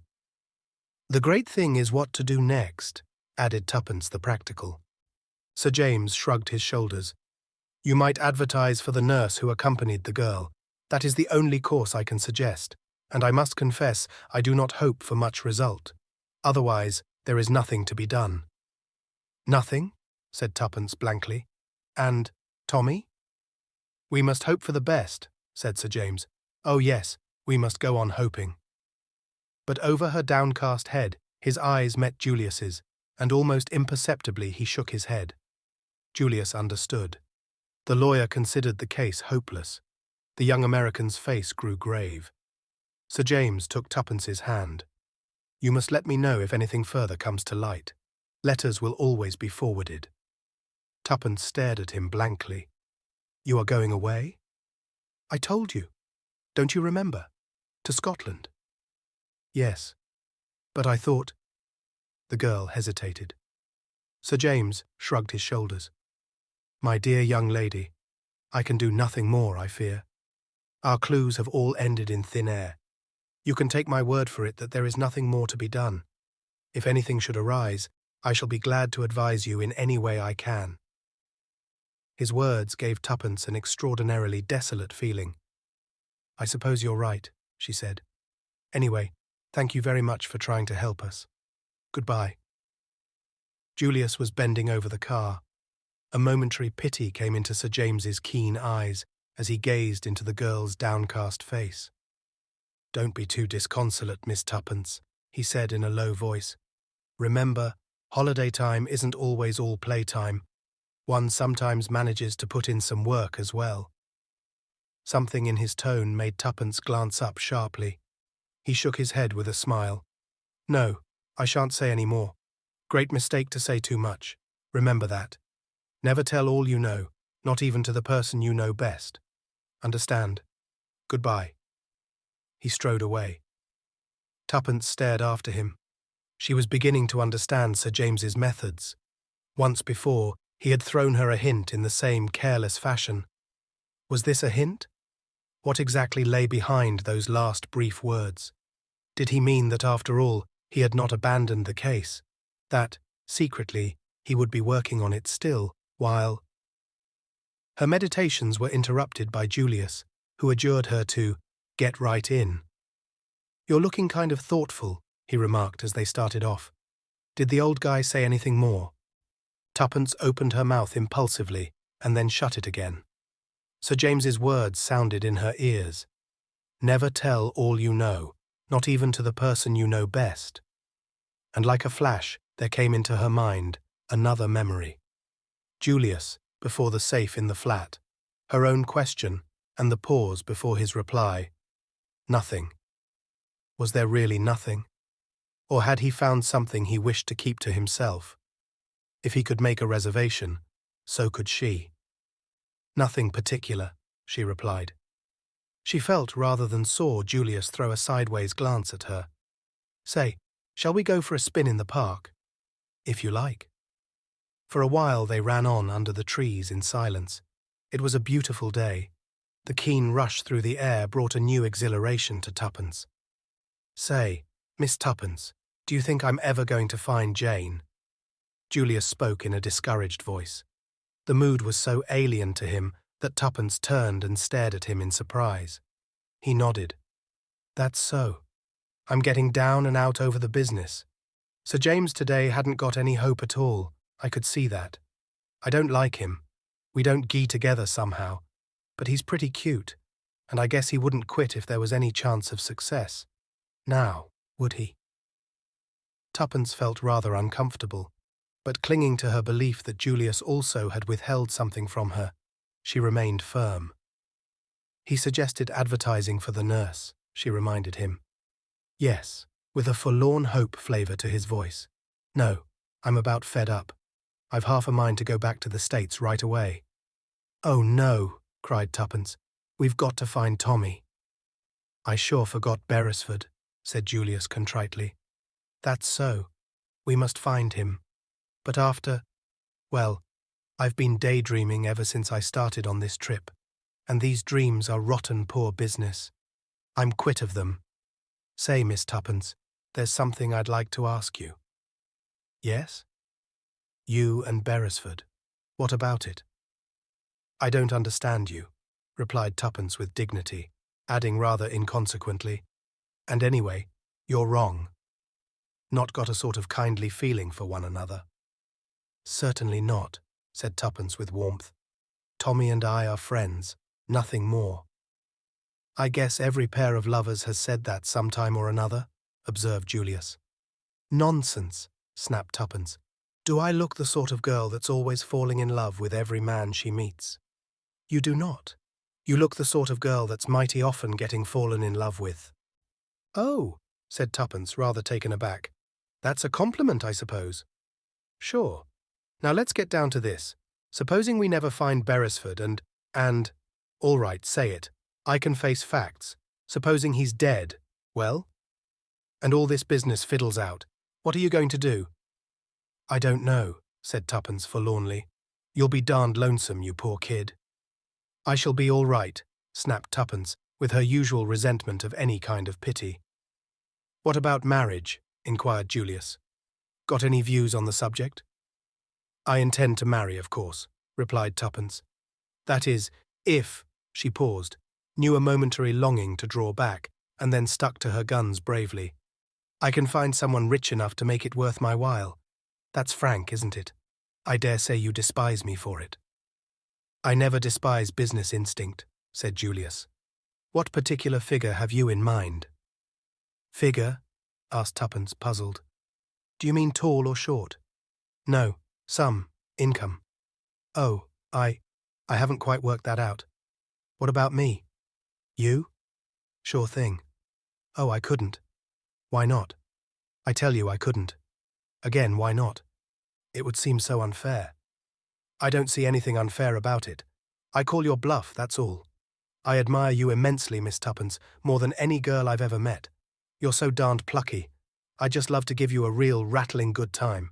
Say the word, and we'll run round right away to some high-class jeweller and fix up the ring business. I can't, gasped Tuppence. Because of Beresford? No. Well then? Tuppence merely continued to shake her head violently. You can't reasonably expect more dollars than I've got. Oh, it isn't that, gasped Tuppence, with an almost hysterical laugh. But thanking you very much and all that, I think I'd better say no. I'd be obliged if you'd do me the favour to think it over until tomorrow. It's no use. Still, I guess we'll leave it like that. Very well, said Tuppence meekly. Neither of them spoke again until they reached the Ritz. Tuppence went upstairs to her room. She felt morally battered to the ground after her conflict with Julius's vigorous personality. Sitting down in front of the glass, she stared at her own reflection for some minutes. Fool, murmured Tuppence at length, making a grimace. Little fool. Everything you want, everything you've ever hoped for, and you go and bleat out no like an idiotic little sheep. It's your one chance. Why don't you take it? Grab it? Snatch at it? What more do you want? As if in answer to her own question, her eyes fell on a small snapshot of Tommy that stood on her dressing table in a shabby frame. For a moment she struggled for self-control, and then, abandoning all presence, she held it to her lips and burst into a fit of sobbing. "Oh, Tommy, Tommy," she cried, "I do love you so, and I may never see you again." At the end of 5 minutes, Tuppence sat up, blew her nose and pushed back her hair. "That's that," she observed sternly. "Let's look facts in the face. I seem to have fallen in love with an idiot of a boy who probably doesn't care 2 straws about me." Here, she paused. "Anyway," she resumed, as though arguing with an unseen opponent, "I don't know that he does. He'd never have dared to say so. I've always jumped on sentiment, and here I am being more sentimental than anybody. What idiots girls are. I've always thought so. I suppose I shall sleep with his photograph under my pillow and dream about him all night. It's dreadful to feel you've been false to your principles." Tuppence shook her head sadly as she reviewed her backsliding. "I don't know what to say to Julius, I'm sure. Oh, what a fool I feel. I'll have to say something. He's so American and thorough, he'll insist upon having a reason. I wonder if he did find anything in that safe."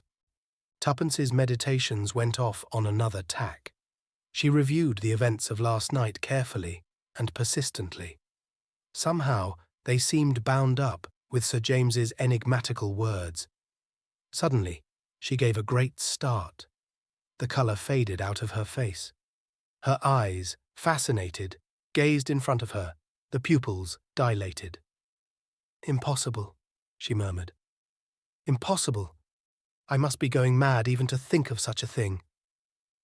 Monstrous. Yet it explained everything.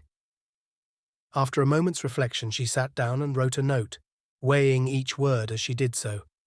Finally, she nodded her head as though satisfied and slipped it into an envelope which she addressed to Julius. She went down the passage to his sitting room and knocked at the door. As she had expected, the room was empty. She left the note on the table. A small page boy was waiting outside her own door when she returned to it. "Telegram for you, miss." Tuppence took it from the salver and tore it open carelessly. Then she gave a cry. The telegram was from Tommy. Chapter 16. Further Adventures of Tommy. From a darkness punctuated with throbbing stabs of fire, Tommy dragged his senses slowly back to life. When he at last opened his eyes, he was conscious of nothing but an excruciating pain through his temples. He was vaguely aware of unfamiliar surroundings. Where was he? What had happened? He blinked feebly. This was not his bedroom at the Ritz. And what the devil was the matter with his head? "Damn," said Tommy, and tried to sit up. He had remembered. He was in that sinister house in Soho. He uttered a groan and fell back. Through his almost closed lids, he reconnoitred carefully. "He is coming too," remarked a voice very near Tommy's ear. He recognized it at once for that of the bearded and efficient German, and lay artistically inert. He felt that it would be a pity to come round too soon, and until the pain in his head became a little less acute, he felt quite incapable of collecting his wits. Painfully, he tried to puzzle out what had happened. Obviously, somebody must have crept up behind him as he listened and struck him down with a blow on the head. They knew him now for a spy, and would in all probability give him short shrift. Undoubtedly, he was in a tight place.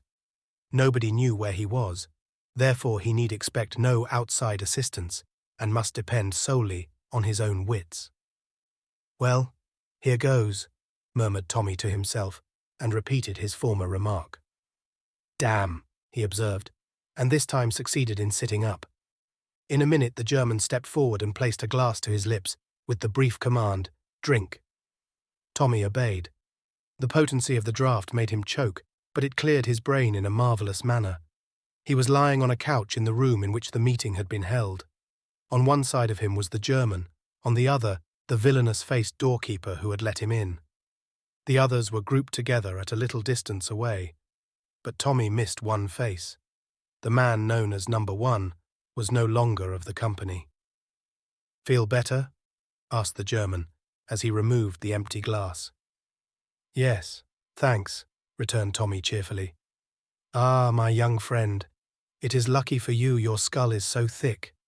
The good Conrad struck hard. He indicated the evil-faced doorkeeper by a nod. The man grinned. Tommy twisted his head round with an effort. "Oh," he said, "so you're Conrad, are you? It strikes me the thickness of my skull was lucky for you too. When I look at you, I feel it's almost a pity I've enabled you to cheat the hangman." The man snarled, and the bearded man said quietly, "He would have run no risk of that." "Just as you like," replied Tommy. "I know it's the fashion to run down the police. I rather believe in them myself." His manner was nonchalant to the last degree. Tommy Beresford was one of those young Englishmen not distinguished by any special intellectual ability, but who are emphatically at their best in what is known as a tight place. Their natural diffidence and caution fall from them like a glove. Tommy realized perfectly that in his own wits lay the only chance of escape, and behind his casual manner he was racking his brains furiously. The cold accents of the German took up the conversation. "Have you anything to say before you are put to death as a spy?"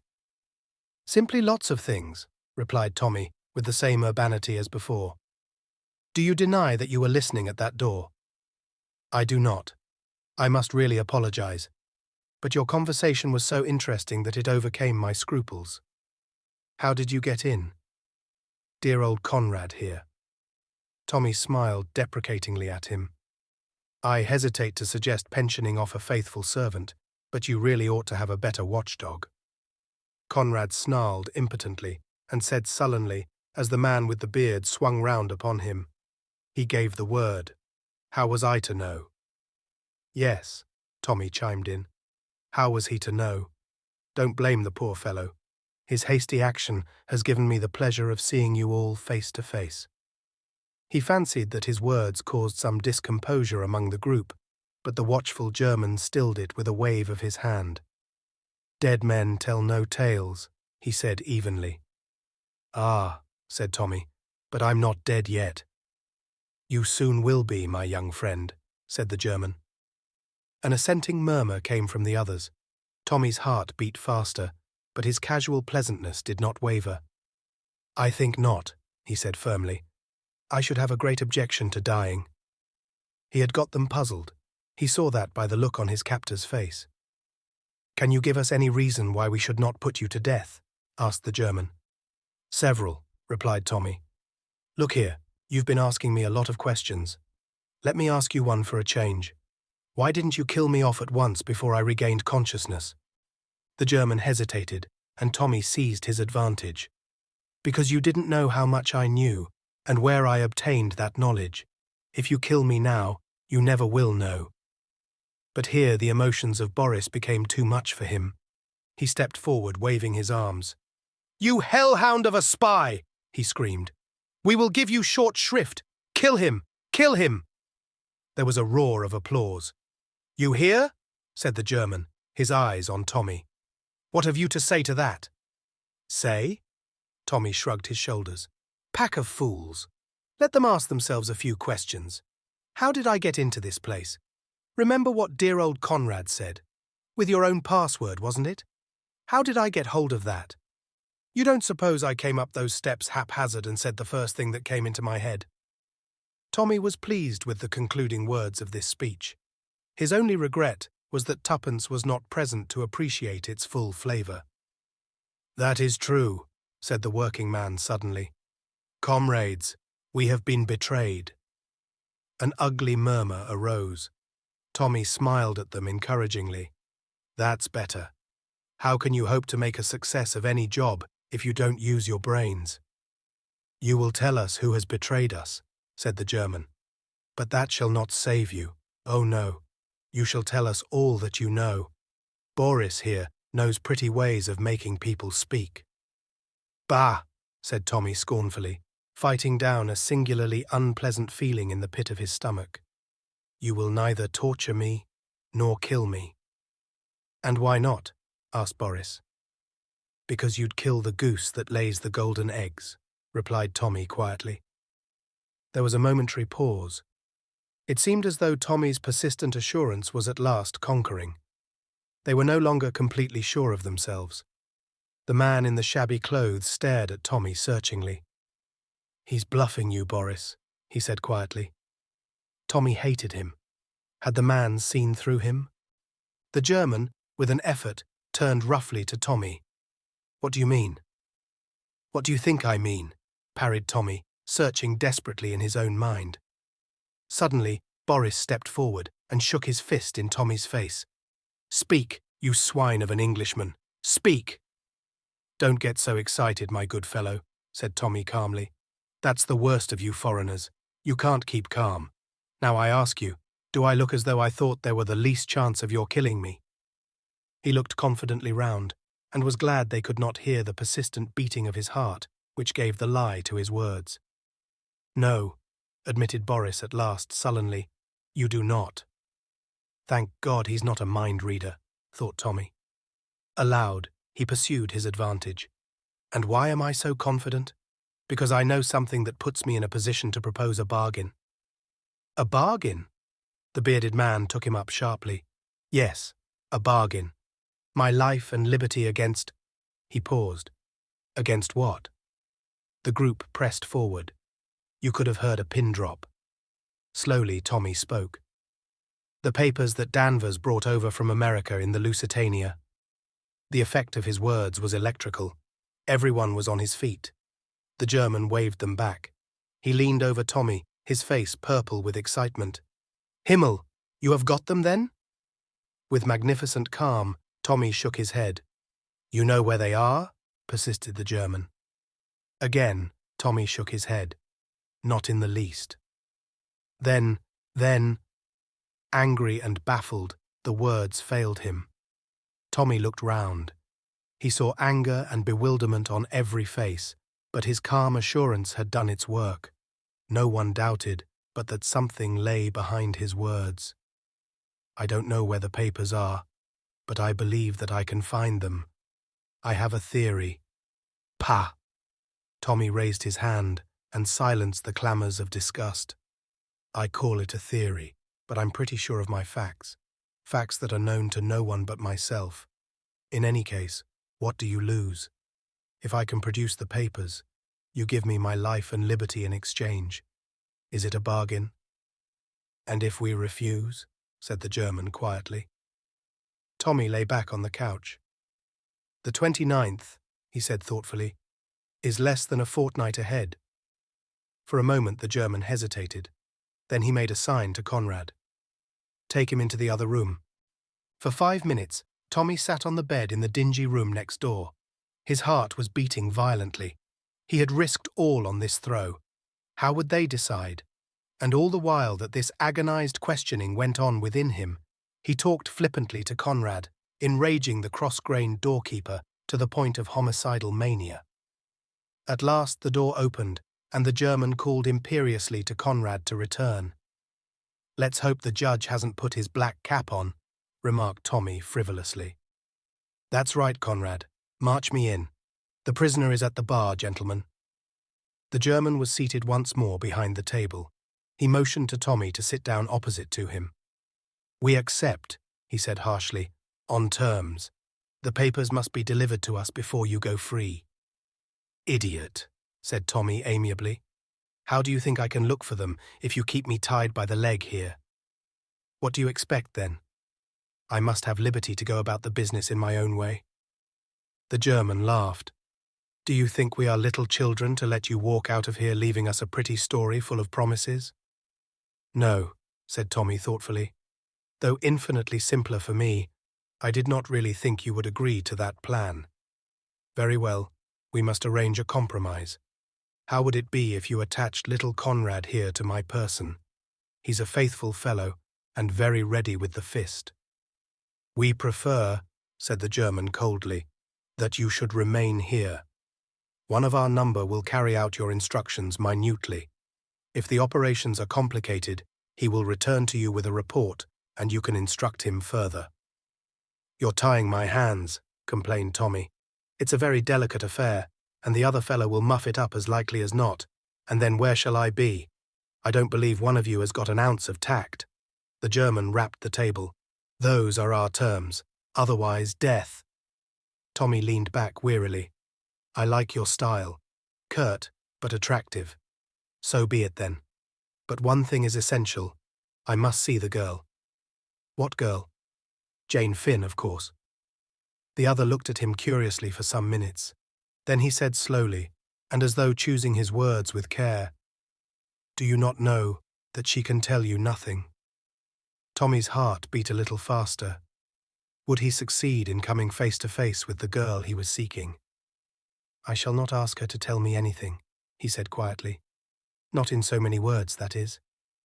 "Then why see her?" Tommy paused. "To watch her face when I ask her one question," he replied at last.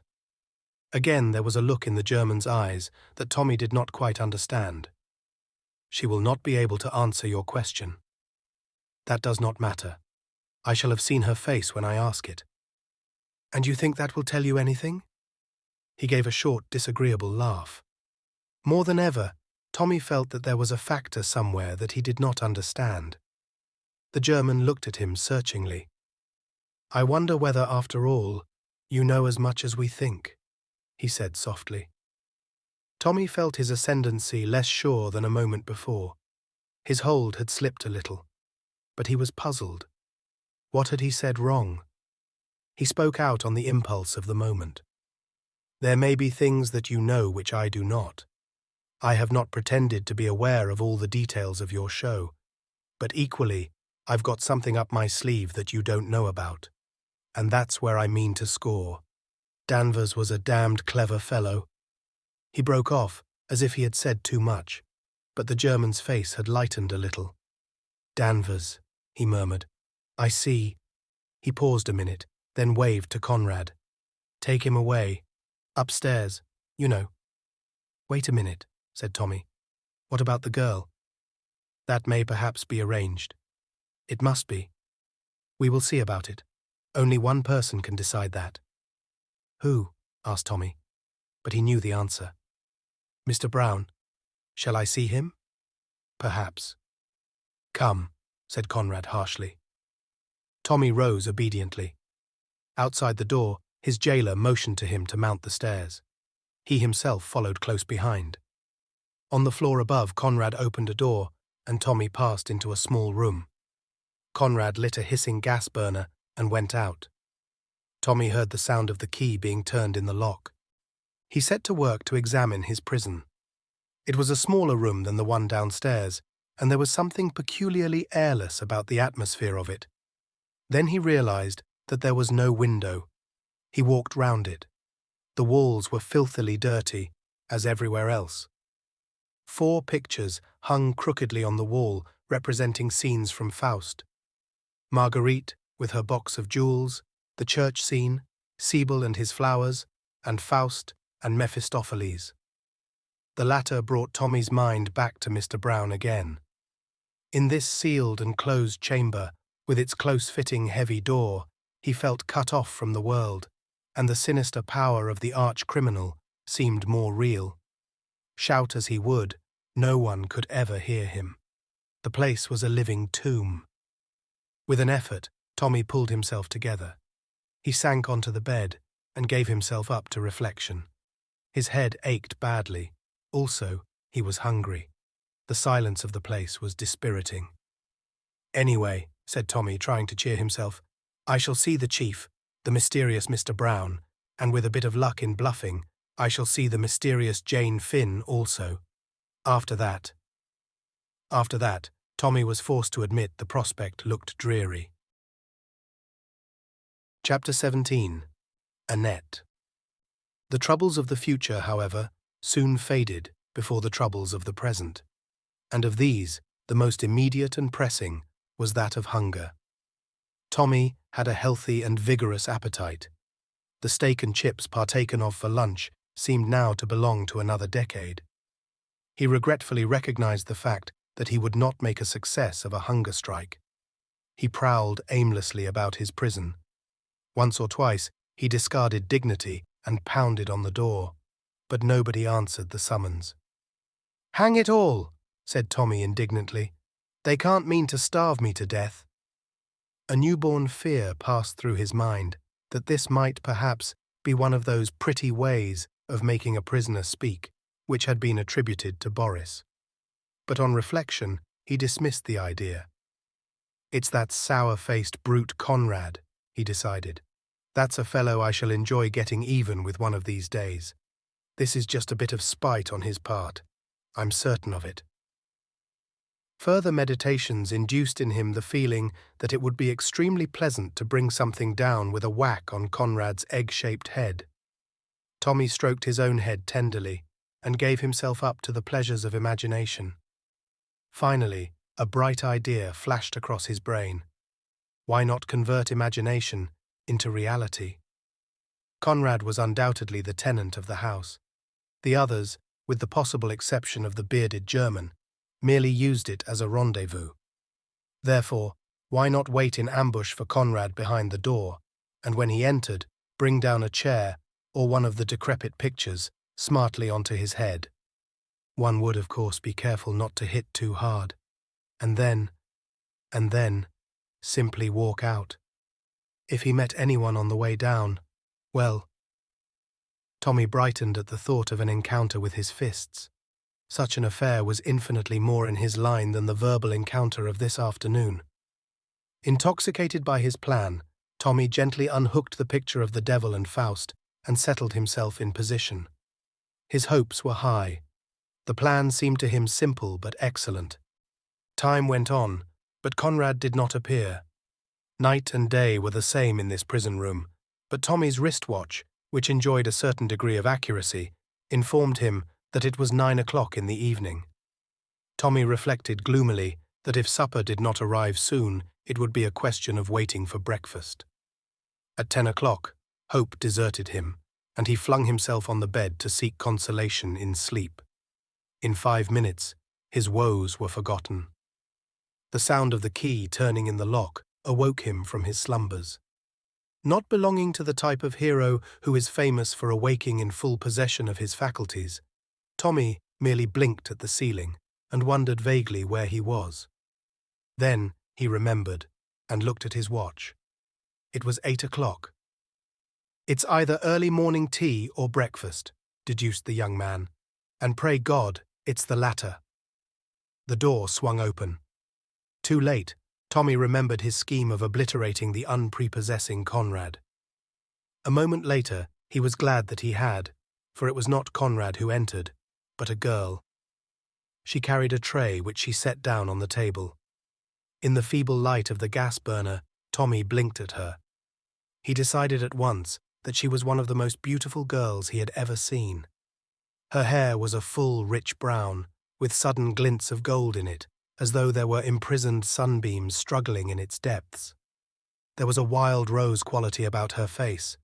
Her eyes, set wide apart, were hazel, a golden hazel that again recalled a memory of sunbeams. A delirious thought shot through Tommy's mind. "Are you Jane Finn?" he asked breathlessly. The girl shook her head wonderingly. "My name is Annette, monsieur." She spoke in a soft, broken English. "Oh," said Tommy, rather taken aback. "Française?" he hazarded. "Oui, monsieur. Monsieur parle français?" "Not for any length of time," said Tommy. "What's that? Breakfast?" The girl nodded. Tommy dropped off the bed and came and inspected the contents of the tray. It consisted of a loaf, some margarine, and a jug of coffee. "The living is not equal to the Ritz," he observed with a sigh. "But for what we are at last about to receive, the Lord has made me truly thankful. Amen." He drew up a chair, and the girl turned away to the door. "Wait a sec," cried Tommy. "There are lots of things I want to ask you, Annette. What are you doing in this house? Don't tell me you're Conrad's niece or daughter or anything, because I can't believe it." "I do the service, monsieur. I am not related to anybody." "I see," said Tommy. "You know what I asked you just now. Have you ever heard that name?" "I have heard people speak of Jane Finn, I think." "You don't know where she is?" Annette shook her head. "She's not in this house, for instance." "Oh no, monsieur. I must go now. They will be waiting for me." She hurried out. The key turned in the lock. "I wonder who they are," mused Tommy, as he continued to make inroads on the loaf. "With a bit of luck, that girl might help me to get out of here. She doesn't look like one of the gang." At 1 o'clock, Annette reappeared with another tray, but this time Conrad accompanied her. "Good morning," said Tommy amiably. "You have not used Pear's soap, I see." Conrad growled threateningly. "No light repartee, have you, old bean? There, we can't always have brains as well as beauty. What have we for lunch? Stew? How did I know? Elementary, my dear Watson. The smell of onions is unmistakable." "Talk away," grunted the man. "It's little enough time you'll have to talk in, maybe." The remark was unpleasant in its suggestion, but Tommy ignored it. He sat down at the table. "Retire, varlet," he said with a wave of his hand. "Prate not to thy betters." That evening, Tommy sat on the bed and cogitated deeply. Would Conrad again accompany the girl? If he did not, should he risk trying to make an ally of her? He decided that he must leave no stone unturned. His position was desperate. At 8 o'clock, the familiar sound of the key turning made him spring to his feet. The girl was alone. "Shut the door," he commanded. "I want to speak to you." She obeyed. "Look here, Annette. I want you to help me get out of this." She shook her head. "Impossible. There are 3 of them on the floor below." "Oh." Tommy was secretly grateful for the information. "But you would help me if you could." "No, monsieur." "Why not?" The girl hesitated. "I think they are my own people. You have spied upon them. They are quite right to keep you here." "They're a bad lot, Annette. If you'll help me, I'll take you away from the lot of them, and you'd probably get a good whack of money." But the girl merely shook her head. "I dare not, monsieur. I am afraid of them." She turned away. "Wouldn't you do anything to help another girl?" cried Tommy. "She's about your age, too. Won't you save her from their clutches?" "You mean Jane Finn?" "Yes." "It is her you came here to look for?" "Yes." "That's it." The girl looked at him, then passed her hand across her forehead. "Jane Finn. Always I hear that name. It is familiar." Tommy came forward eagerly. "You must know something about her?" But the girl turned away abruptly. "I know nothing, only the name." She walked towards the door. Suddenly, she uttered a cry. Tommy stared. She had caught sight of the picture he had laid against the wall the night before. For a moment, he caught a look of terror in her eyes. As inexplicably, it changed to relief. Then abruptly, she went out of the room. Tommy could make nothing of it. Did she fancy that he had meant to attack her with it? Surely not. He rehung the picture on the wall thoughtfully. 3 more days went by in dreary inaction.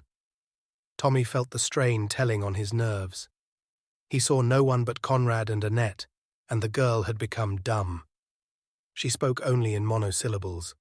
A kind of dark suspicion smouldered in her eyes.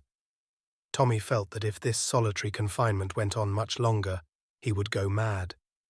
He gathered from Conrad that they were waiting for orders from Mr. Brown. Perhaps, thought Tommy, he was abroad or away, and they were obliged to wait for his return. But the evening of the 3rd day brought a rude awakening. It was barely 7 o'clock when he heard the tramp of footsteps outside in the passage. In another minute, the door was flung open. Conrad entered. With him was the evil-looking number 14. Tommy's heart sank at the sight of them. "Evening, governor," said the man with a leer. "Got those ropes, mate?" The silent Conrad produced a length of fine cord. The next minute, number 14's hands, horribly dexterous, were winding the cord round his limbs, while Conrad held him down. "What the devil?" began Tommy. But the slow, speechless grin of the silent Conrad froze the words on his lips. Number 14 proceeded deftly with his task. In another minute, Tommy was a mere helpless bundle. Then at last, Conrad spoke. "Thought you'd bluffed us, did you? With what you knew and what you didn't know. Bargained with us. And all the time it was bluff. Bluff. You know less than a kitten. But your number's up now, all right, you bit swine." Tommy lay silent. There was nothing to say. He had failed. Somehow or other, The omnipotent Mr. Brown had seen through his pretensions. Suddenly, a thought occurred to him. "A very good speech, Conrad," he said approvingly. "But wherefore the bonds and fetters? Why not let this kind gentleman here cut my throat without delay?" "Garn," said number 14 unexpectedly. "Think we're as green as to do you in here and have the police nosing round? Not half. We've ordered the carriage for your lordship tomorrow morning, but in the meantime, we're not taking any chances, see?" "Nothing," said Tommy, "could be plainer than your words, unless it was your face." "Stow it," said number 14. "With pleasure," replied Tommy. "You're making a sad mistake, but yours will be the loss." "You don't kid us that way again," said number 14. "Talking as though you were still at the blooming Ritz, aren't you?" Tommy made no reply. He was engaged in wondering how Mr. Brown had discovered his identity. He decided that Tuppence, in the throes of anxiety, had gone to the police, and that his disappearance having been made public, the gang had not been slow to put two and two together. The two men departed, and the door slammed. Tommy was left to his meditations. They were not pleasant ones. Already his limbs felt cramped and stiff. He was utterly helpless, and he could see no hope anywhere. About an hour had passed when he heard the key softly turned and the door opened. It was Annette. Tommy's heart beat a little faster. He had forgotten the girl. Was it possible that she had come to his help? Suddenly, he heard Conrad's voice. "Come out of it, Annette. He doesn't want any supper tonight." "Oui, oui, je sais bien. But I must take the other tray. We need the things on it." "Well, hurry up," growled Conrad. Without looking at Tommy, the girl went over to the table and picked up the tray. She raised a hand and turned out the light. "Curse you!" Conrad had come to the door. "Why did you do that?" "I always turn it out. You should have told me.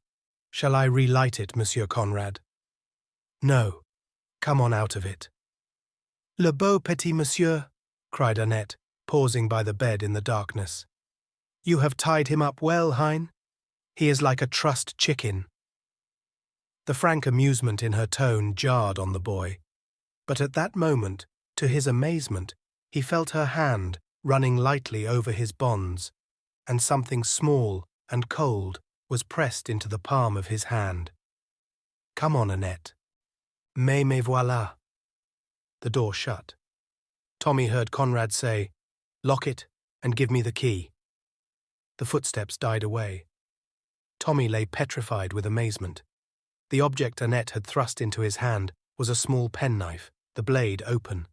From the way she had studiously avoided looking at him, and her action with the light, he came to the conclusion that the room was overlooked. There must be a peephole somewhere in the walls. Remembering how guarded she had always been in her manner, he saw that he had probably been under observation all the time. Had he said anything to give himself away? Hardly. He had revealed a wish to escape and a desire to find Jane Finn, but nothing that could have given a clue to his own identity. True, his question to Annette had proved that he was personally unacquainted with Jane Finn, but he had never pretended otherwise. The question now was, did Annette really know more? Were her denials intended primarily for the listeners? On that point, he could come to no conclusion. But there was a more vital question that drove out all others. Could he, bound as he was, manage to cut his bonds? He essayed cautiously to rub the open blade up and down on the cord that bound his two wrists together. It was an awkward business, and drew a smothered ow of pain from him as the knife cut into his wrist. But slowly and doggedly he went on sawing to and fro. He cut the flesh badly, but at last he felt the cord slacken. With his hands free, the rest was easy. 5 minutes later, he stood upright with some difficulty, owing to the cramp in his limbs. His first care was to bind up his bleeding wrist. Then he sat on the edge of the bed to think. Conrad had taken the key of the door, so he could expect little more assistance from Annette. The only outlet from the room was the door. Consequently, he would perforce have to wait until the two men returned to fetch him. But when they did... Tommy smiled. Moving with infinite caution in the dark room, he found and unhooked the famous picture. He felt an economical pleasure that his first plan would not be wasted. There was now nothing to do but to wait. He waited. The night passed slowly. Tommy lived through an eternity of hours, but at last he heard footsteps. He stood upright, drew a deep breath, and clutched the picture firmly. The door opened. A faint light streamed in from outside. Conrad went straight towards the gas to light it. Tommy deeply regretted that it was he who had entered first. It would have been pleasant to get even with Conrad. Number 14 followed. As he stepped across the threshold, Tommy brought the picture down with terrific force on his head. Number 14 went down amidst a stupendous crash of broken glass. In a minute, Tommy had slipped out and pulled to the door. The key was in the lock. He turned it and withdrew it just as Conrad hurled himself against the door from the inside with a volley of curses. For a moment, Tommy hesitated. There was the sound of someone stirring on the floor below. Then the German's voice came up the stairs. "Gott im Himmel, Conrad, what is it?" Tommy felt a small hand thrust into his. Beside him stood Annette. She pointed up a rickety ladder that apparently led to some attics. "Quick, up here!" She dragged him after her up the ladder. In another moment, they were standing in a dusty garret littered with lumber. Tommy looked round. "This won't do. It's a regular trap. There's no way out." "Hush, wait." The girl put her finger to her lips. She crept to the top of the ladder and listened. The banging and beating on the door was terrific. The German and another were trying to force the door in.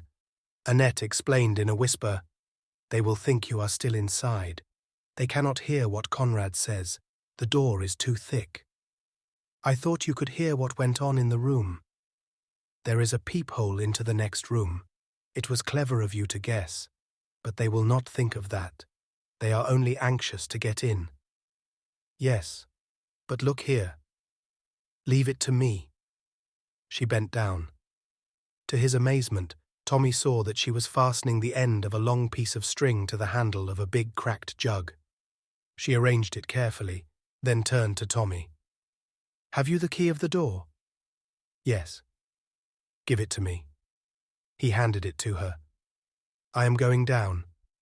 Do you think you can go halfway and then swing yourself down behind the ladder so that they will not see you?"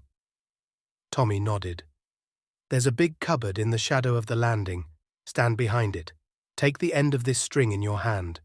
When I've let the others out, pull." Before he had time to ask her anything more, she had flitted lightly down the ladder and was in the midst of the group with a loud cry. "Mon Dieu! Mon Dieu! Qu'est-ce qu'il y a?" The German turned on her with an oath. "Get out of this. Go to your room."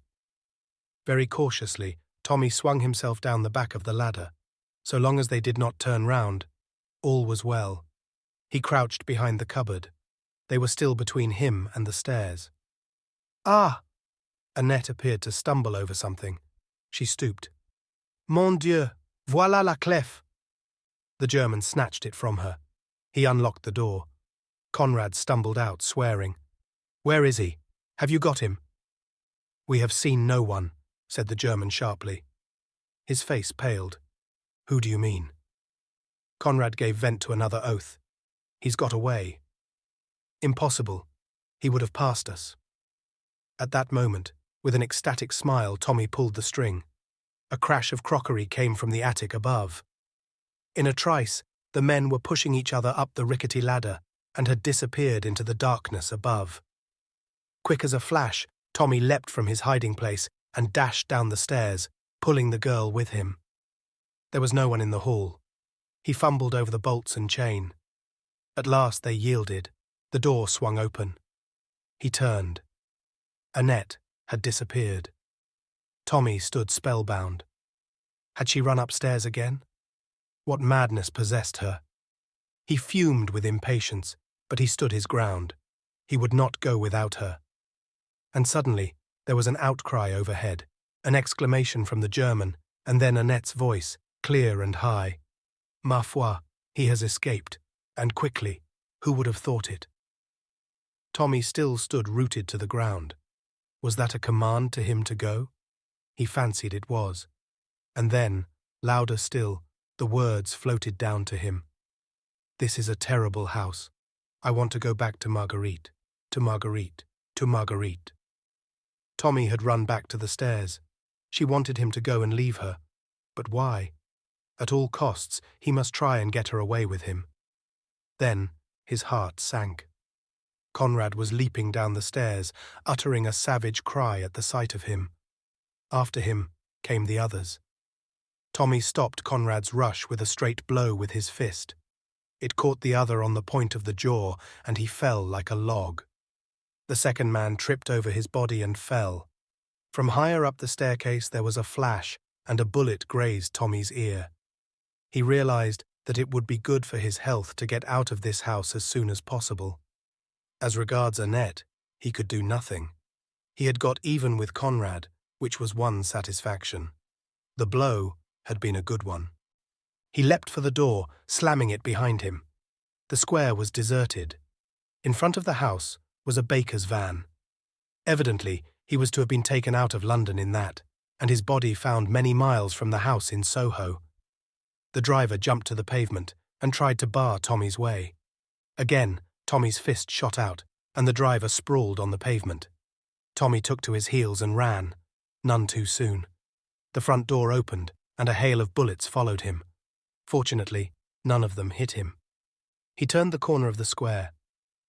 There's one thing, he thought to himself. They can't go on shooting. They'll have the police after them if they do. I wonder they dared to there. He heard the footsteps of his pursuers behind him and redoubled his own pace. Once he got out of these byways, he would be safe. There would be a policeman about somewhere. Not that he really wanted to invoke the aid of the police if he could possibly do without it. It meant explanations and general awkwardness. In another moment, he had reason to bless his luck. He stumbled over a prostrate figure, which started up with a yell of alarm and dashed off down the street. Tommy drew back into a doorway. In a minute, he had the pleasure of seeing his two pursuers, of whom the German was one, industriously tracking down the red herring.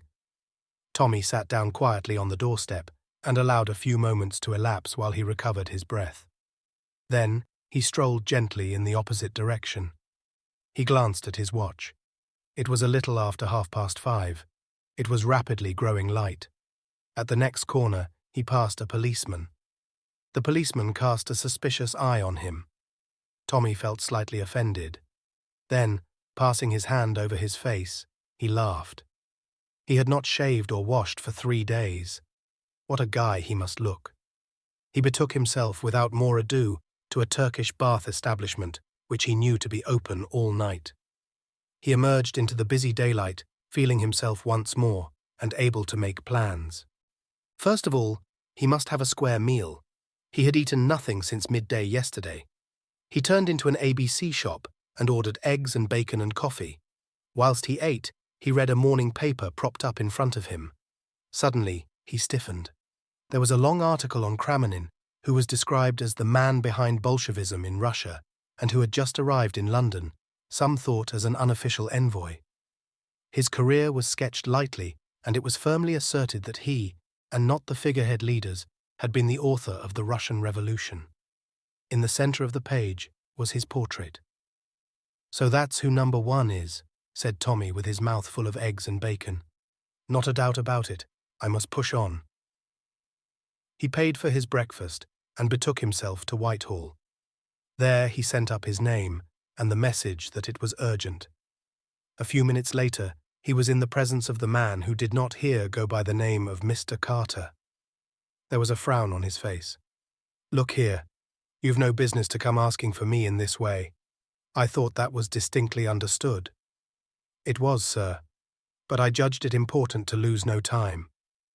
And as briefly and succinctly as possible, he detailed the experiences of the last few days. Halfway through, Mr. Carter interrupted him to give a few cryptic orders through the telephone. All traces of displeasure had now left his face.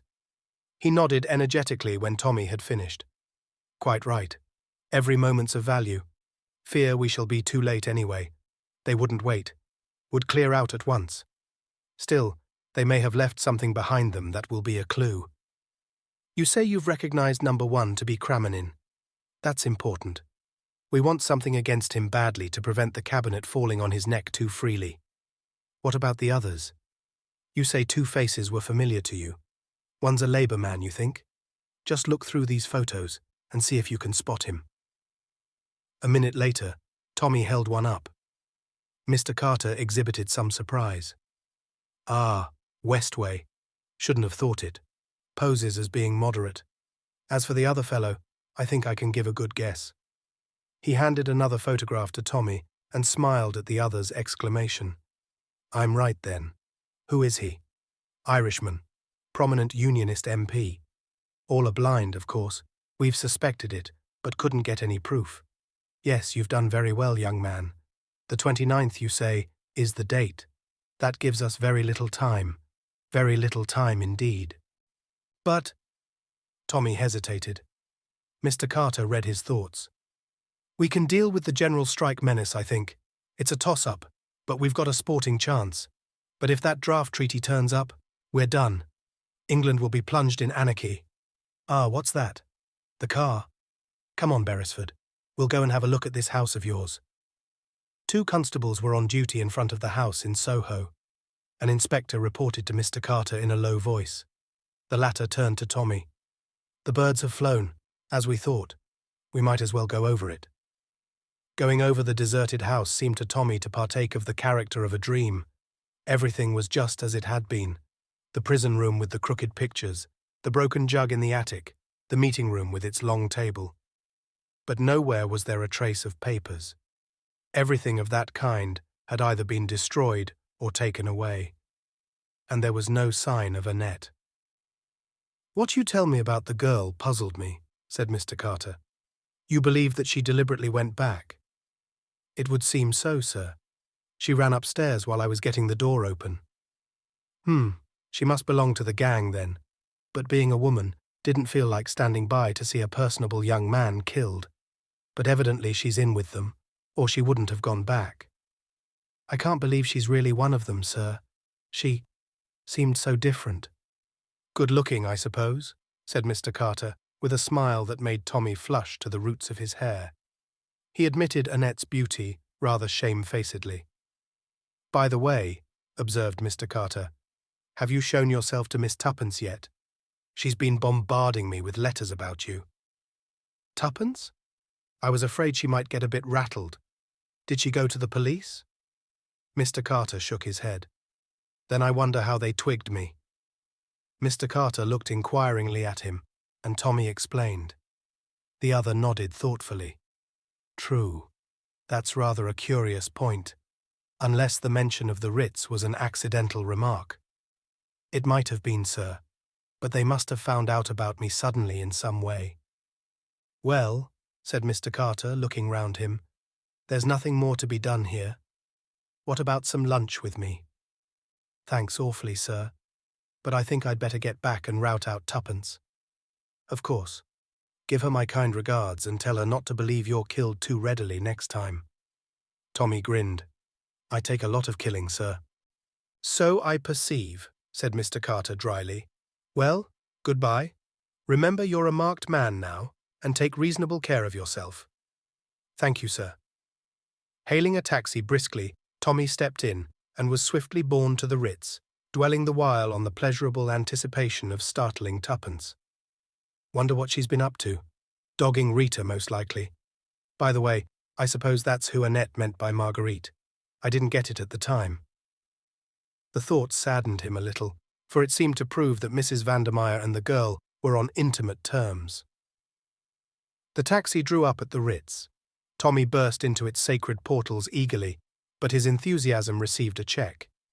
He was informed that Miss Cowley had gone out a quarter of an hour ago. Chapter 18. The Telegram.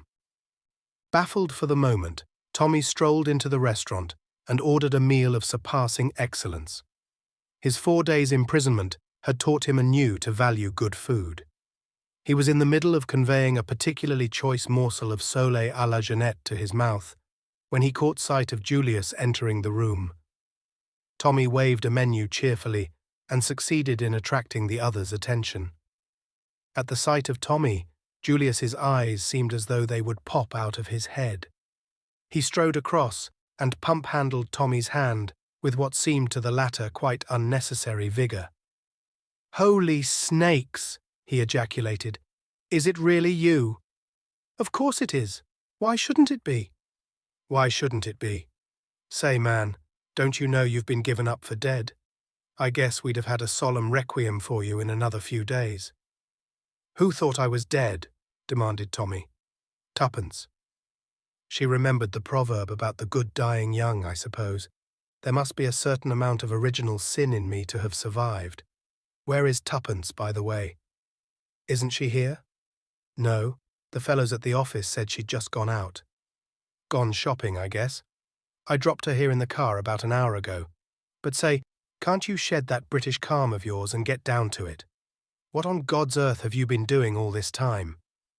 "If you're feeding here," replied Tommy, "order now. It's going to be a long story." Julius drew up a chair to the opposite side of the table, summoned a hovering waiter, and dictated his wishes. Then he turned to Tommy. "Fire ahead. I guess you've had some few adventures." "One or two," replied Tommy modestly, and plunged into his recital. Julius listened spellbound. Half the dishes that were placed before him he forgot to eat. At the end, he heaved a long sigh. "Bully for you.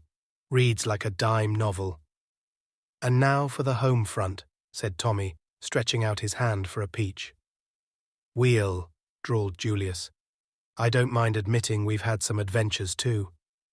He, in his turn, assumed the role of narrator. Beginning with his unsuccessful reconnoitring at Bournemouth, he passed on to his return to London, the buying of the car, the growing anxieties of Tuppence, the call upon Sir James, and the sensational occurrences of the previous night. "But who killed her?" asked Tommy. "I don't quite understand." "The doctor kidded himself she took it herself," replied Julius dryly. "And Sir James? What did he think?" "Being a legal luminary, he is likewise a human oyster," replied Julius. "I should say he reserved judgment."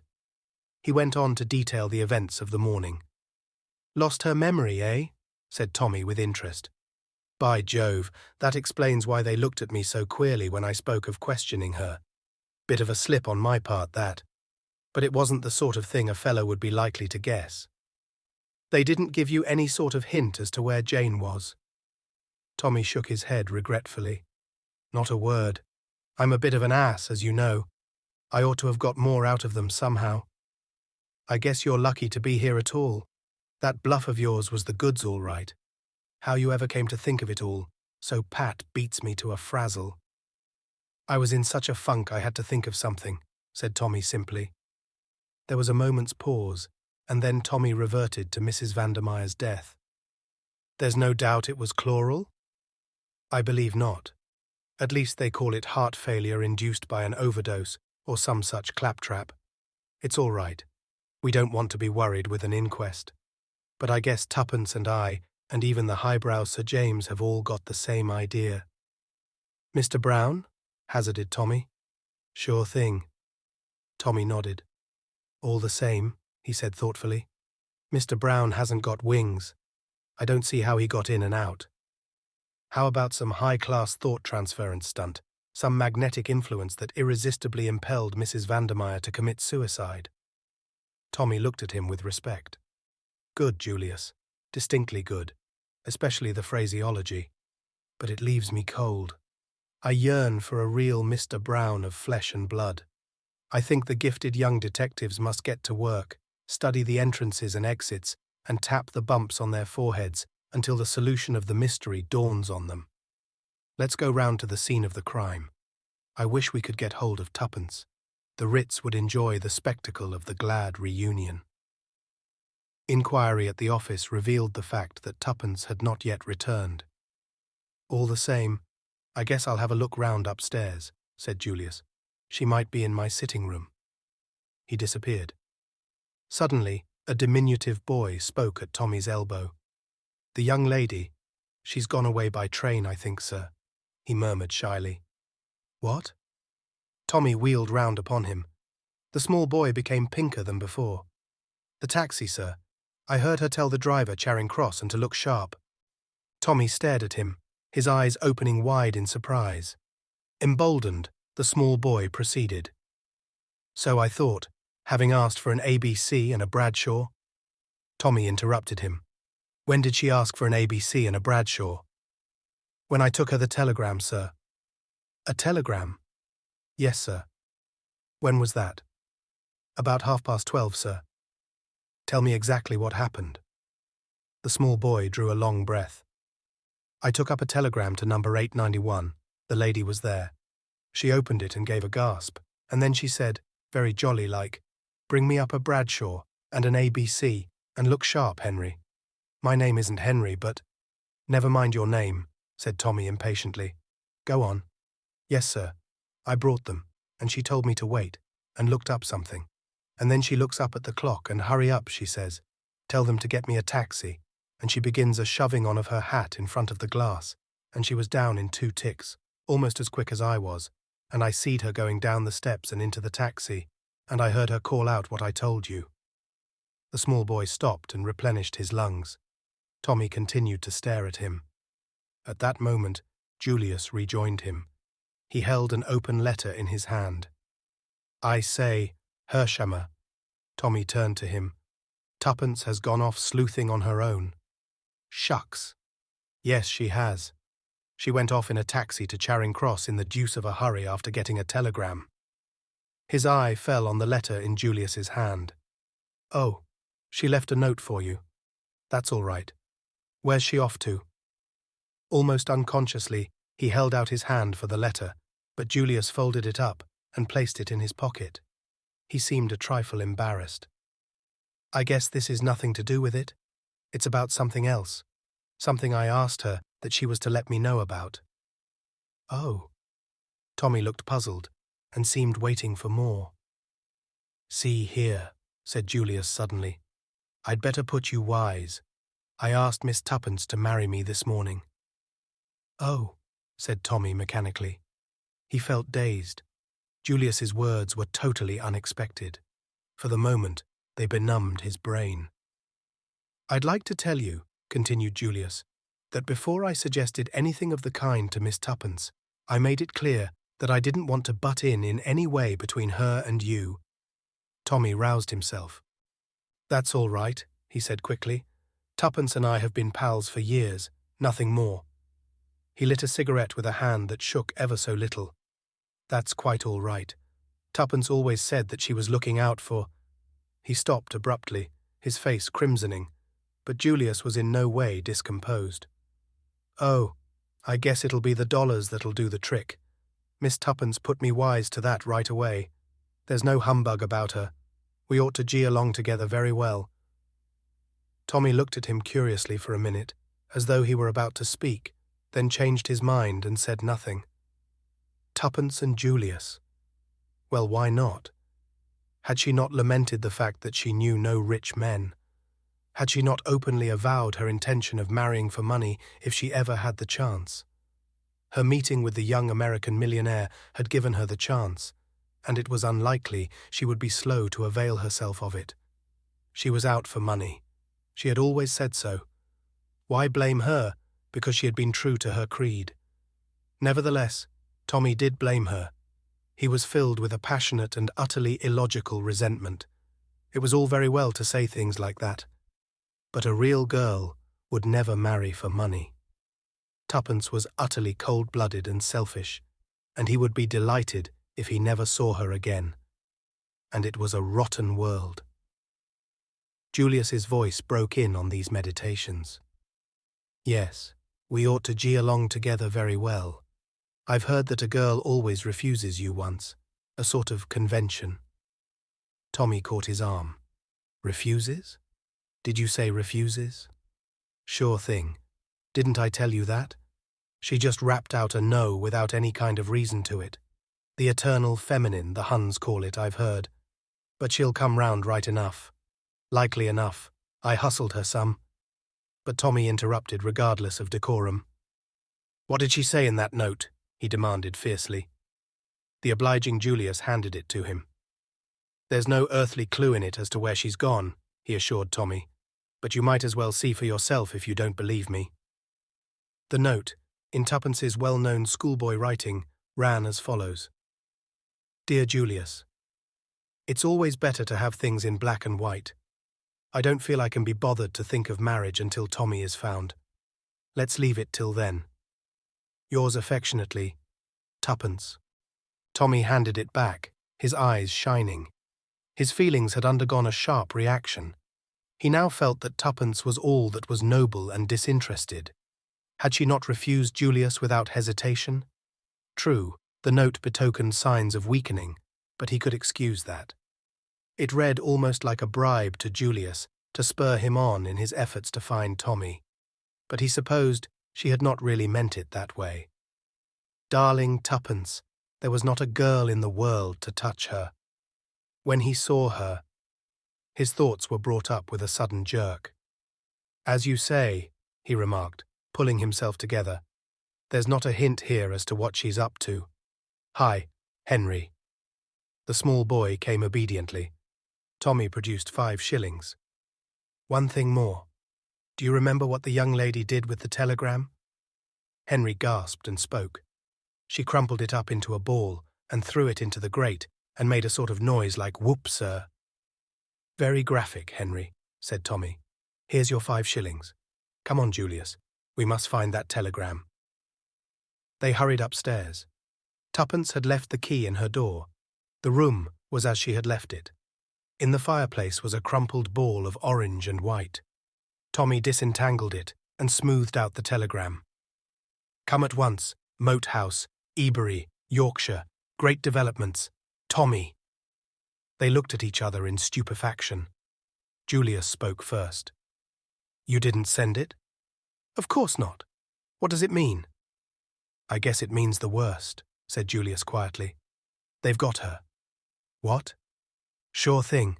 They signed your name, and she fell into the trap like a lamb. My God, what shall we do? Get busy, and go after her, right now. There's no time to waste. It's almighty luck that she didn't take the wire with her.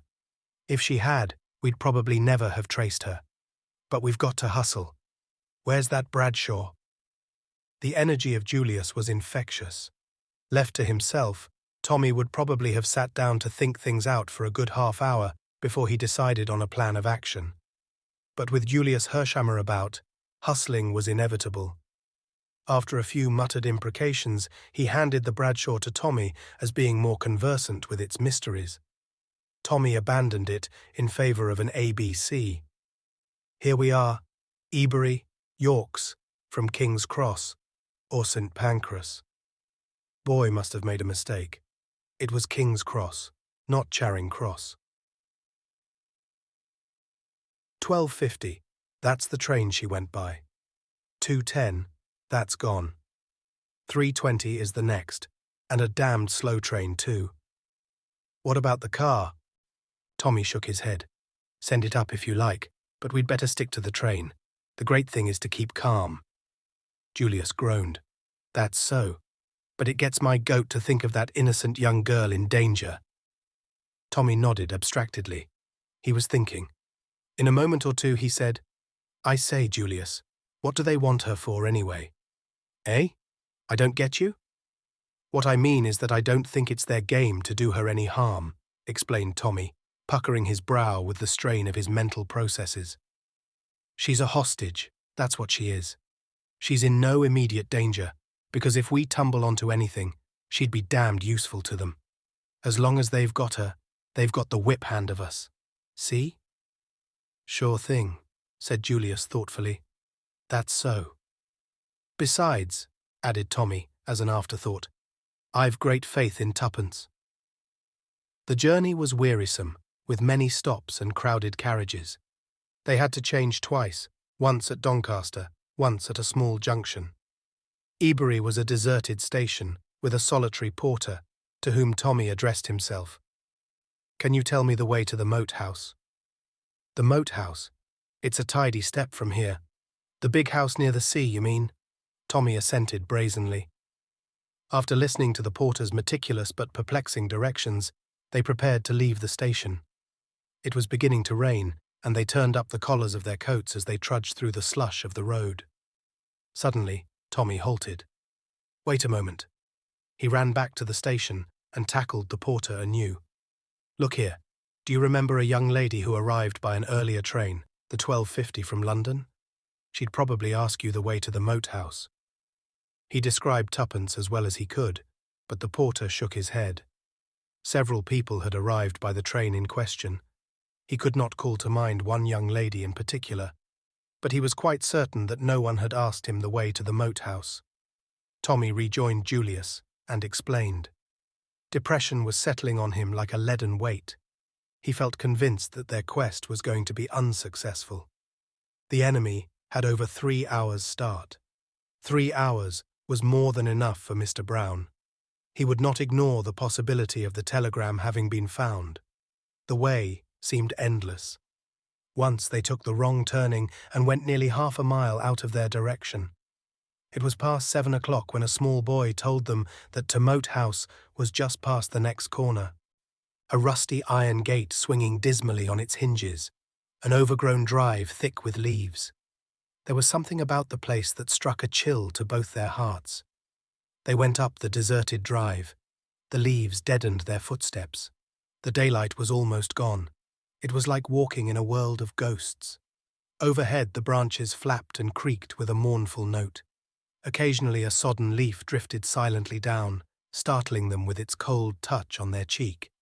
A turn of the drive brought them in sight of the house. That, too, seemed empty and deserted. The shutters were closed, the steps up to the door overgrown with moss. Was it indeed to this desolate spot that tuppence had been decoyed? It seemed hard to believe that a human footstep had passed this way for months. Julius jerked the rusty bell handle.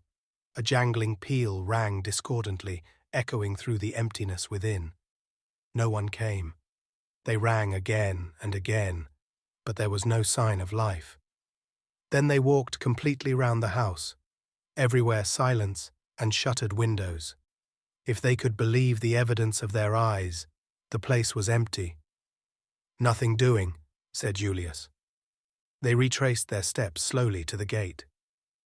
There must be a village handy, continued the young American. We'd better make inquiries there. They'll know something about the place, and whether there's been anyone there lately. Yes, that's not a bad idea. Proceeding up the road, they soon came to a little hamlet.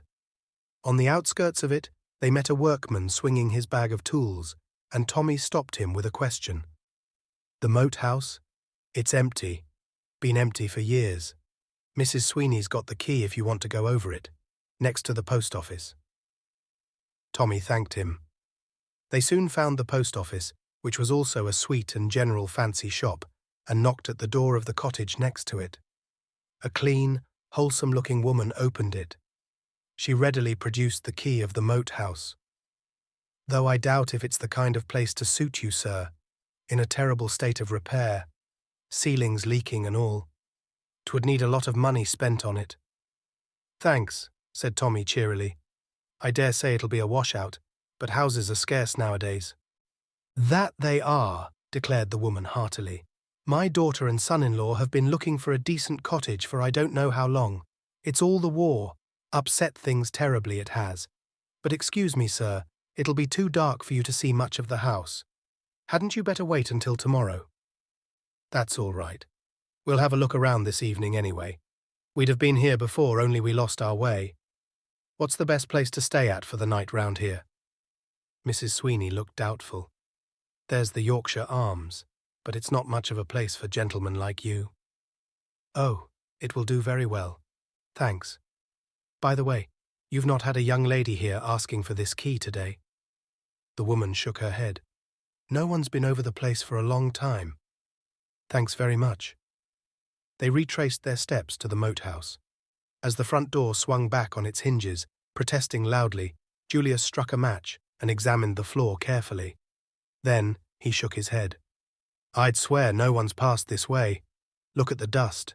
Thick, not a sign of a footmark. They wandered round the deserted house, everywhere the same tale, thick layers of dust apparently undisturbed. "This gets me," said Julius. "I don't believe Tuppence was ever in this house."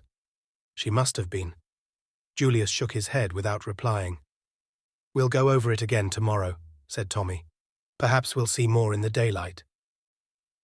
On the morrow, they took up the search once more, and were reluctantly forced to the conclusion that the house had not been invaded for some considerable time.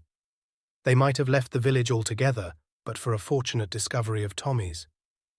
As they were retracing their steps to the gate, he gave a sudden cry, and stooping, picked something up from among the leaves and held it out to Julius. It was a small gold brooch. "That's Tuppence's." "Are you sure?" "Absolutely. I've often seen her wear it." Julius drew a deep breath. "I guess that settles it. She came as far as here anyway. We'll make that pub our headquarters and raise hell round here until we find her. Somebody must have seen her." Forthwith, the campaign began. Tommy and Julius worked separately and together, but the result was the same. Nobody answering to Tuppence's description had been seen in the vicinity. They were baffled, but not discouraged. Finally, they altered their tactics. Tuppence had certainly not remained long in the neighbourhood of the moat house. That pointed to her having been overcome and carried away in a car. They renewed inquiries. Had anyone seen a car standing somewhere near the moat house that day? Again, they met with no success. Julius wired to town for his own car, and they scoured the neighbourhood daily with unflagging zeal. A grey limousine, on which they had set high hopes, was traced to Harrogate, and turned out to be the property of a highly respectable maiden lady. Each day saw them set out on a new quest. Julius was like a hound on the leash. He followed up the slenderest clue. Every car that had passed through the village on the fateful day was tracked down.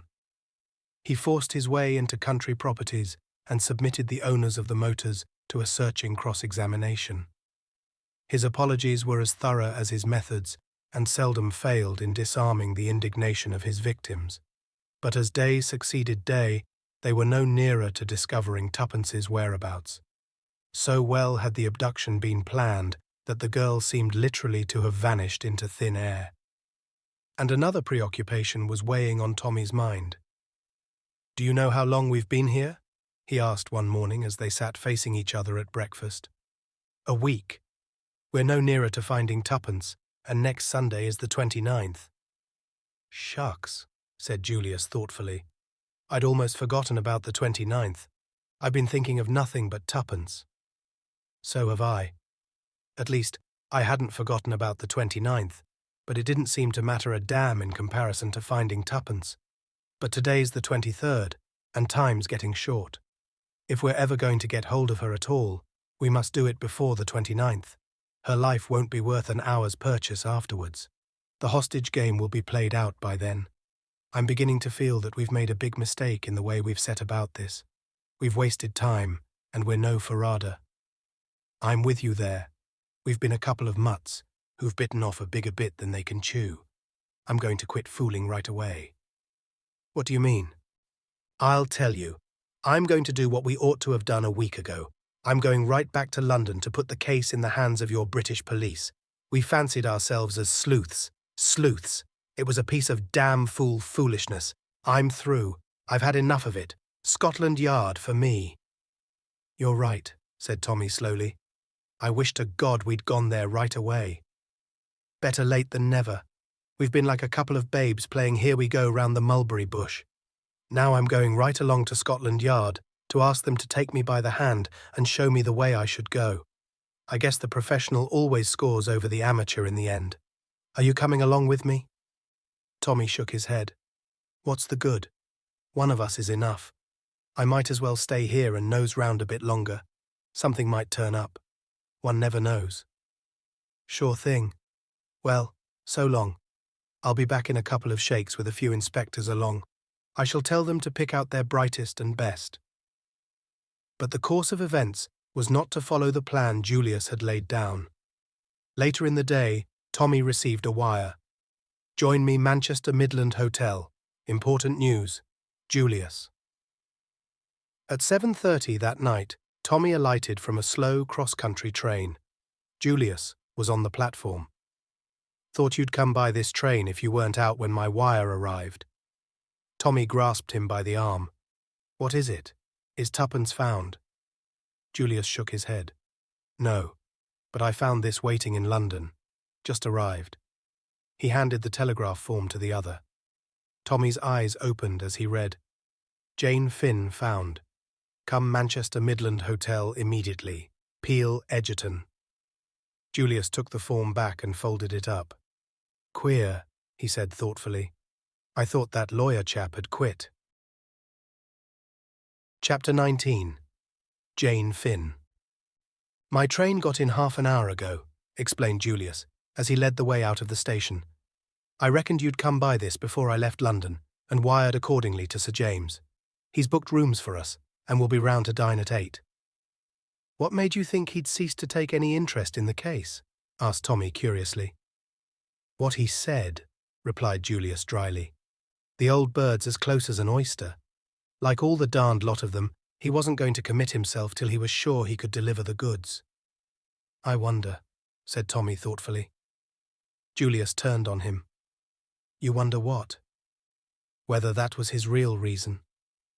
"Sure. You bet your life it was." Tommy shook his head, unconvinced. Sir James arrived punctually at 8 o'clock, and Julius introduced Tommy.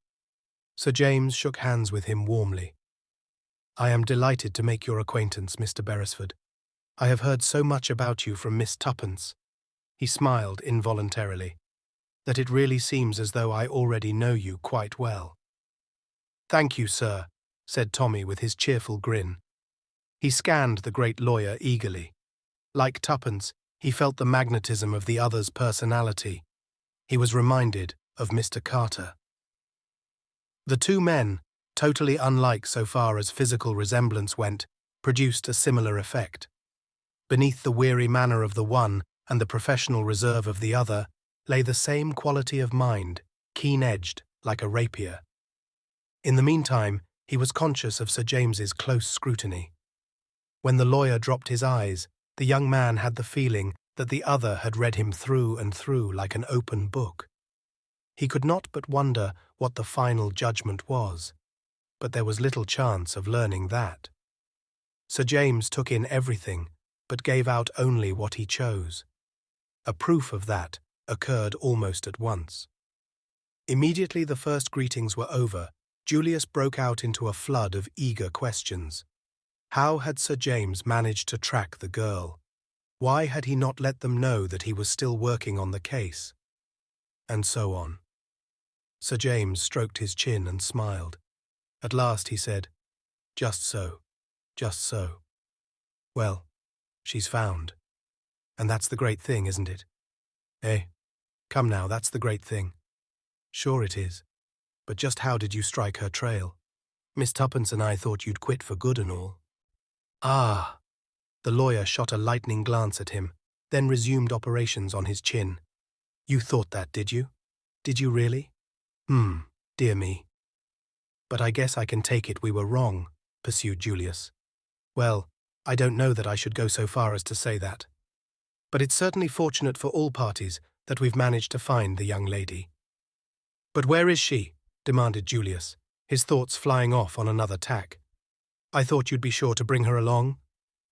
"That would hardly be possible," said Sir James gravely. "Why?" "Because the young lady was knocked down in a street accident and has sustained slight injuries to the head. She was taken to the infirmary and on recovering consciousness gave her name as Jane Finn. When, I heard that, I arranged for her to be removed to the house of a doctor, a friend of mine, and wired at once for you. She relapsed into unconsciousness and has not spoken since." "She's not seriously hurt?" "Oh, a bruise and a cut or two. Really, from a medical point of view, absurdly slight injuries to have produced such a condition. Her state is probably to be attributed to the mental shock consequent on recovering her memory." "It's come back?" cried Julius excitedly. Sir James tapped the table rather impatiently. Undoubtedly, Mr. Hershimer, since she was able to give her real name. I thought you had appreciated that point. And you just happened to be on the spot, said Tommy. Seems quite like a fairy tale. But Sir James was far too wary to be drawn. Coincidences are curious things, he said dryly. Nevertheless, Tommy was now certain of what he had before only suspected. Sir James's presence in Manchester was not accidental. Far from abandoning the case, as Julius supposed, he had by some means of his own successfully run the missing girl to earth. The only thing that puzzled Tommy was the reason for all this secrecy. He concluded that it was a foible of the legal mind. Julius was speaking. After dinner, he announced, I shall go right away and see Jane. That will be impossible, I fear, said Sir James. It is very unlikely they would allow her to see visitors at this time of night. I should suggest tomorrow morning about 10 o'clock. Julius flushed. There was something in Sir James which always stirred him to antagonism. It was a conflict of two masterful personalities. All the same, I reckon I'll go round there tonight and see if I can't ginger them up to break through their silly rules. It will be quite useless, Mr. Hershimer. The words came out like the crack of a pistol, and Tommy looked up with a start. Julius was nervous and excited. The hand, with which he raised his glass to his lips, shook slightly, but his eyes held Sir James's defiantly. For a moment, the hostility between the two seemed likely to burst into flame, but in the end, Julius lowered his eyes, defeated. For the moment, I reckon you're the boss. Thank you, said the other. We will say 10 o'clock then. With consummate ease of manner, he turned to Tommy.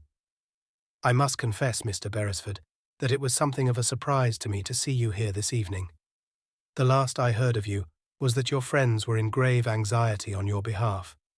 Nothing had been heard of you for some days, and Miss Tuppence was inclined to think you had got into difficulties. I had, sir. Tommy grinned reminiscently.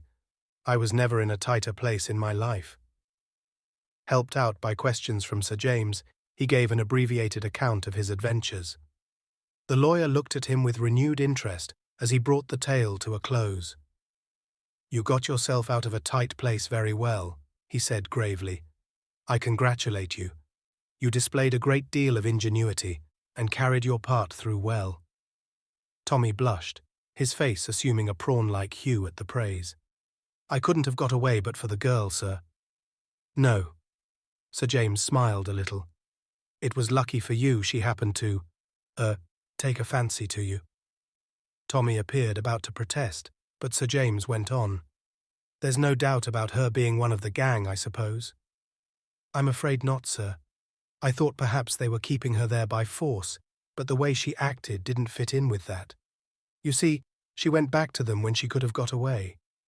Sir James nodded thoughtfully. What did she say? Something about wanting to be taken to Marguerite? Yes, sir. I suppose she meant Mrs. Vandermeyer. She always signed herself Rita Vandermeyer. All her friends spoke of her as Rita. Still, I suppose the girl must have been in the habit of calling her by her full name, and at the moment she was crying out to her, Mrs. Vandermeyer was either dead or dying. Curious. There are one or two points that strike me as being obscure. Their sudden change of attitude towards yourself, for instance. By the way, the house was raided, of course. Yes, sir, but they'd all cleared out. Naturally, said Sir James dryly, and not a clue left behind. I wonder... The lawyer tapped the table thoughtfully. Something in his voice made Tommy look up. Would this man's eyes have seen something where theirs had been blind? He spoke impulsively. I wish you'd been there, sir, to go over the house. I wish I had, said Sir James quietly. He sat for a moment in silence. Then he looked up. And since then? What have you been doing? For a moment, Tommy stared at him. Then it dawned on him that of course the lawyer did not know. I forgot that you didn't know about Tuppence, he said slowly. The sickening anxiety, forgotten for a while in the excitement of knowing Jane Finn was found at last, swept over him again. The lawyer laid down his knife and fork sharply. "Has anything happened to Miss Tuppence?" His voice was keen-edged. "She's disappeared," said Julius. "When?" "A week ago." "How?" Sir James's questions fairly shot out. Between them, Tommy and Julius gave the history of the last week and their futile search. Sir James went at once to the root of the matter. "A wire signed with your name. They knew enough of you both for that. They weren't sure of how much you had learnt in that house. Their kidnapping of Miss Tuppence is the counter-move to your escape. If necessary, they could seal your lips with a threat of what might happen to her." Tommy nodded. "That's just what I thought, sir." Sir James looked at him keenly. "You had worked that out, had you?" "Not bad. Not at all bad. The curious thing is that they certainly did not know anything about you when they first held you prisoner. You are sure that you did not in any way disclose your identity?" Tommy shook his head. "That's so," said Julius with a nod. "Therefore I reckon someone put them wise, and not earlier than Sunday afternoon." "Yes, but who?" "That almighty omniscient Mr. Brown, of course." There was a faint note of derision in the American's voice, which made Sir James look up sharply. "You don't believe in Mr. Brown, Mr. Hersheimer?" "No, sir, I do not," returned the young American with emphasis. "Not as such, that is to say. I reckon it out that he's a figurehead, just a bogey name to frighten the children with. The real head of this business is that Russian chap Kramenin. I guess he's quite capable of running revolutions in 3 countries at once if he chose. The man Whittington is probably the head of the English branch." "I disagree with you," said Sir James shortly. "Mr. Brown exists." He turned to Tommy. "Did you happen to notice where that wire was handed in?" "No, sir. I'm afraid I didn't." Got it with you?" "It's upstairs, sir, in my kit."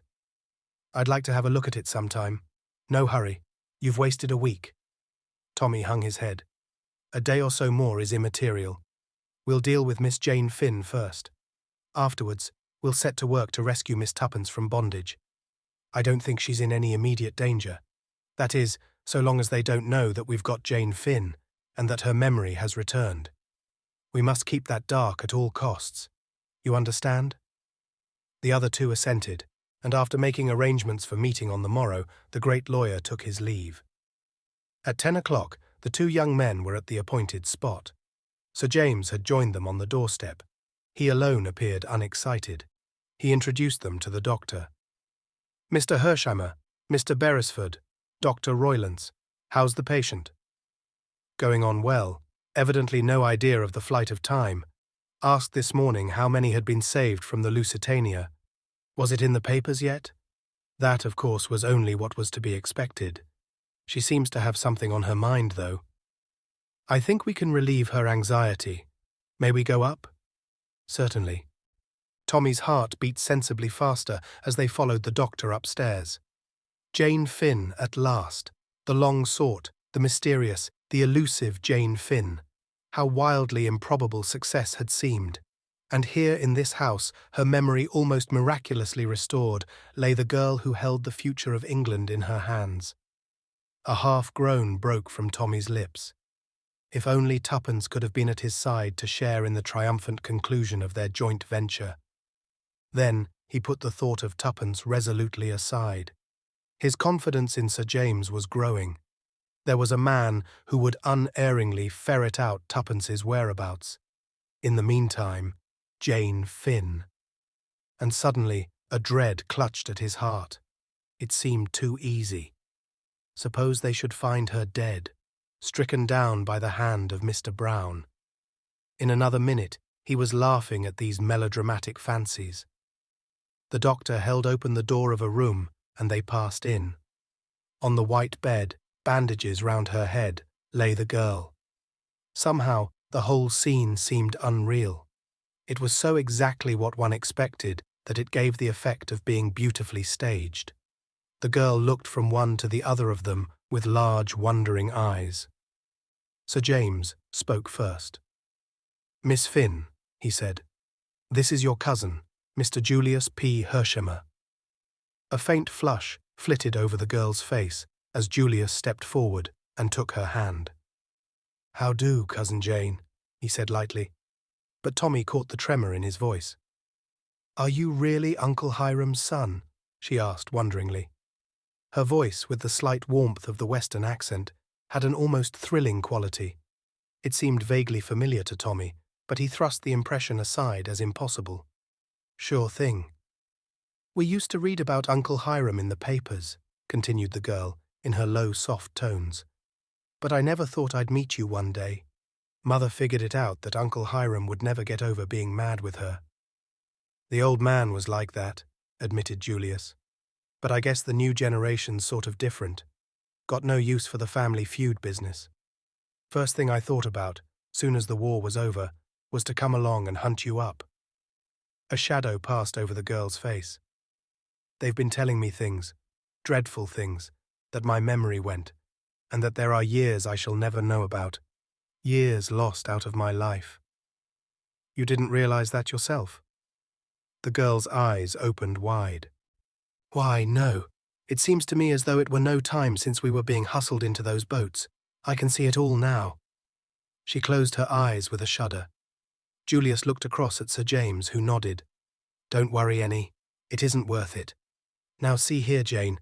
There's something we want to know about.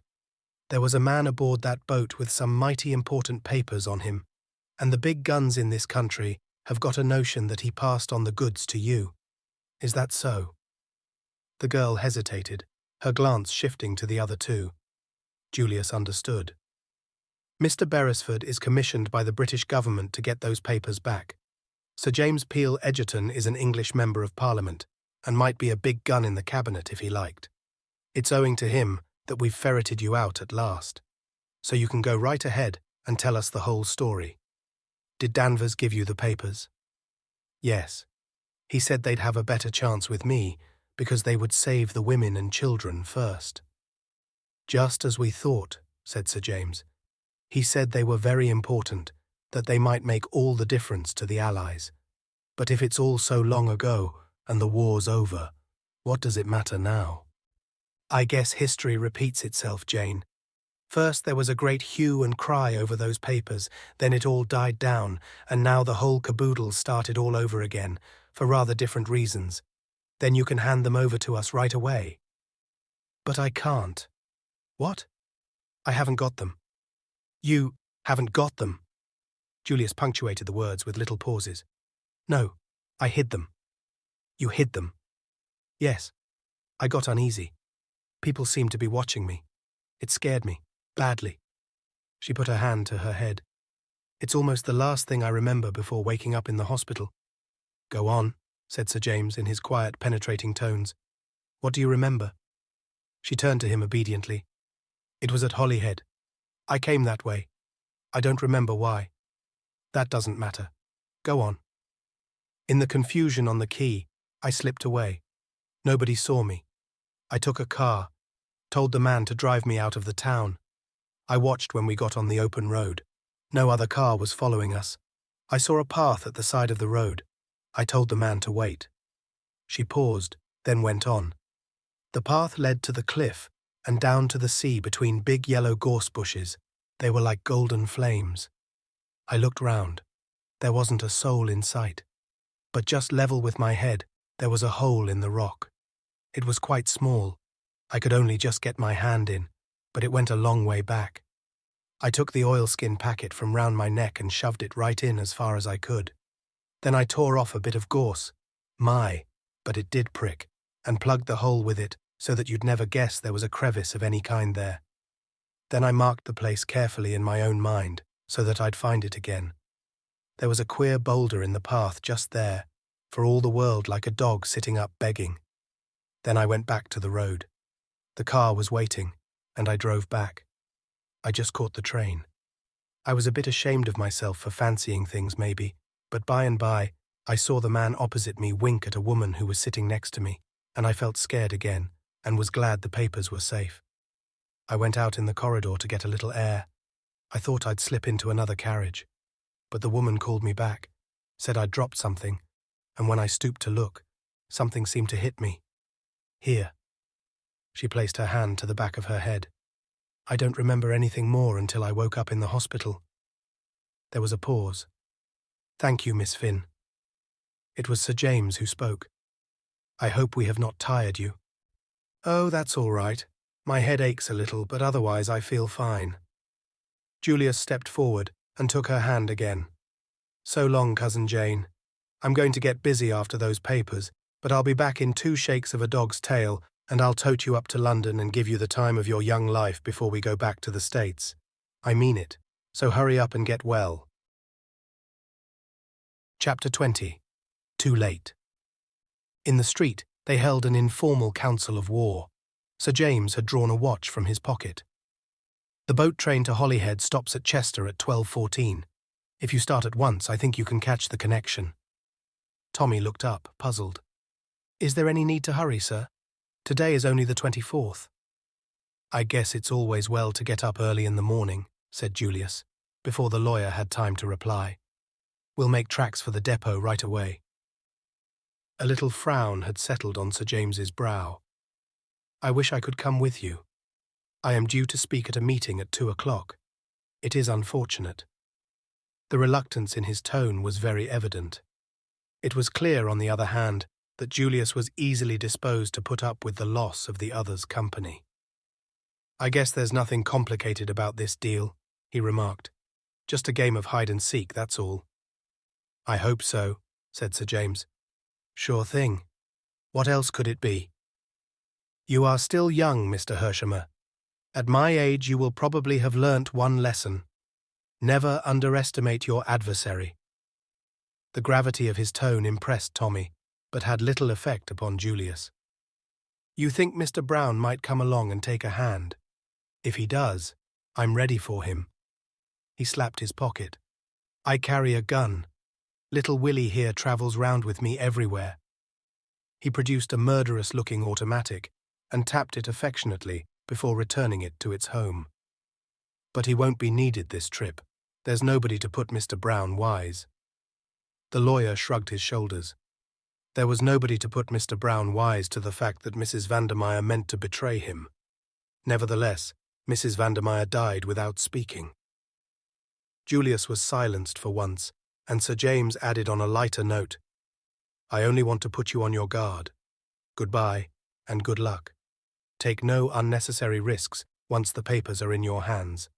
If there is any reason to believe that you have been shadowed, destroy them at once. Good luck to you. The game is in your hands now. He shook hands with them both. 10 minutes later, the 2 young men were seated in a first-class carriage en route for Chester. For a long time, neither of them spoke. When at length Julius broke the silence, it was with a totally unexpected remark. Say, he observed thoughtfully, did you ever make a darned fool of yourself over a girl's face? Tommy, after a moment's astonishment, searched his mind. Can't say I have, he replied at last. Not that I can recollect anyhow. Why? Because for the last 2 months I've been making a sentimental idiot of myself over Jane. First moment I clapped eyes on her photograph, my heart did all the usual stunts you read about in novels. I guess I'm ashamed to admit it, but I came over here determined to find her and fix it all up, and take her back as Mrs. Julius P. Hershamer.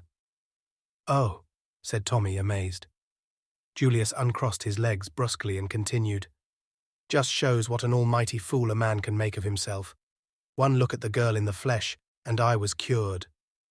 Feeling more tongue-tied than ever, Tommy ejaculated, "Oh," again. No disparagement to Jane, mind you, continued the other.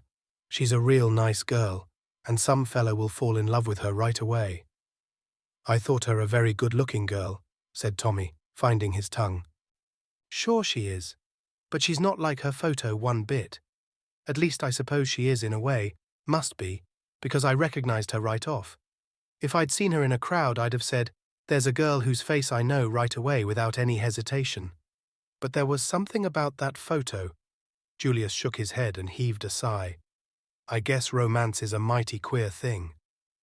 It must be, said Tommy coldly, if you can come over here in love with one girl and propose to another within a fortnight. Julius had the grace to look discomposed. Well, you see, I'd got a sort of tired feeling that I'd never find Jane, and that it was all plumb foolishness anyway. And then, oh, well, the French, for instance, are much more sensible in the way they look at things. They keep romance and marriage apart. Tommy flushed. Well, I'm damned. If that's... Julius hastened to interrupt. Say now, don't be hasty. I don't mean what you mean. I take it Americans have a higher opinion of morality than you have even. What I meant was that the French set about marriage in a businesslike way. Find two people who are suited to one another, look after the money affairs, and see the whole thing practically and in a businesslike spirit. If you ask me, said Tommy, we're all too damn businesslike nowadays. We're always saying, will it pay? The men are bad enough, and the girls are worse. Cool down, son. Don't get so heated. I feel heated, said Tommy. Julius looked at him and judged it wise to say no more.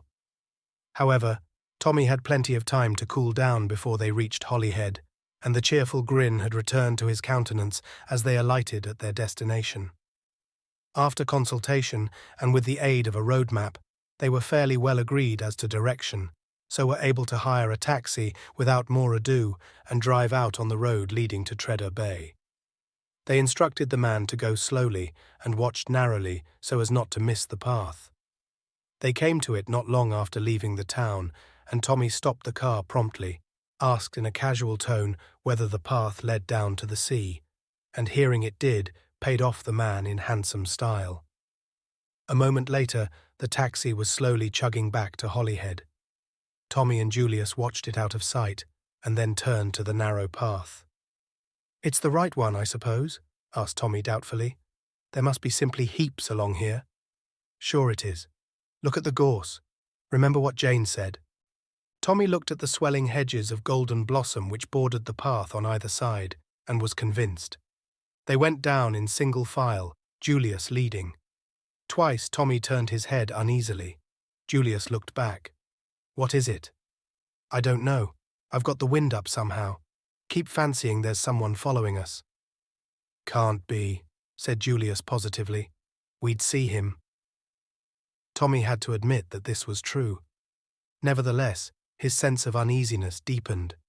In spite of himself, he believed in the omniscience of the enemy. I rather wish that fellow would come along, said Julius. He patted his pocket. Little William here is just aching for exercise. Do you always carry it? Him? With you? Inquired Tommy with burning curiosity. Most always. I guess you never know what might turn up. Tommy kept a respectful silence. He was impressed by little William. It seemed to remove the menace of Mr. Brown farther away. The path was now running along the side of the cliff, parallel to the sea. Suddenly, Julius came to such an abrupt halt that Tommy cannoned into him. What's up? He inquired. Look there, if that doesn't beat the band. Tommy looked. Standing out half obstructing the path was a huge boulder, which certainly bore a fanciful resemblance to a begging terrier. Well, said Tommy, refusing to share Julius's emotion. It's what we expected to see, isn't it?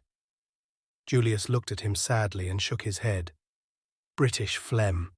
Sure, we expected it. But it kind of rattles me all the same to see it sitting there just where we expected to find it. Tommy, whose calm was, perhaps, more assumed than natural, moved his feet impatiently. Push on. What about the hole? They scanned the cliffside narrowly. Tommy heard himself saying idiotically, The gorse won't be there after all these years. And Julius replied solemnly, I guess you're right. Tommy suddenly pointed with a shaking hand. What about that crevice there? Julius replied in an awe-stricken voice. That's it, for sure. They looked at each other.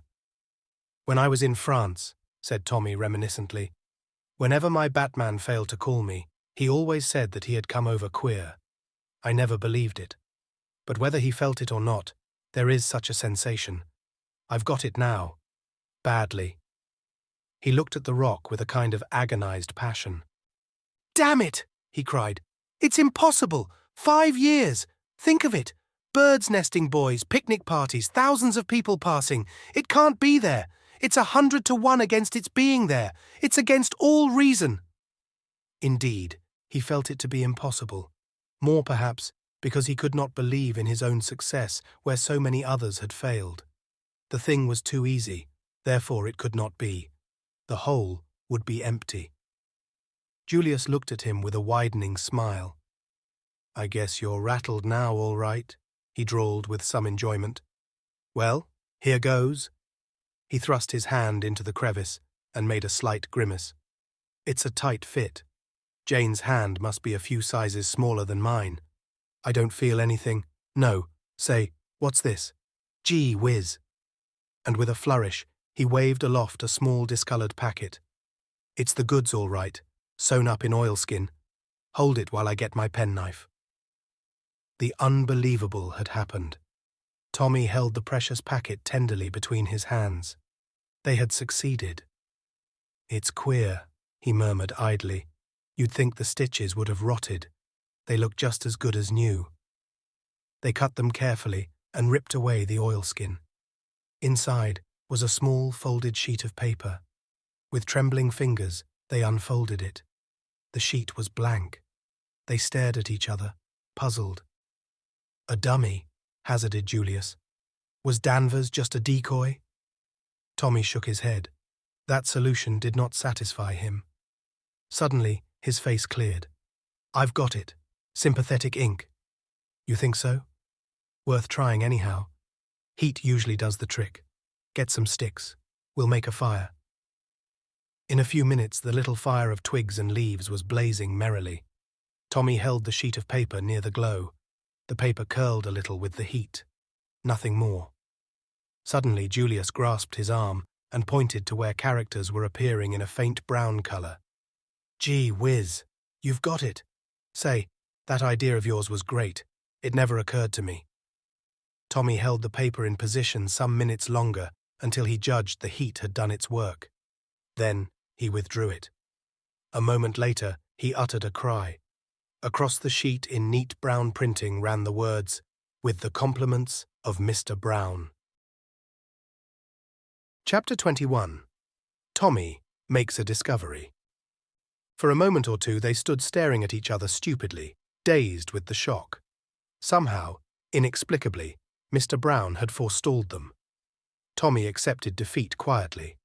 Not so Julius. "How in tarnation did he get ahead of us? That's what beats me," he ended up. Tommy shook his head and said dully, "It accounts for the stitches being new. We might have guessed. Never mind the darn stitches. How did he get ahead of us? We hustled all we knew. It's downright impossible for anyone to get here quicker than we did. And anyway, how did he know? Do you reckon there was a dictaphone in Jane's room? I guess there must have been." But Tommy's common sense pointed out objections. No one could have known beforehand that she was going to be in that house, much less that particular room. "That's so," admitted Julius. "Then one of the nurses was a crook and listened at the door. How's that?"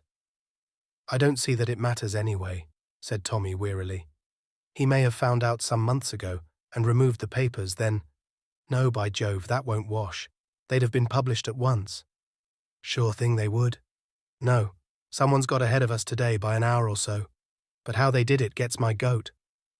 "I wish that chap Peel Edgerton had been with us," said Tommy thoughtfully. "Why?" Julius stared. "The mischief was done when we came."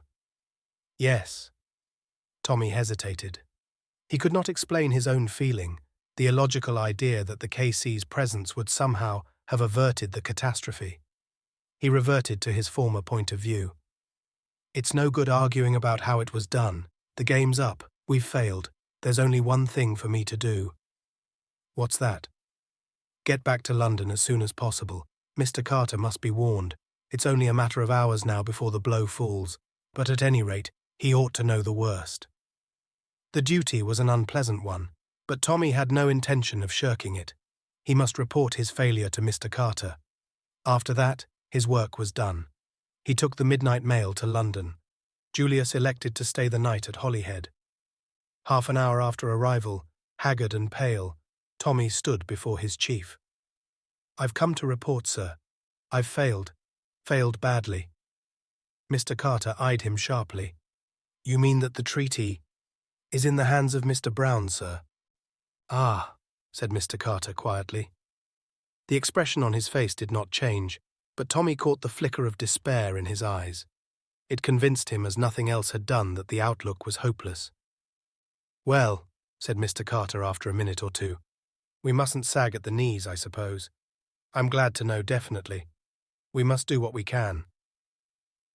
Through Tommy's mind flashed the assurance, "It's hopeless, and he knows it's hopeless." The other looked up at him.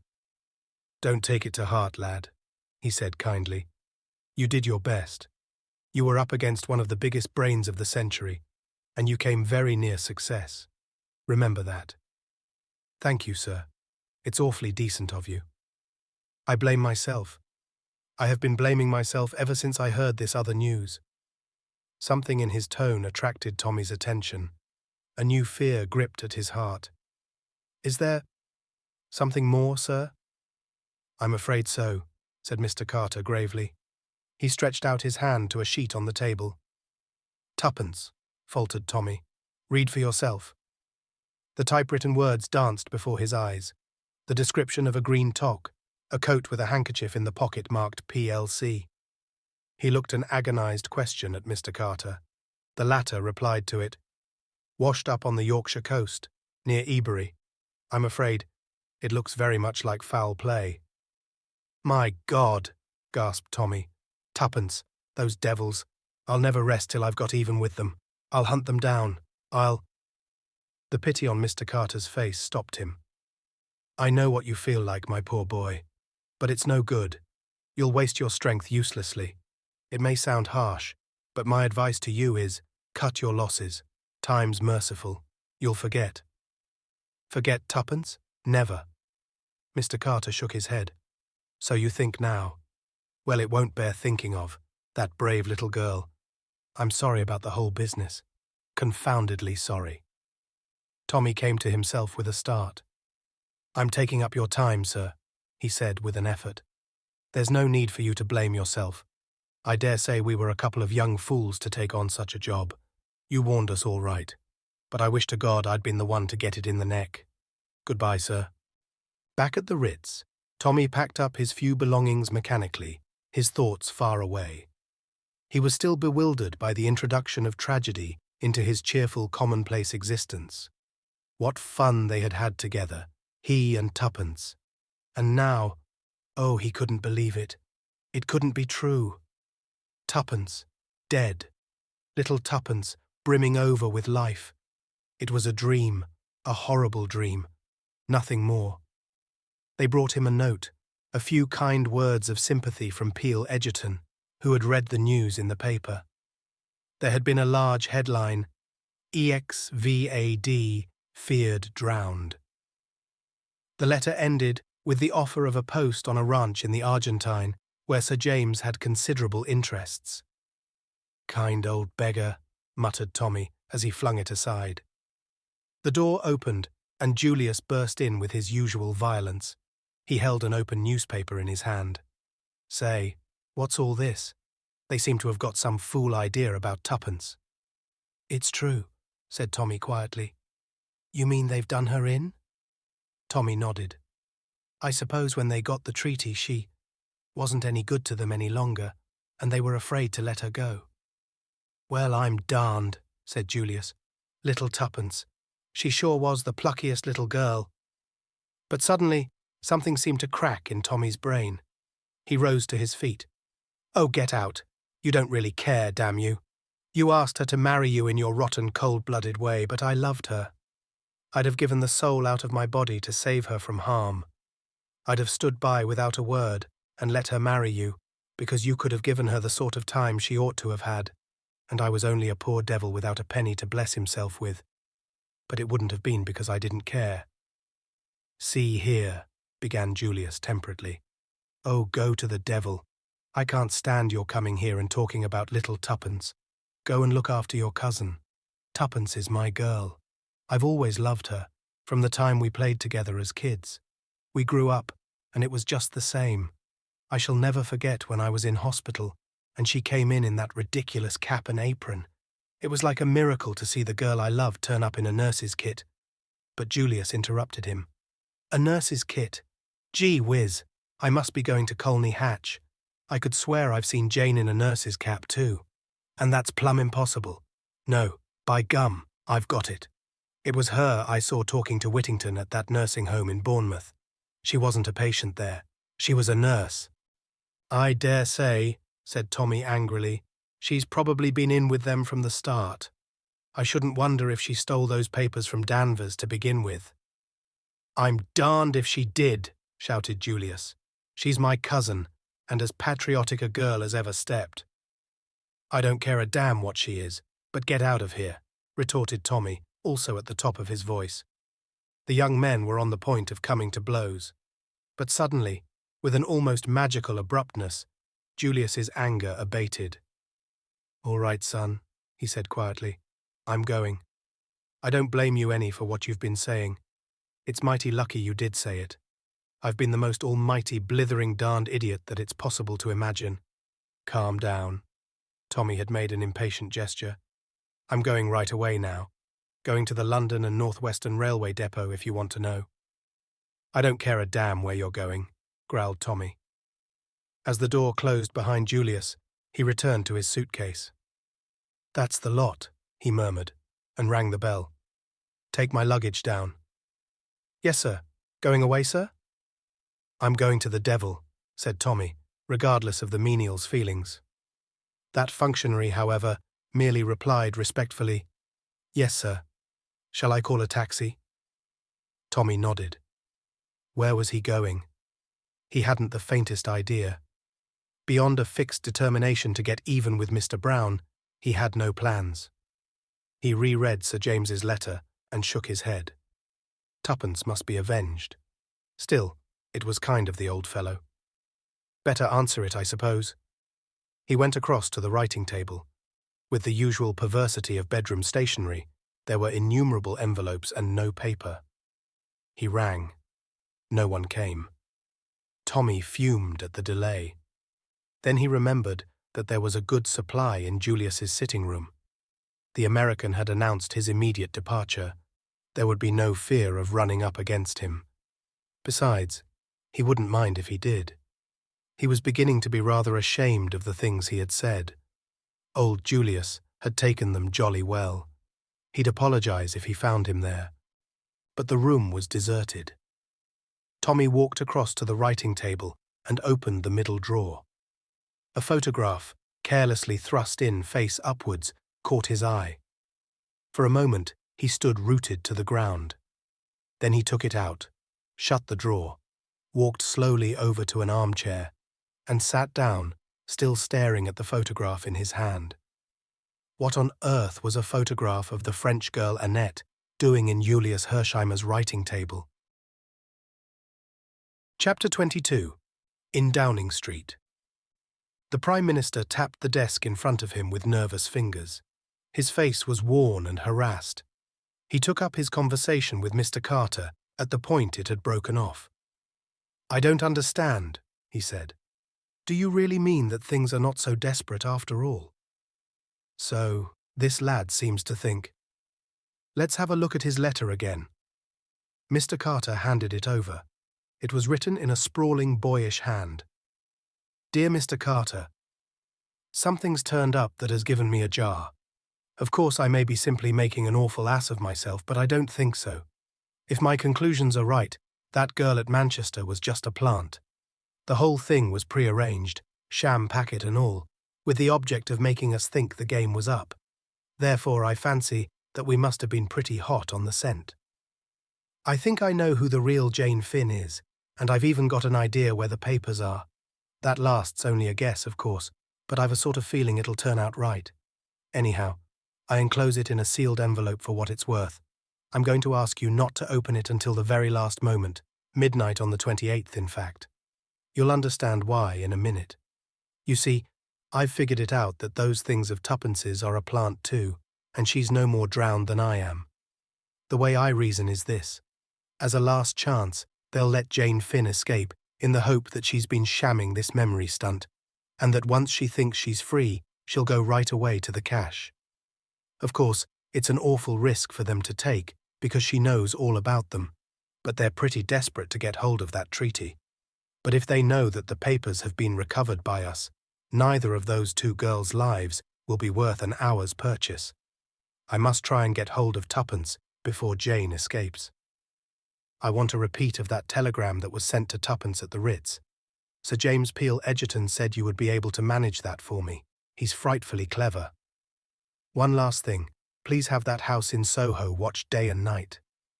Yours, etc., Thomas Beresford. The Prime Minister looked up. The enclosure? Mr. Carter smiled dryly. In the vaults of the bank. I am taking no chances. You don't think, the Prime Minister hesitated a minute, that it would be better to open it now?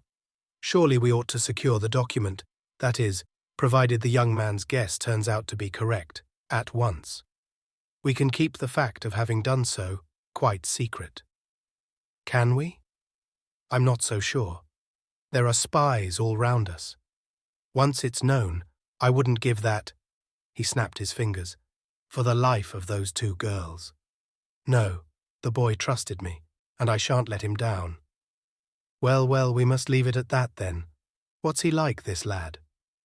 Outwardly, he's an ordinary clean-limbed, rather block-headed young Englishman, slow in his mental processes. On the other hand, it's quite impossible to lead him astray through his imagination. He hasn't got any, so he's difficult to deceive. He worries things out slowly, and once he's got hold of anything, he doesn't let go. The little lady's quite different. More intuition and less common sense. They make a pretty pair working together. Pace and stamina. He seems confident, mused the Prime Minister. Yes, and that's what gives me hope. He's the kind of diffident youth who would have to be very sure before he ventured an opinion at all. A half-smile came to the other's lips. And it is this boy who will defeat the master criminal of our time. This boy, as you say. But I sometimes fancy I see a shadow behind. You mean? Peel Egerton. Peel Egerton? Said the Prime Minister in astonishment. Yes, I see his hand in this. He struck the open letter. He's there, working in the dark, silently, unobtrusively. I've always felt that if anyone was to run Mr. Brown to earth, Peel Egerton would be the man. I tell you, he's on the case now, but doesn't want it known. By the way, I got rather an odd request from him the other day. Yes? He sent me a cutting from some American paper. It referred to a man's body found near the docks in New York about 3 weeks ago. He asked me to collect any information on the subject I could. Well? Carter shrugged his shoulders. I couldn't get much. Young fellow about 35, poorly dressed, face very badly disfigured. He was never identified. And you fancy that the two matters are connected in some way? Somehow I do. I may be wrong, of course. There was a pause, then Mr. Carter continued. I asked him to come round here. Not that we'll get anything out of him he doesn't want to tell. His legal instincts are too strong. But there's no doubt he can throw light on one or two obscure points in young Beresford's letter. Ah, here he is. The two men rose to greet the newcomer. A half-whimsical thought flashed across the Premier's mind. My successor, perhaps. We've had a letter from young Beresford, said Mr. Carter, coming to the point at once. You've seen him, I suppose? You suppose wrong, said the lawyer. Oh. Mr. Carter was a little nonplussed. Sir James smiled and stroked his chin. He rang me up, he volunteered. Would you have any objection to telling us exactly what passed between you? Not at all. He thanked me for a certain letter which I had written to him. As a matter of fact, I had offered him a job. Then he reminded me of something I had said to him at Manchester respecting that bogus telegram which lured Miss Cowley away. I asked him if anything untoward had occurred. He said it had. That in a drawer in Mr. Hershimer's room he had discovered a photograph. The lawyer paused, then continued. I asked him if the photograph bore the name and address of a Californian photographer. He replied, You're onto it, sir. It had. Then he went on to tell me something I didn't know. The original of that photograph was the French girl, Annette, who saved his life. What? Exactly. I asked the young man with some curiosity what he had done with the photograph. He replied that he had put it back where he found it. The lawyer paused again. That was good, you know. Distinctly good. He can use his brains, that young fellow. I congratulated him. The discovery was a providential one. Of course, from the moment that the girl in Manchester was proved to be a plant, everything was altered. Young Beresford saw that for himself without my having to tell it him. But he felt he couldn't trust his judgment on the subject of Miss Cowley. Did I think she was alive? I told him, duly weighing the evidence, that there was a very decided chance in favour of it. That brought us back to the telegram. Yes? I advised him to apply to you for a copy of the original wire.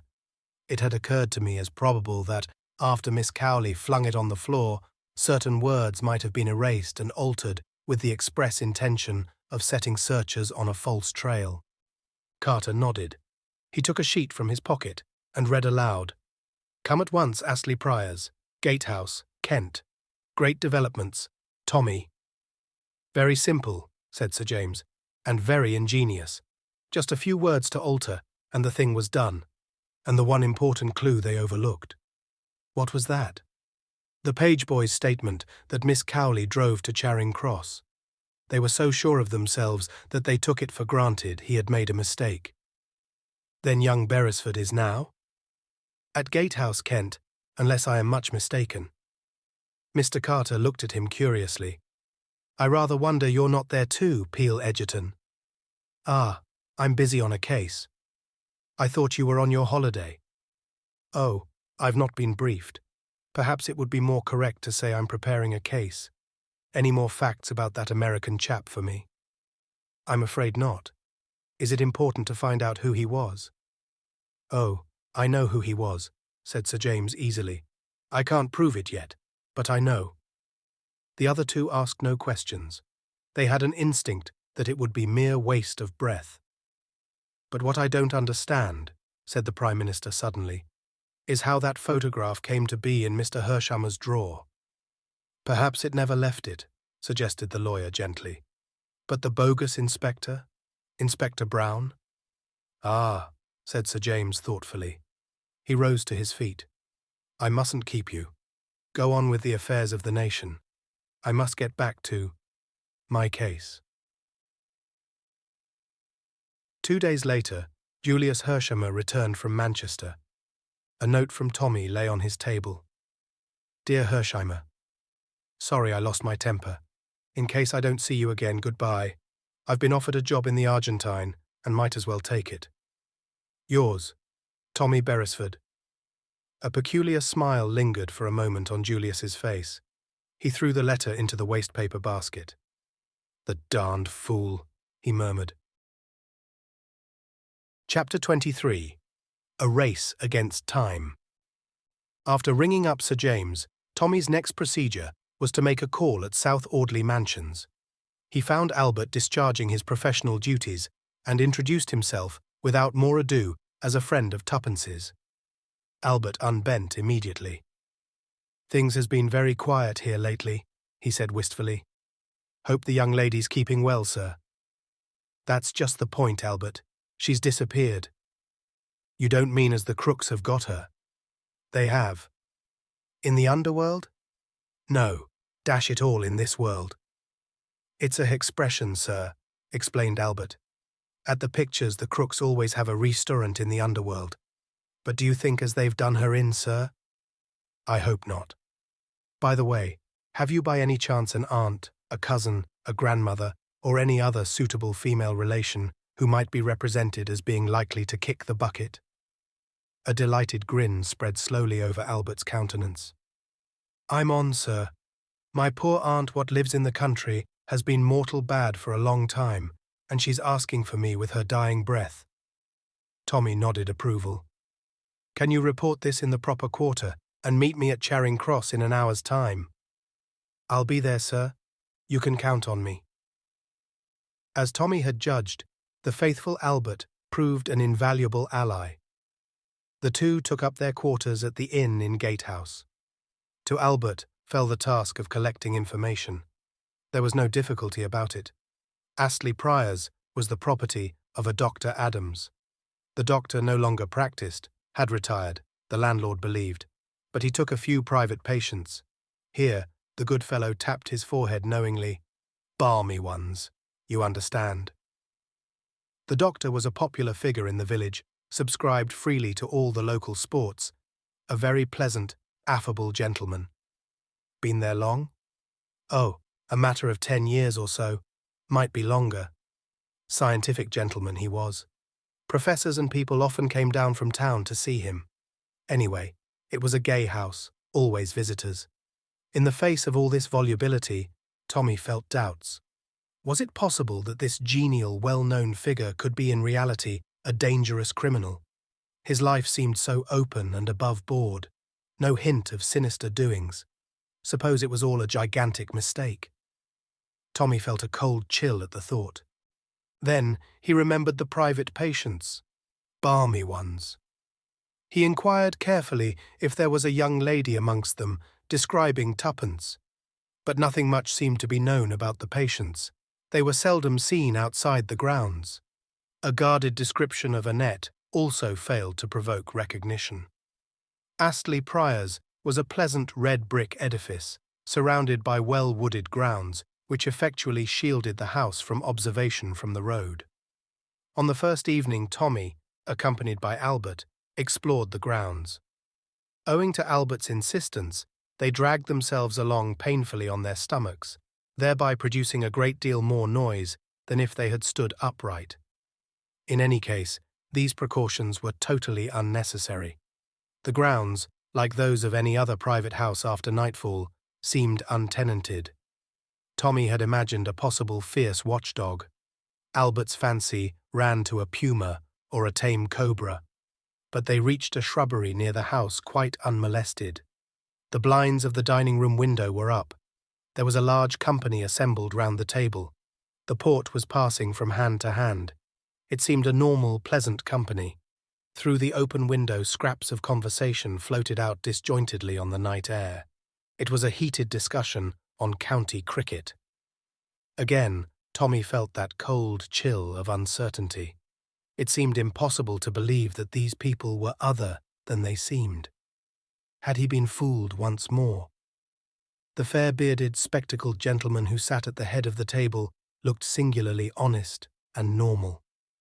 Tommy slept badly that night. The following morning, the indefatigable Albert, having cemented an alliance with the greengrocer's boy, took the latter's place and ingratiated himself with the cook at Malthouse. He returned with the information that she was undoubtedly one of the crooks. But Tommy mistrusted the vividness of his imagination. Questioned, he could adduce nothing in support of his statement except his own opinion that she wasn't the usual kind. You could see that at a glance.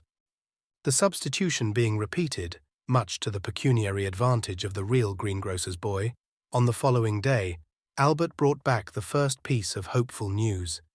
There was a French young lady staying in the house. Tommy put his doubts aside. Here was confirmation of his theory. But time pressed. Today was the 27th. The 29th was the much-talked-of Labour Day, about which all sorts of rumours were running riot. Newspapers were getting agitated. Sensational hints of a Labour coup d'etat were freely reported. The government said nothing. It knew and was prepared. There were rumours of dissension among the Labour leaders. They were not of one mind. The more far-seeing among them realised that what they proposed might well be a death blow to the England that at heart they loved. They shrank from the starvation and misery a general strike would entail and were willing to meet the government halfway. But behind them were subtle, insistent forces at work, urging the memories of old wrongs, deprecating the weakness of half-and-half measures, fomenting misunderstandings. Tommy felt that, thanks to Mr. Carter, he understood the position fairly accurately.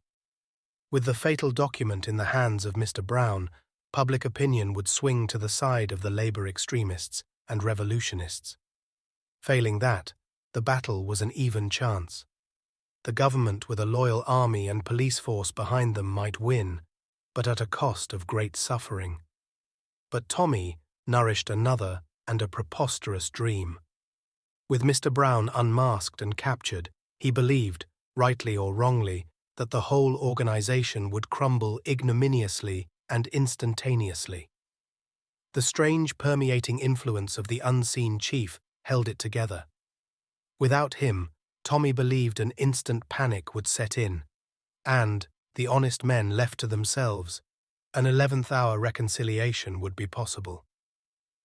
"This is a one-man show," said Tommy to himself. "The thing to do is to get hold of the man." It was partly in furtherance of this ambitious design that he had requested Mr. Carter not to open the sealed envelope. The draft treaty was Tommy's bait. Every now and then he was aghast at his own presumption. How dared he think that he had discovered what so many wiser and clever men had overlooked? Nevertheless, he stuck tenaciously to his idea. That evening, he and Albert once more penetrated the grounds of Astley Priors.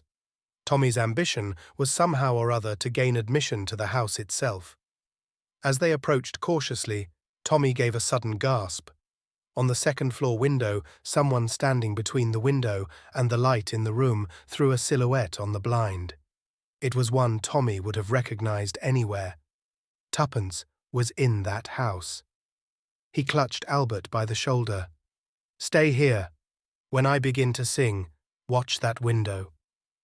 He retreated hastily to a position on the main drive and began in a deep roar, coupled with an unsteady gait, the following ditty. "I am a soldier, a jolly British soldier. You can see that I'm a soldier by my feet." It had been a favourite on the gramophone in Tuppence's hospital days. He did not doubt but that she would recognise it and draw her own conclusions. Tommy had not a note of music in his voice, but his lungs were excellent. The noise he produced was terrific. Presently, an unimpeachable butler, accompanied by an equally unimpeachable footman, issued from the front door. The butler remonstrated with him. Tommy continued to sing, addressing the butler affectionately as "Dear old Whiskers." The footman took him by one arm, the butler by the other. They ran him down the drive and neatly out of the gate. The butler threatened him with the police if he intruded again. It was beautifully done, soberly and with perfect decorum. Anyone would have sworn that the butler was a real butler, the footman a real footman, only, as it happened, the butler was Whittington. Tommy retired to the inn and waited for Albert's return. At last, that worthy made his appearance.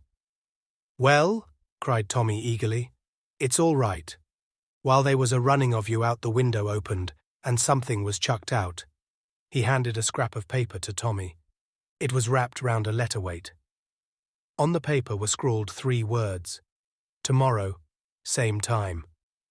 "Good egg," cried Tommy. "We're getting going."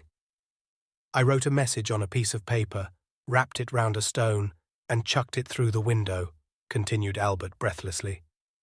Tommy groaned. "Your zeal will be the undoing of us, Albert. What did you say?" "Said we was a-staying at the inn. If she could get away, to come there and croak like a frog." "She'll know that's you," said Tommy with a sigh of relief. "Your imagination runs away with you, you know, Albert. Why, you wouldn't recognize a frog croaking if you heard it." Albert looked rather crestfallen. "Cheer up," said Tommy. "No harm done. That butler's an old friend of mine. I bet he knew who I was, though he didn't let on. It's not their game to show suspicion. That's why we've found it fairly plain sailing. They don't want to discourage me altogether. On the other hand, they don't want to make it too easy. I'm a pawn in their game, Albert. That's what I am. You see, if the spider lets the fly walk out too easily, the fly might suspect it was a put-up job. Hence the usefulness of that promising youth, Mr. T. Beresford, who's blundered in just at the right moment for them. But later, Mr. T. Beresford had better look out." Tommy retired for the night in a state of some elation. He had elaborated a careful plan for the following evening. He felt sure that the inhabitants of Astley Priors would not interfere with him up to a certain point. It was after that Tommy proposed to give them a surprise. About 12 o'clock, however, his calm was rudely shaken. He was told that someone was demanding him in the bar. The applicant proved to be a rude-looking carter, well coated with mud. "Well, my good fellow, what is it?" asked Tommy. "Might this be for you, sir?" The carter held out a very dirty folded note, on the outside of which was written, "Take this to the gentleman at the inn near Astley Priors. He will give you 10 shillings. The handwriting was tuppences. Tommy appreciated her quick-wittedness in realizing that he might be staying at the inn under an assumed name. He snatched at it. "That's all right." The man withheld it. "What about my 10 shillings? Tommy hastily produced a 10-shilling note, and the man relinquished his find. Tommy unfastened it. "Dear Tommy, I knew it was you last night. Don't go this evening. They'll be lying in wait for you. They're taking us away this morning. I heard something about Wales. Holyhead, I think. I'll drop this on the road if I get a chance. Annette told me how you'd escaped. Buck up. Yours, 2 pence. Tommy raised a shout for Albert before he had even finished perusing this characteristic epistle. "Pack my bag. We're off." "Yes, sir." The boots of Albert could be heard racing upstairs. Holyhead. Did that mean that after all? Tommy was puzzled. He read on slowly. The boots of Albert continued to be active on the floor above. Suddenly, a second shout came from below. "Albert, I'm a damned fool. Unpack that bag." "Yes, sir." Tommy smoothed out the note thoughtfully. "Yes, a damned fool," he said softly. "But so's someone else. And at last I know who it is." Chapter 24. Julius Takes a Hand. In his suite at Claridge's, Kramenin reclined on a couch and dictated to his secretary in sibilant Russian. Presently, the telephone at the secretary's elbow purred, and he took up the receiver, spoke for a minute or two, then turned to his employer. "Someone below is asking for you." "Who is it?" "He gives the name of Mr. Julius P. Hersheimer." "Hersheimer," repeated Kramenin thoughtfully. "I have heard that name before." "His father was one of the Steel Kings of America," explained the secretary, whose business it was to know everything. "This young man must be a millionaire several times over." The other's eyes narrowed appreciatively. "You had better go down and see him, Ivan. Find out what he wants." The secretary obeyed, closing the door noiselessly behind him. In a few minutes he returned. "He declines to state his business, says it is entirely private and personal, and that he must see you." "A millionaire several times over," murmured Kramenin. "Bring him up, my dear Ivan." The secretary left the room once more and returned escorting Julius. "Monsieur Kramenin?" said the latter abruptly. The Russian, studying him attentively with his pale, venomous eyes, bowed. "Pleased to meet you," said the American. "I've got some very important business I'd like to talk over with you, if I can see you alone." He looked pointedly at the other. "My secretary, Monsieur Grieber, from whom I have no secrets." "That may be so, but I have," said Julius dryly. "So I'd be obliged if you'd tell him to scoot." "Ivan," said the Russian softly, "perhaps you would not mind retiring into the next room." "The next room won't do," interrupted Julius. "I know these ducal suites, and I want this one plumb empty except for you and me. Send him round to a store to buy a pennorth of peanuts." Though not particularly enjoying the American's free and easy manner of speech, Kramenin was devoured by curiosity. "Will your business take long to state?" "Might be an all-night job if you caught on." "Very good, Ivan.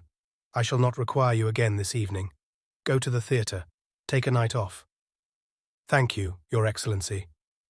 The secretary bowed and departed. Julius stood at the door watching his retreat. Finally, with a satisfied sigh, he closed it and came back to his position in the center of the room. "Now, Mr. Hersheimer, perhaps you will be so kind as to come to the point." "I guess that won't take a minute," drawled Julius. Then, with an abrupt change of manner. "Hands up, or I shoot." For a moment, Kramenin stared blindly into the big automatic. Then, with almost comical haste, he flung up his hands above his head. In that instant, Julius had taken his measure. The man he had to deal with was an abject physical coward. The rest would be easy. "This is an outrage," cried the Russian in a high, hysterical voice. "An outrage. Do you mean to kill me?" "Not if you keep your voice down. Don't go edging sideways towards that bell. That's better. What do you want? Do nothing rashly. Remember, my life is of the utmost value to my country. I may have been maligned." "I reckon," said Julius, "that the man who let daylight into you would be doing humanity a good turn. But you needn't worry any. I'm not proposing to kill you this trip. That is, if you're reasonable." The Russian quailed before the stern menace in the other's eyes. He passed his tongue over his dry lips. "What do you want? Money?" "No. I want Jane Finn." "Jane Finn? I never heard of her." "You're a darned liar. You know perfectly who I mean." "I tell you I've never heard of the girl." "And I tell you," retorted Julius, "that little Willie here is just hopping mad to go off." The Russian wilted visibly. "You wouldn't dare." "Oh yes, I would, son." Kramenin must have recognized something in the voice that carried conviction, for he said sullenly, "Well, granted I do know who you mean. What of it?" "You will tell me now, right here, where she is to be found." Kramenin shook his head. "I daren't." "Why not?" "I daren't. You ask an impossibility." "Afraid, eh? Of whom, Mr. Brown?" "Ah, that tickles you up. There is such a person, then? I doubted it. And the mere mention of him scares you stiff." "I have seen him," said the Russian slowly. "Spoken to him face to face. I did not know it until afterwards. He was one of a crowd. I should not know him again. Who is he really? I do not know. But I know this. He is a man to fear." "He'll never know," said Julius. "He knows everything, and his vengeance is swift. Even I, Kramenin, would not be exempt." "Then you won't do as I ask you?" "You ask an impossibility." "Sure, that's a pity for you," said Julius cheerfully. "But the world in general will benefit." He raised the revolver. "Stop!" shrieked the Russian. "You cannot mean to shoot me?" "Of course I do. I've always heard you revolutionists held life cheap, but it seems there's a difference when it's your own life in question. I gave you just one chance of saving your dirty skin, and that you wouldn't take. They would kill me." "Well," said Julius pleasantly, "it's up to you. But I'll just say this. Little Willie here is a dead cert, and if I was you, I'd take a sporting chance with Mr. Brown." "You will hang if you shoot me," muttered the Russian irresolutely. "No, stranger, that's where you're wrong. You forget the dollars. A big crowd of solicitors will get busy, and they'll get some highbrow doctors on the job, and the end of it all will be that they'll say my brain was unhinged. I shall spend a few months in a quiet sanatorium. My mental health will improve. The doctors will declare me sane again, and all will end happily for little Julius. I guess I can bear a few months' retirement in order to rid the world of you, but don't you kid yourself I'll hang for it." The Russian believed him. Corrupt himself, he believed implicitly in the power of money. He had read of American murder trials running much on the lines indicated by Julius. He had bought and sold justice himself. This virile young American, with the significant drawling voice, had the whip hand of him. "I'm going to count 5, continued Julius. "And I guess, if you let me get past 4, you needn't worry any about Mr. Brown. Maybe he'll send some flowers to the funeral, but you won't smell them. Are you ready? I'll begin. 1, 2, 3, 4. The Russian interrupted with a shriek. "Do not shoot. I will do all you wish." Julius lowered the revolver. "I thought you'd hear sense. Where is the girl?" "At Gatehouse in Kent. Astley Priors, the place is called." "Is she a prisoner there?" "She's not allowed to leave the house, though it's safe enough, really. The little fool has lost her memory, curse her." "That's been annoying for you and your friends, I reckon. What about the other girl, the one you decoyed away over a week ago?" "She's there too," said the Russian sullenly. "That's good," said Julius. "Isn't it all panning out beautifully? And a lovely night for the run." "What run?" demanded Kramenin with a stare. "Down to Gatehouse, sure. I hope you're fond of motoring." "What do you mean?" "I refuse to go." "Now don't get mad. You must see I'm not such a kid as to leave you here. You'd ring up your friends on that telephone first thing." "Ah!" He observed the fall on the other's face. "You see, you'd got it all fixed. No, sir, you're coming along with me. This your bedroom next door here?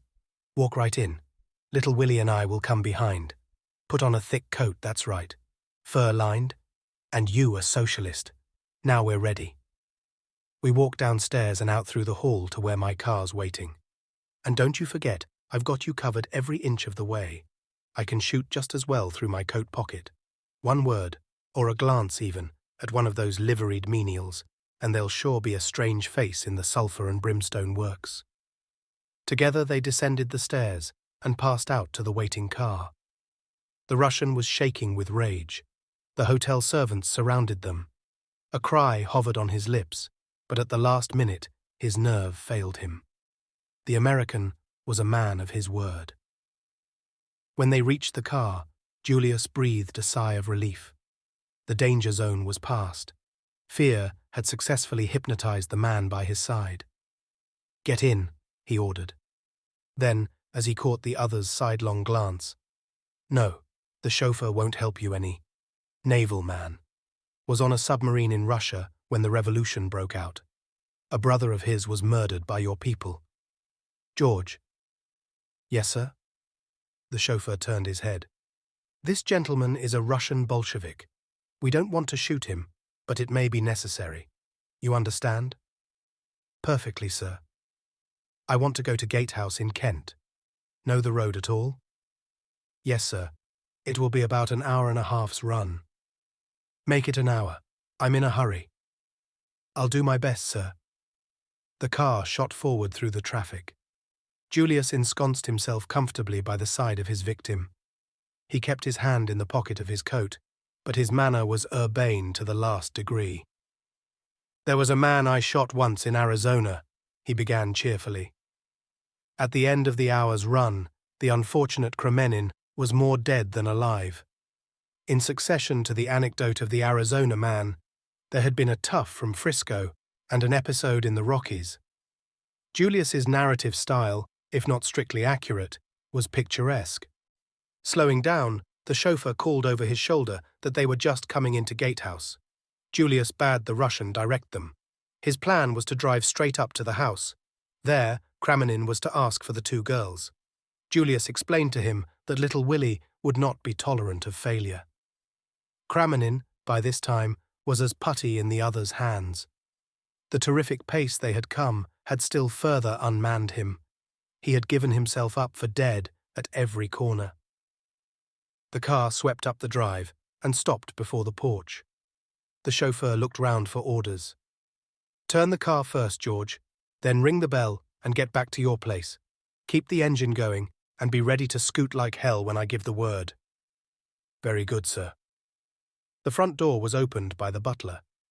Kramenin felt the muzzle of the revolver pressed against his ribs. "Now," hissed Julius, "and be careful." The Russian beckoned. His lips were white, and his voice was not very steady. "It is I. Kramenin. Bring down the girl at once. There is no time to lose." Whittington had come down the steps. He uttered an exclamation of astonishment at seeing the other. "You? What's up? Surely you know the plan." Kramenin interrupted him, using the words that have created many unnecessary panics. "We have been betrayed. Plans must be abandoned. We must save our own skins. The girl, and at once. It's our only chance." Whittington hesitated, but for hardly a moment. "You have orders? From him?" "Naturally. Should I be here otherwise? Hurry, there is no time to be lost. The other little fool had better come too." Whittington turned and ran back into the house. The agonizing minutes went by. Then, two figures hastily huddled in cloaks appeared on the steps and were hustled into the car. The smaller of the two was inclined to resist, and Whittington shoved her in unceremoniously. Julius leaned forward, and in doing so, the light from the open door lit up his face. Another man on the steps behind Whittington gave a startled exclamation. Concealment was at an end. "Get a move on, George," shouted Julius. The chauffeur slipped in his clutch, and with a bound, the car started. The man on the steps uttered an oath. His hand went to his pocket. There was a flash and a report. The bullet just missed the taller girl by an inch. "Get down, Jane," cried Julius. "Flat on the bottom of the car." He thrust her sharply forward, then standing up, he took careful aim and fired. "Sure," replied Julius. "He isn't killed, though. Skunks like that take a lot of killing. Are you all right, Tuppence?" "Of course I am. Where's Tommy? And who's this?" She indicated the shivering Kramanin. "Tommy's making tracks for the Argentine. I guess he thought you'd turned up your toes. Steady through the gate, George." "That's right. It'll take 'em at least 5 minutes to get busy after us. They'll use the telephone, I guess, so look out for snares ahead, and don't take the direct route." "Who's this, did you say, Tuppence?" "Let me present Monsieur Kramanin. I persuaded him to come on the trip for his health." The Russian remained mute, still livid with terror. "But what made them let us go?" demanded Tuppence suspiciously. "I reckon Monsieur Kramanin here asked them so prettily they just couldn't refuse." This was too much for the Russian. He burst out vehemently, "Curse you! Curse you! They know now that I betrayed them. My life won't be safe for an hour in this country." "That's so," assented Julius. "I'd advise you to make tracks for Russia right away." "Let me go then," cried the other. "I have done what you asked. Why do you still keep me with you?" "Not for the pleasure of your company. I guess you can get right off now if you want to. I thought you'd rather I tooled you back to London." "You may never reach London," snarled the other. "Let me go here and now." "Sure thing. Pull up, George. The gentleman's not making the return trip. If I ever come to Russia, Monsieur Kramanin, I shall expect a rousing welcome and—" But before Julius had finished his speech, and before the car had finally halted, the Russian had swung himself out and disappeared into the night. "Just a mite impatient to leave us," commented Julius, as the car gathered way again. "And no idea of saying goodbye politely to the ladies. Say, Jane, you can get up on the seat now." For the first time, the girl spoke. "How did you persuade him?" she asked. Julius tapped his revolver. "Little Willie here takes the credit." "Splendid!" cried the girl. The colour surged into her face. Her eyes looked admiringly at Julius. "Annette and I didn't know what was going to happen to us," said Tuppence. "Old Whittington hurried us off. We thought it was lambs to the slaughter." "Annette," said Julius. "Is that what you call her?" His mind seemed to be trying to adjust itself to a new idea. "It's her name," said Tuppence, opening her eyes very wide. "Shucks!" retorted Julius. "She may think it's her name because her memory's gone, poor kid, but it's the one real and original Jane Finn we've got here." "What?" cried Tuppence. But she was interrupted. With an angry spurt, a bullet embedded itself in the upholstery of the car just behind her head. "Down with you!" cried Julius. "It's an ambush. These guys have got busy pretty quickly. Push her a bit, George." The car fairly leapt forward. 3 more shots rang out, but went happily wide. Julius, upright, leant over the back of the car. "Nothing to shoot at," he announced gloomily. "But I guess there'll be another little picnic soon." "Ah." He raised his hand to his cheek. "You are hurt," said Annette quickly. "Only a scratch." The girl sprang to her feet. "Let me out. Let me out, I say. Stop the car. It is me they're after. I'm the one they want. You shall not lose your lives because of me. Let me go." She was fumbling with the fastenings of the door. Julius took her by both arms and looked at her. She had spoken with no trace of foreign accent. "Sit down, kid," he said gently. "I guess there's nothing wrong with your memory. Been fooling them all the time, eh?" The girl looked at him, nodded, and then suddenly burst into tears. Julius patted her on the shoulder. There. Just you sit tight. We're not going to let you quit."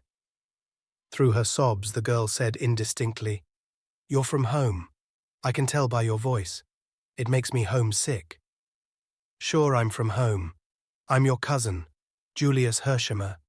I came over to Europe on purpose to find you, and a pretty dance you've led me." The car slackened speed. George spoke over his shoulder. "Crossroads here, sir. I'm not sure of the way." The car slowed down till it hardly moved. As it did so, a figure climbed suddenly over the back and plunged headfirst into the midst of them. "Sorry," said Tommy, extricating himself.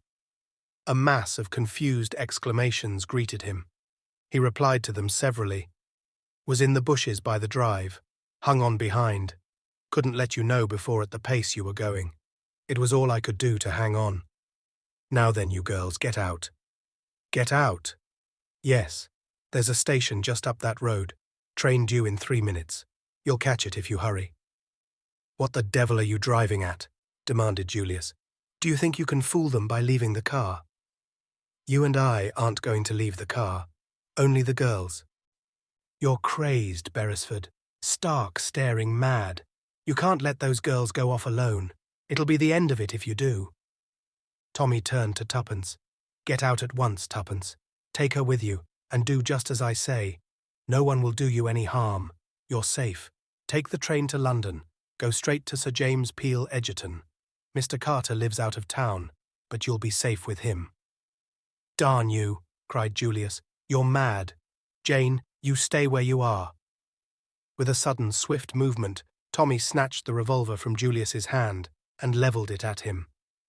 "Now will you believe I'm in earnest? Get out, both of you, and do as I say, or I'll shoot." Tuppence sprang out, dragging the unwilling Jane after her. "Come on, it's all right. If Tommy's sure, he's sure. Be quick. We'll miss the train." They started running. Julius's pent-up rage burst forth. "What the hell?" Tommy interrupted him. "Dry up. I want a few words with you, Mr. Julius Hershemer." Chapter 25. Jane's Story. Her arm through Jane's, dragging her along, Tuppence reached the station. Her quick ears caught the sound of the approaching train. "Hurry up," she panted, "or we'll miss it." They arrived on the platform just as the train came to a standstill. Tuppence opened the door of an empty first-class compartment, and the two girls sank down breathless on the padded seats. A man looked in, then passed on to the next carriage. Jane started nervously. Her eyes dilated with terror. She looked questioningly at Tuppence. "Is he one of them, do you think?" she breathed. Tuppence shook her head. No, it's all right." She took Jane's hand in hers. "Tommy wouldn't have told us to do this unless he was sure we'd be all right." "But he doesn't know them as I do." The girl shivered. "You can't understand. 5 years. 5 long years. Sometimes I thought I should go mad." "Never mind. It's all over." "Is it?" The train was moving now, speeding through the night at a gradually increasing rate. Suddenly, Jane Finn started up. "What was that? I thought I saw a face, looking in through the window." "No, there's nothing. See?" Tuppence went to the window and, lifting the strap, let the pane down. "You're sure?" "Quite sure." The other seemed to feel some excuse was necessary. "I guess I'm acting like a frightened rabbit, but I can't help it. If they caught me now, they'd—" Her eyes opened wide and staring. "Don't," implored Tuppence. "Lie back and don't think. You can be quite sure that Tommy wouldn't have said it was safe if it wasn't." "My cousin didn't think so. He didn't want us to do this." "No," said Tuppence, rather embarrassed. "What are you thinking of?" said Jane sharply. "Why? Your voice was so queer." "I was thinking of something," confessed Tuppence.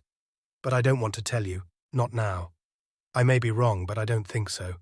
It's just an idea that came into my head a long time ago. Tommy's got it too. I'm almost sure he has. But don't you worry. There'll be time enough for that later. And it mayn't be so at all. Do what I tell you. Lie back and don't think of anything." "I'll try." The long lashes drooped over the hazel eyes. Tuppence, for her part, sat bolt upright, much in the attitude of a watchful terrier on guard. In spite of herself, she was nervous. Her eyes flashed continually from one window to the other. She noted the exact position of the communication cord. What it was that she feared, she would have been hard put to it to say. But in her own mind, she was far from feeling the confidence displayed in her words. Not that she disbelieved in Tommy, but occasionally she was shaken with doubts as to whether anyone so simple and honest as he was could ever be a match for the fiendish subtlety of the arch-criminal. If they once reached Sir James Peel Egerton in safety, all would be well. But would they reach him?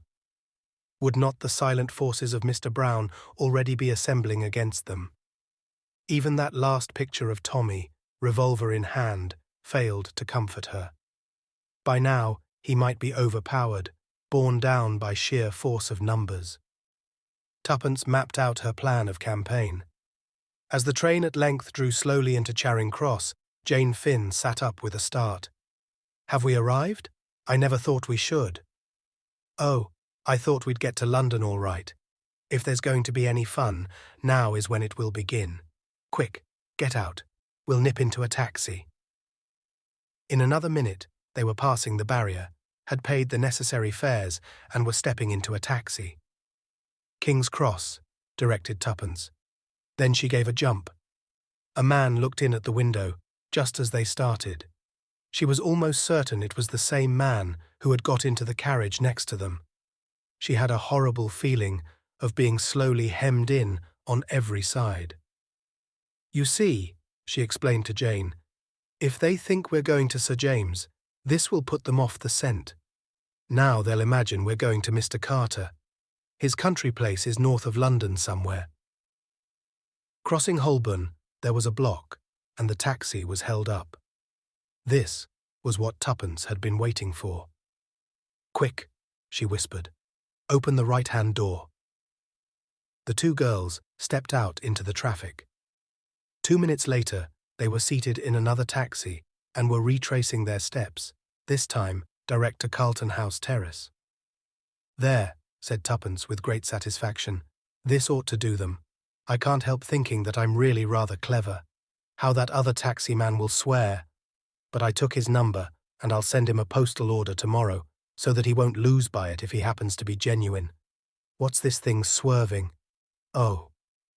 There was a grinding noise and a bump. Another taxi had collided with them. In a flash, Tuppence was out on the pavement. A policeman was approaching. Before he arrived, Tuppence had handed the driver 5 shillings, and she and Jane had merged themselves in the crowd. "It's only a step or two now," said Tuppence breathlessly. The accident had taken place in Trafalgar Square. "Do you think the collision was an accident, or done deliberately?" "I don't know. It might have been either." Hand in hand, the two girls hurried along. "It may be my fancy," said Tuppence suddenly, "but I feel as though there was someone behind us." "Hurry," murmured the other. "Oh, hurry." They were now at the corner of Carlton House Terrace, and their spirits lightened. Suddenly, a large and apparently intoxicated man barred their way. "Good evening, ladies," he hiccuped. "Whither away so fast?" "Let us pass, please," said Tuppence imperiously. "Just a word with your pretty friend here." He stretched out an unsteady hand and clutched Jane by the shoulder. Tuppence heard other footsteps behind. She did not pause to ascertain whether they were friends or foes. Lowering her head, she repeated a manoeuvre of childish days and butted their aggressor full in the capacious middle. The success of these unsportsmanlike tactics was immediate. The man sat down abruptly on the pavement. Tuppence and Jane took to their heels. The house they sought was some way down. Other footsteps echoed behind them. Their breath was coming in choking gasps as they reached Sir James's door. Tuppence seized the bell, and Jane the knocker. The man who had stopped them reached the foot of the steps. For a moment he hesitated, and as he did so, the door opened. They fell into the hall together. Sir James came forward from the library door. "Hello, what's this?" He stepped forward and put his arm round Jane as she swayed uncertainly. He half carried her into the library and laid her on the leather couch.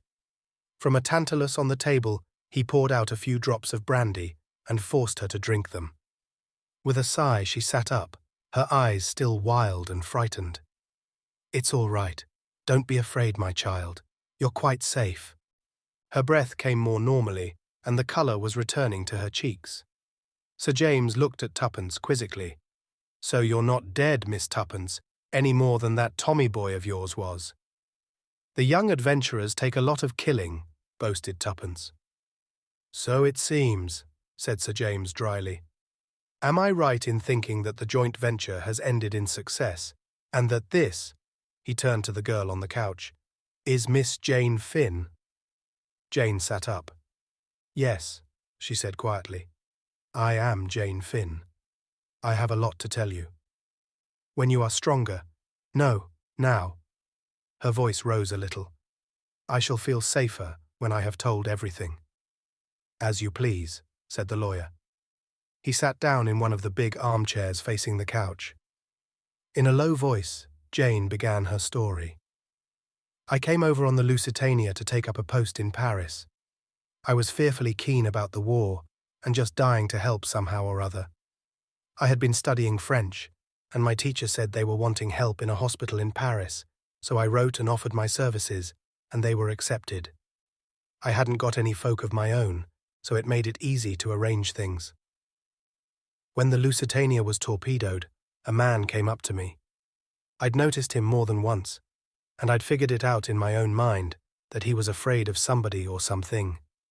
He asked me if I was a patriotic American and told me he was carrying papers which were just life or death to the Allies. He asked me to take charge of them. I was to watch for an advertisement in the Times. If it didn't appear, I was to take them to the American ambassador. Most of what followed seems like a nightmare still. I see it in my dreams sometimes. I'll hurry over that part. Mr. Danvers had told me to watch out. He might have been shadowed from New York, but he didn't think so. At first I had no suspicions, but on the boat to Holyhead, I began to get uneasy. There was one woman who had been very keen to look after me and chum up with me generally, a Mrs. Vandermeyer. At first, I'd been only grateful to her for being so kind to me, but all the time I felt there was something about her I didn't like, and on the Irish boat I saw her talking to some queer-looking men, and from the way they looked, I saw that they were talking about me. I remembered that she'd been quite near me on the Lusitania when Mr. Danvers gave me the packet, and before that she'd tried to talk to him once or twice. I began to get scared, but I didn't quite see what to do. I had a wild idea of stopping at Holyhead and not going on to London that day, but I soon saw that that would be plumb foolishness. The only thing was to act as though I'd noticed nothing and hope for the best. I couldn't see how they could get me if I was on my guard. One thing I'd done already as a precaution: ripped open the oilskin packet and substituted blank paper, and then sewn it up again. So if anyone did manage to rob me of it, it wouldn't matter. What to do with the real thing worried me no end. Finally I opened it out flat.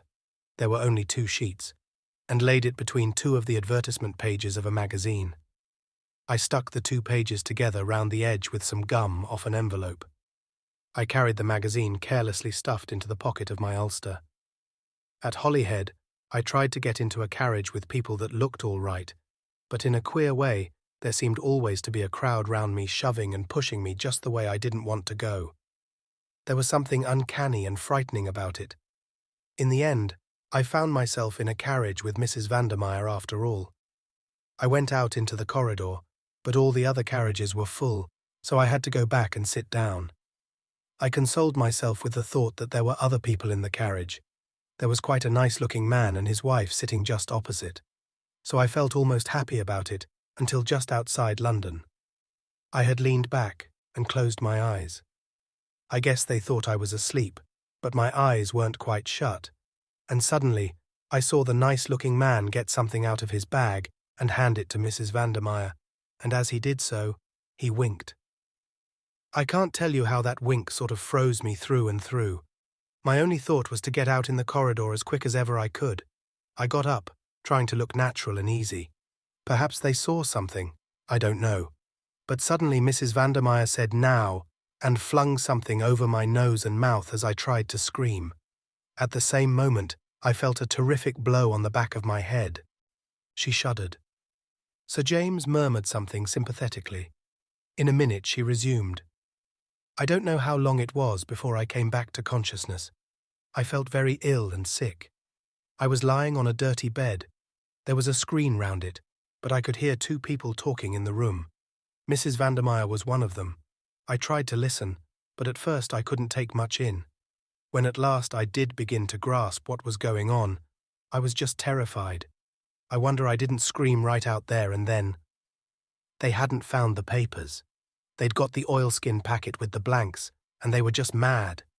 They didn't know whether I'd changed the papers or whether Danvers had been carrying a dummy message while the real one was sent another way.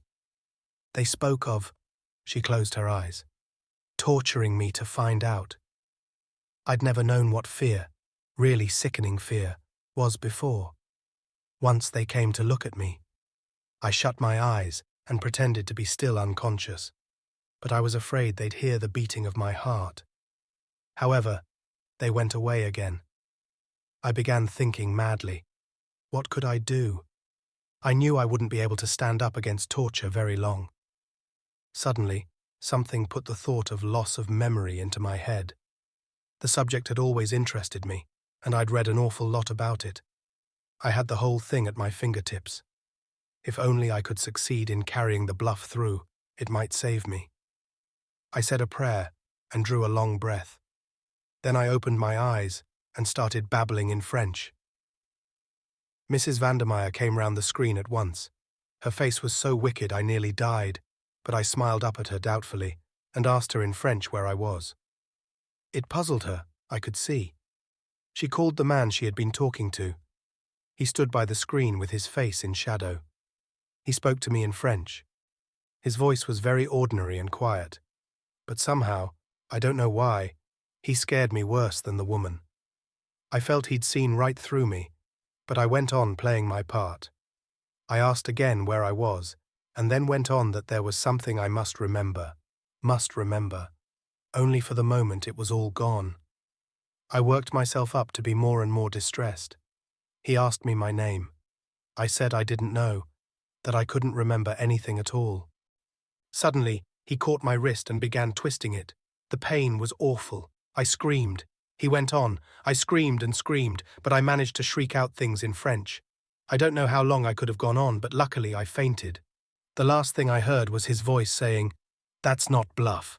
Anyway, a kid of her age wouldn't know enough." I guess he forgot American girls are older for their age than English ones, and take more interest in scientific subjects.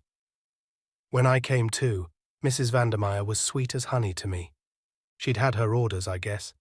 She spoke to me in French, told me I'd had a shock and been very ill. I should be better soon. I pretended to be rather dazed, murmured something about the doctor having hurt my wrist. She looked relieved when I said that. By and by she went out of the room altogether. I was suspicious still, and lay quite quiet for some time. In the end, however, I got up and walked round the room, examining it. I thought that even if anyone was watching me from somewhere, it would seem natural enough under the circumstances. It was a squalid, dirty place.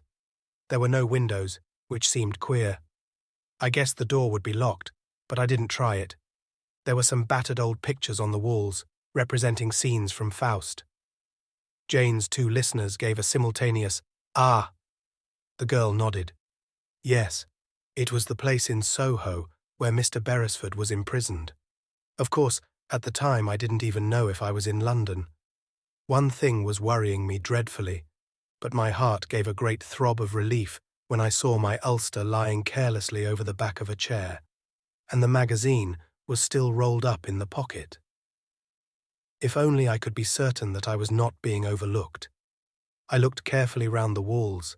There didn't seem to be a peephole of any kind. Nevertheless, I felt kind of sure there must be. All of a sudden, I sat down on the edge of the table and put my face in my hands, sobbing out a "Mon Dieu, mon Dieu." I've got very sharp ears. I distinctly heard the rustle of a dress and slight creak. That was enough for me. I was being watched. I lay down on the bed again, and by Mrs. Vandermeyer brought me some supper. She was still sweet as they make them. I guess she'd been told to win my confidence. Presently, she produced the oilskin packet and asked me if I recognized it, watching me like a lynx all the time. I took it and turned it over in a puzzled sort of way. Then I shook my head. I said that I felt I ought to remember something about it, that it was just as though it was all coming back, and then, before I could get hold of it, it went again. Then she told me that I was her niece, and that I was to call her Aunt Rita. I did obediently, and she told me not to worry. My memory would soon come back. That was an awful night. I'd made my plan whilst I was waiting for her. The papers were safe so far, but I couldn't take the risk of leaving them there any longer. They might throw that magazine away any minute. I lay awake waiting until I judged it must be about 2 o'clock in the morning. Then I got up as softly as I could and felt in the dark along the left-hand wall. Very gently, I unhooked one of the pictures from its nail, Marguerite, with her casket of jewels. I crept over to my coat and took out the magazine and an odd envelope or two that I had shoved in. Then I went to the washstand and damped the brown paper at the back of the picture all round. Presently, I was able to pull it away. I had already torn out the 2 stuck-together pages from the magazine, and now I slipped them with their precious enclosure between the picture and its brown paper backing. A little gum from the envelopes helped me to stick the latter up again. No one would dream the picture had ever been tampered with. I re-hung it on the wall, put the magazine back in my coat pocket, and crept back to bed. I was pleased with my hiding place. They'd never think of pulling to pieces one of their own pictures. I hoped that they'd come to the conclusion that Danvers had been carrying a dummy all along, and that, in the end, they'd let me go. As a matter of fact, I guess that's what they did think at first, and in a way, it was dangerous for me. I learnt afterwards that they nearly did away with me then and there. There was never much chance of their letting me go. But the first man, who was the boss, preferred to keep me alive on the chance of my having hidden them, and being able to tell where if I recovered my memory. They watched me constantly for weeks. Sometimes they'd ask me questions by the hour. I guess there was nothing they didn't know about the 3rd degree. But somehow, I managed to hold my own. The strain of it was awful, though. They took me back to Ireland and over every step of the journey again, in case I'd hidden it somewhere en route. Mrs. Vandermeyer and another woman never left me for a moment. They spoke of me as a young relative of Mrs. Vandermeyer's whose mind was affected by the shock of the Lusitania. There was no one I could appeal to for help without giving myself away to them, and if I risked it and failed, and Mrs. Vandermeyer looked so rich and so beautifully dressed that I felt convinced they'd take her word against mine and think it was part of my mental trouble to think myself persecuted. I felt that the horrors in store for me would be too awful once they knew I'd been only shamming. Sir James nodded comprehendingly. Mrs. Vandermeyer was a woman of great personality. With that and her social position, she would have had little difficulty in imposing her point of view in preference to yours.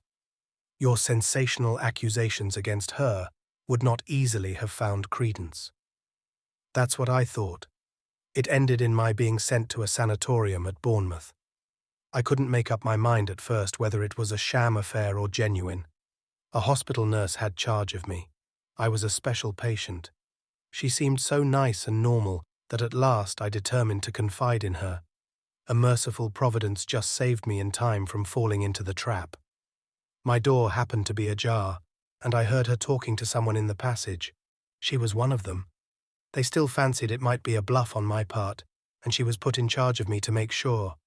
After that, my nerve went completely. I dared trust nobody. I think I almost hypnotized myself. After a while, I almost forgot that I was really Jane Finn. I was so bent on playing the part of Janet Vandermeyer that my nerves began to play me tricks. I became really ill. For months I sank into a sort of stupor. I felt sure I should die soon, and that nothing really mattered. A sane person shut up in a lunatic asylum often ends by becoming insane, they say. I guess I was like that. Playing my part had become second nature to me. I wasn't even unhappy in the end, just apathetic. Nothing seemed to matter, and the years went on. And then suddenly things seemed to change. Mrs. Vandermeyer came down from London. She and the doctor asked me questions, experimented with various treatments.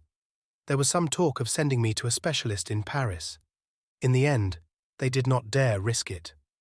I overheard something that seemed to show that other people, friends, were looking for me.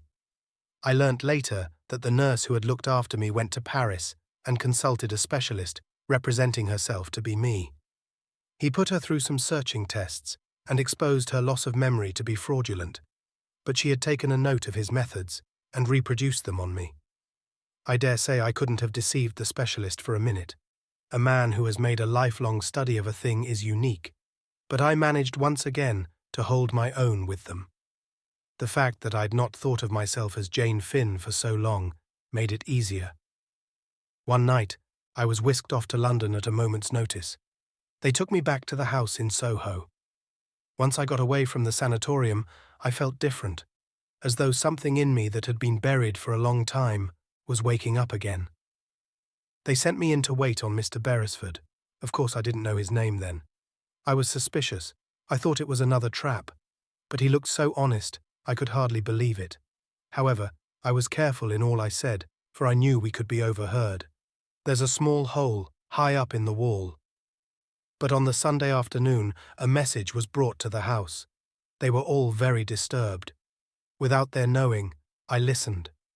Word had come that he was to be killed. I needn't tell the next part because you know it. I thought I'd have time to rush up and get the papers from their hiding place, but I was caught. So I screamed out that he was escaping, and I said I wanted to go back to Marguerite. I shouted the name 3 times very loud. I knew the others would think I meant Mrs. Vandermeyer, but I hoped it might make Mr. Beresford think of the picture. He'd unhooked one the first day. That's what made me hesitate to trust him. She paused.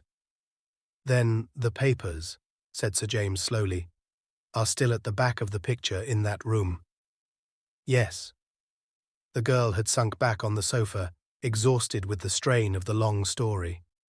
Sir James rose to his feet. He looked at his watch. Come, he said, we must go at once. Tonight?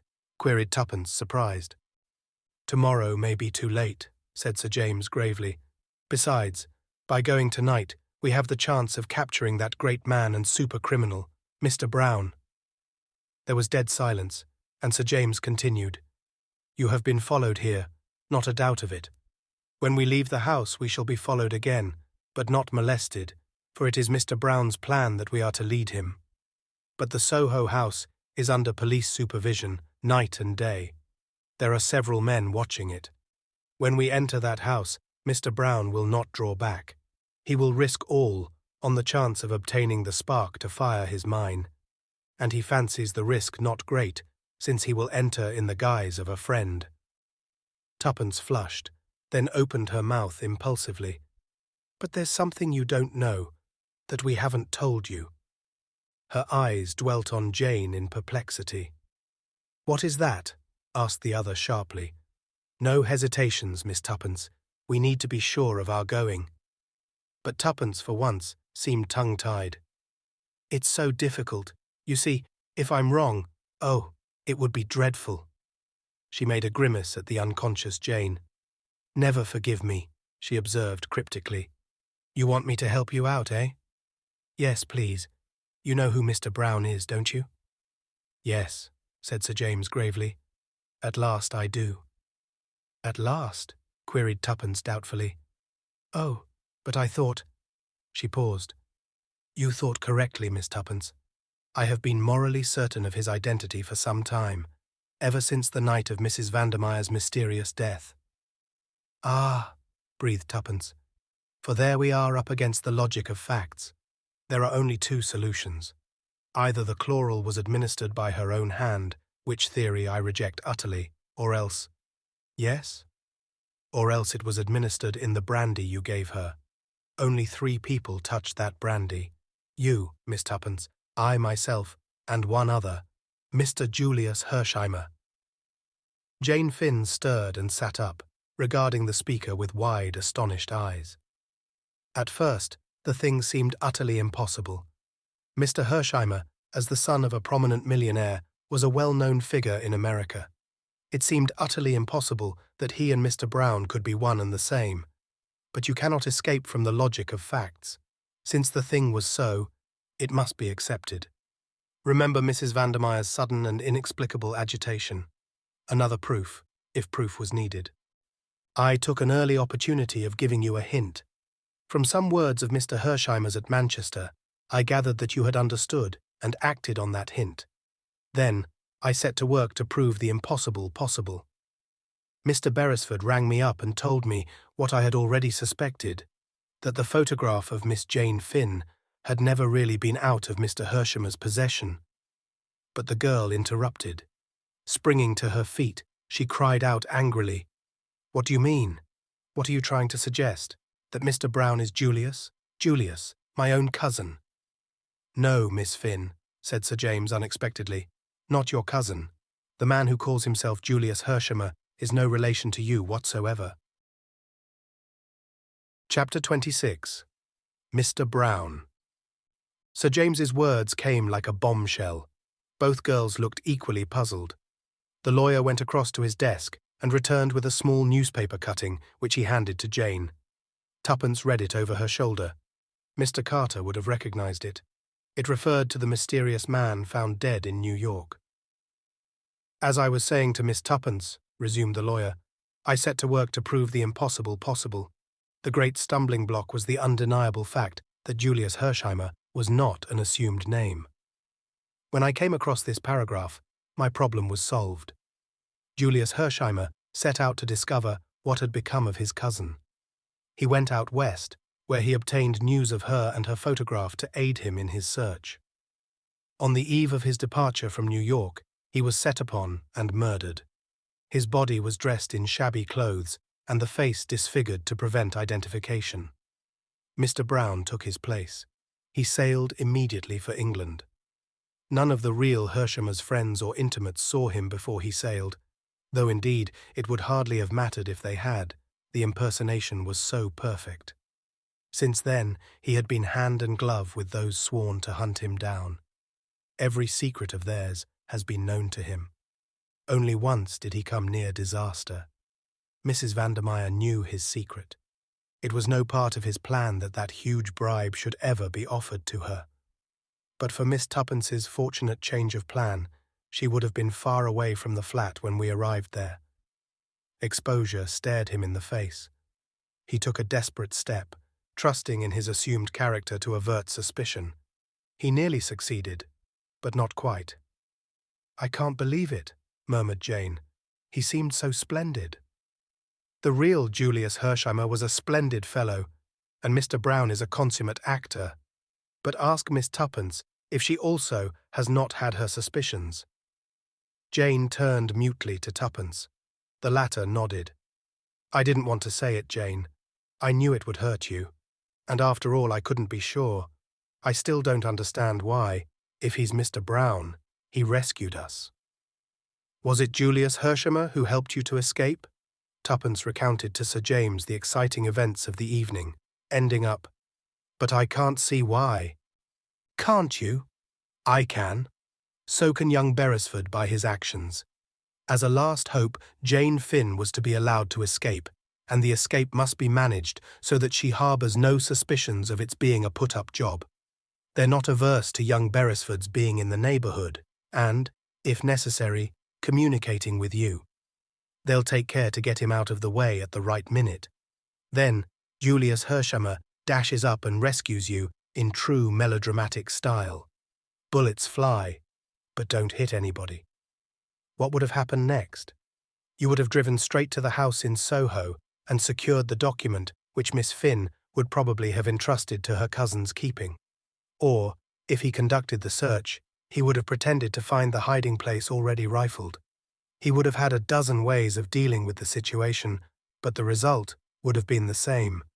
and I rather fancy some accident would have happened to both of you. You see, you know rather an inconvenient amount. That's a rough outline. I admit I was caught napping, but somebody else wasn't." "Tommy," said Tuppence softly. "Yes. Evidently when the right moment came to get rid of him, he was too sharp for them. All the same, I'm not too easy in my mind about him." "Why?"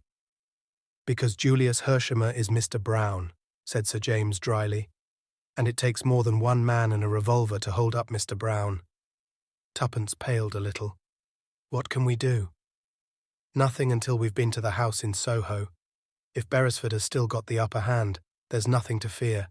If otherwise, our enemy will come to find us, and he will not find us unprepared." From a drawer in the desk, he took a service revolver and placed it in his coat pocket. "Now we're ready.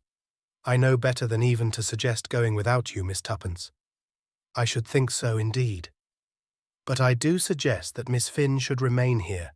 She will be perfectly safe, and I am afraid she is absolutely worn out with all she has been through." But to Tuppence's surprise, Jane shook her head. "No, I guess I'm going too. Those papers were my trust. I must go through with this business to the end. I'm heaps better now anyway." Sir James's car was ordered round. During the short drive, Tuppence's heart beat tumultuously. In spite of momentary qualms of uneasiness respecting Tommy, she could not but feel exultation. They were going to win. The car drew up at the corner of the square and they got out. Sir James went up to a plain-clothes man who was on duty with several others and spoke to him. Then he rejoined the girls. "No one has gone into the house so far. It is being watched at the back as well, so they are quite sure of that.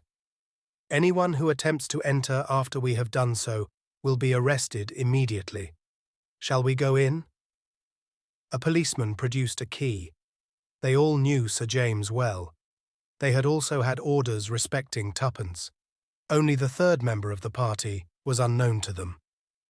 The three entered the house, pulling the door to behind them. Slowly, they mounted the rickety stairs. At the top was the ragged curtain hiding the recess where Tommy had hidden that day.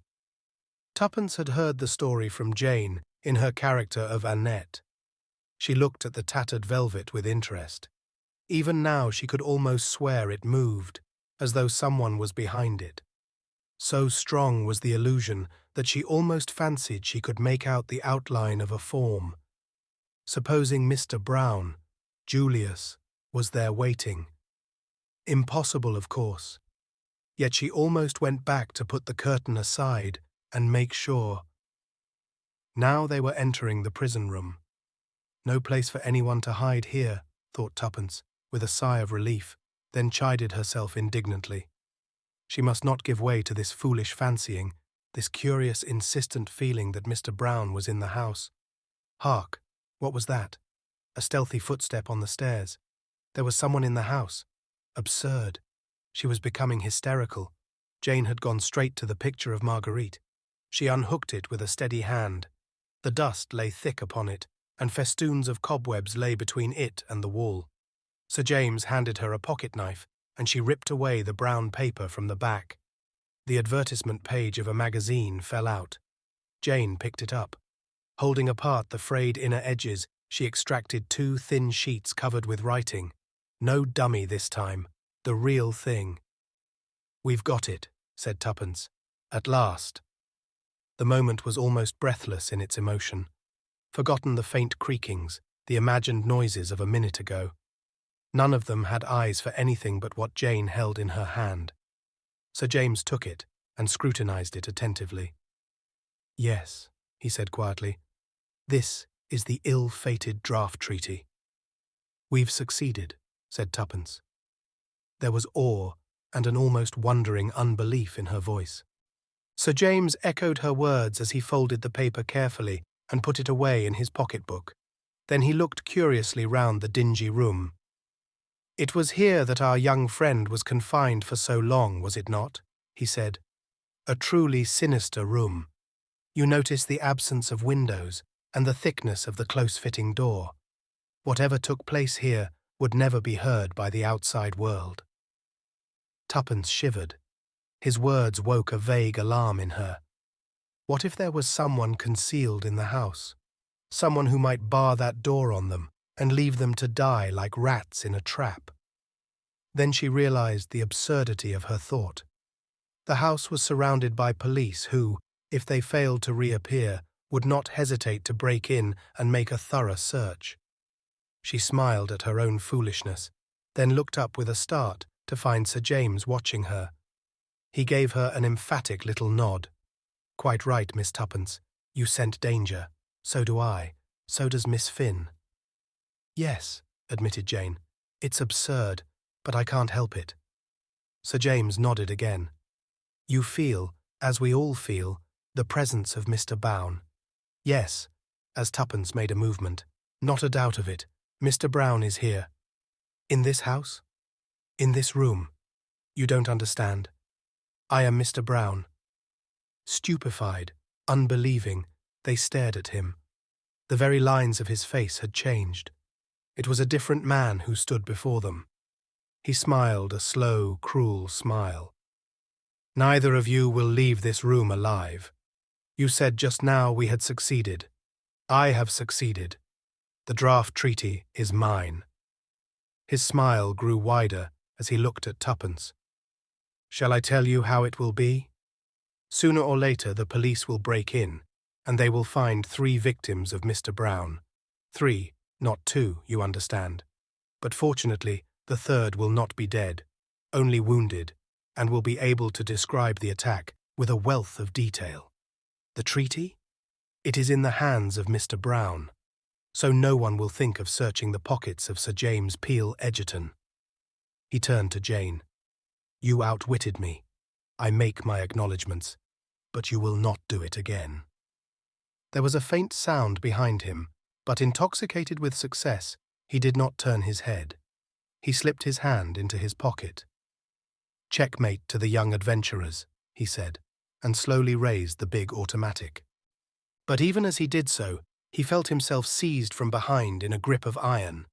The revolver was wrenched from his hand, and the voice of Julius Hersheimer said drawlingly, "I guess you're caught red-handed with the goods upon you."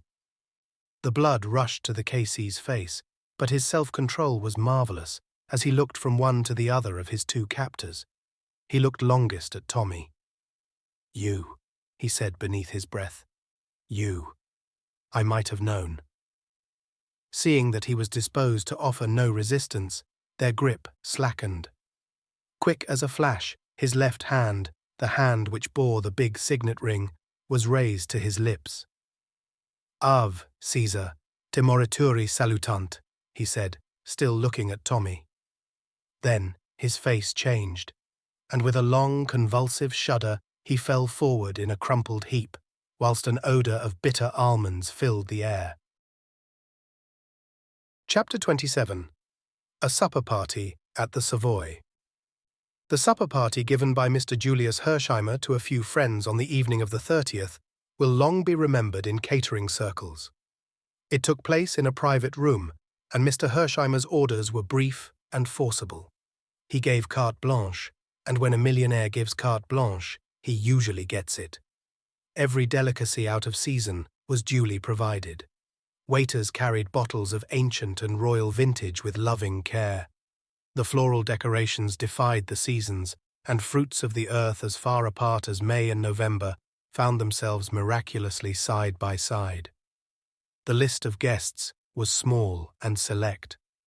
The American ambassador, Mr. Carter, who had taken the liberty, he said, of bringing an old friend, Sir William Beresford, with him, Archdeacon Cowley, Dr. Hall, those 2 youthful adventurers, Miss Prudence Cowley and Mr. Thomas Beresford, and last, but not least, as guest of honour, Miss Jane Finn.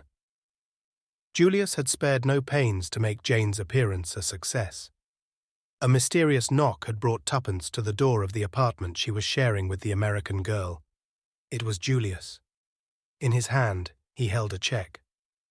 "Say, Tuppence," he began, "will you do me a good turn? Take this, and get Jane regularly togged up for this evening. You're all coming to supper with me at the Savoy. See?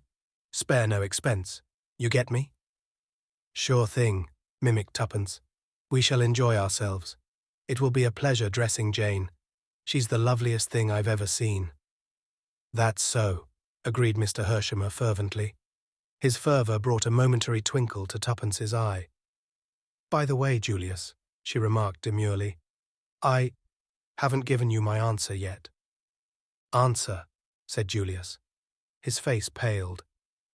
"You know, when you asked me to marry you," faltered Tuppence, her eyes downcast in the true manner of the early Victorian heroine, "and wouldn't take no for an answer. I've thought it well over." "Yes," said Julius. The perspiration stood on his forehead. Tuppence relented suddenly. "You great idiot," she said. "What on earth induced you to do it? I could see at the time you didn't care a twopenny dip for me." "Not at all. I had, and still have, the highest sentiments of esteem and respect, and admiration for you." Said Tuppence. "Those are the kind of sentiments that very soon go to the wall when the other sentiment comes along. Don't they, old thing?" "I don't know what you mean," said Julius stiffly, but a large and burning blush overspread his countenance. "Shucks!" retorted Tuppence. She laughed and closed the door, reopening it to add with dignity, "Morally, I shall always consider I have been jilted." "What was it?" asked Jane as Tuppence rejoined her. "Julius." "What did he want?" "Really, I think he wanted to see you, but I wasn't going to let him. Not until tonight, when you're going to burst upon everyone like King Solomon in his glory. Come on, we're going to shop." To most people, the 29th, the much-heralded Labour Day, had passed much as any other day. Speeches were made in the Park and Trafalgar Square. Straggling processions, singing the red flag, wandered through the streets in a more or less aimless manner. Newspapers, which had hinted at a general strike and the inauguration of a reign of terror, were forced to hide their diminished heads. The bolder and more astute among them sought to prove that peace had been effected by following their counsels. In the Sunday papers, a brief notice of the sudden death of Sir James Peel Egerton, the famous K.C., had appeared. Monday's paper dealt appreciatively with the dead man's career. The exact manner of his sudden death was never made public. Tommy had been right in his forecast of the situation. It had been a one-man show. Deprived of their chief, the organization fell to pieces. Kramanin had made a precipitate return to Russia, leaving England early on Sunday morning. The gang had fled from Astley Priors in a panic, leaving behind, in their haste, various damaging documents which compromised them hopelessly. With these proofs of conspiracy in their hands, aided further by a small brown diary taken from the pocket of the dead man, which had contained a full and damning resume of the whole plot, the government had called an 11th-hour conference. The Labour leaders were forced to recognise that they had been used as a cat's paw. Certain concessions were made by the government and were eagerly accepted. It was to be peace, not war. But the cabinet knew by how narrow a margin they had escaped utter disaster. And burnt in on Mr. Carter's brain was the strange scene which had taken place in the house in Soho the night before. He had entered the squalid room to find that great man, the friend of a lifetime, dead, betrayed out of his own mouth. From the dead man's pocketbook he had retrieved the ill-omened draft treaty, and then and there, in the presence of the other three, it had been reduced to ashes. England was saved. And now, on the evening of the 30th, in a private room at the Savoy, Mr. Julius P. Hershimer was receiving his guests. Mr. Carter was the first to arrive. With him was a choleric-looking old gentleman, at sight of whom Tommy flushed up to the roots of his hair. He came forward. "Ha!" said the old gentleman, surveying him apoplectically. "So you're my nephew, are you? Not much to look at, but you've done good work, it seems. Your mother must have brought you up well after all.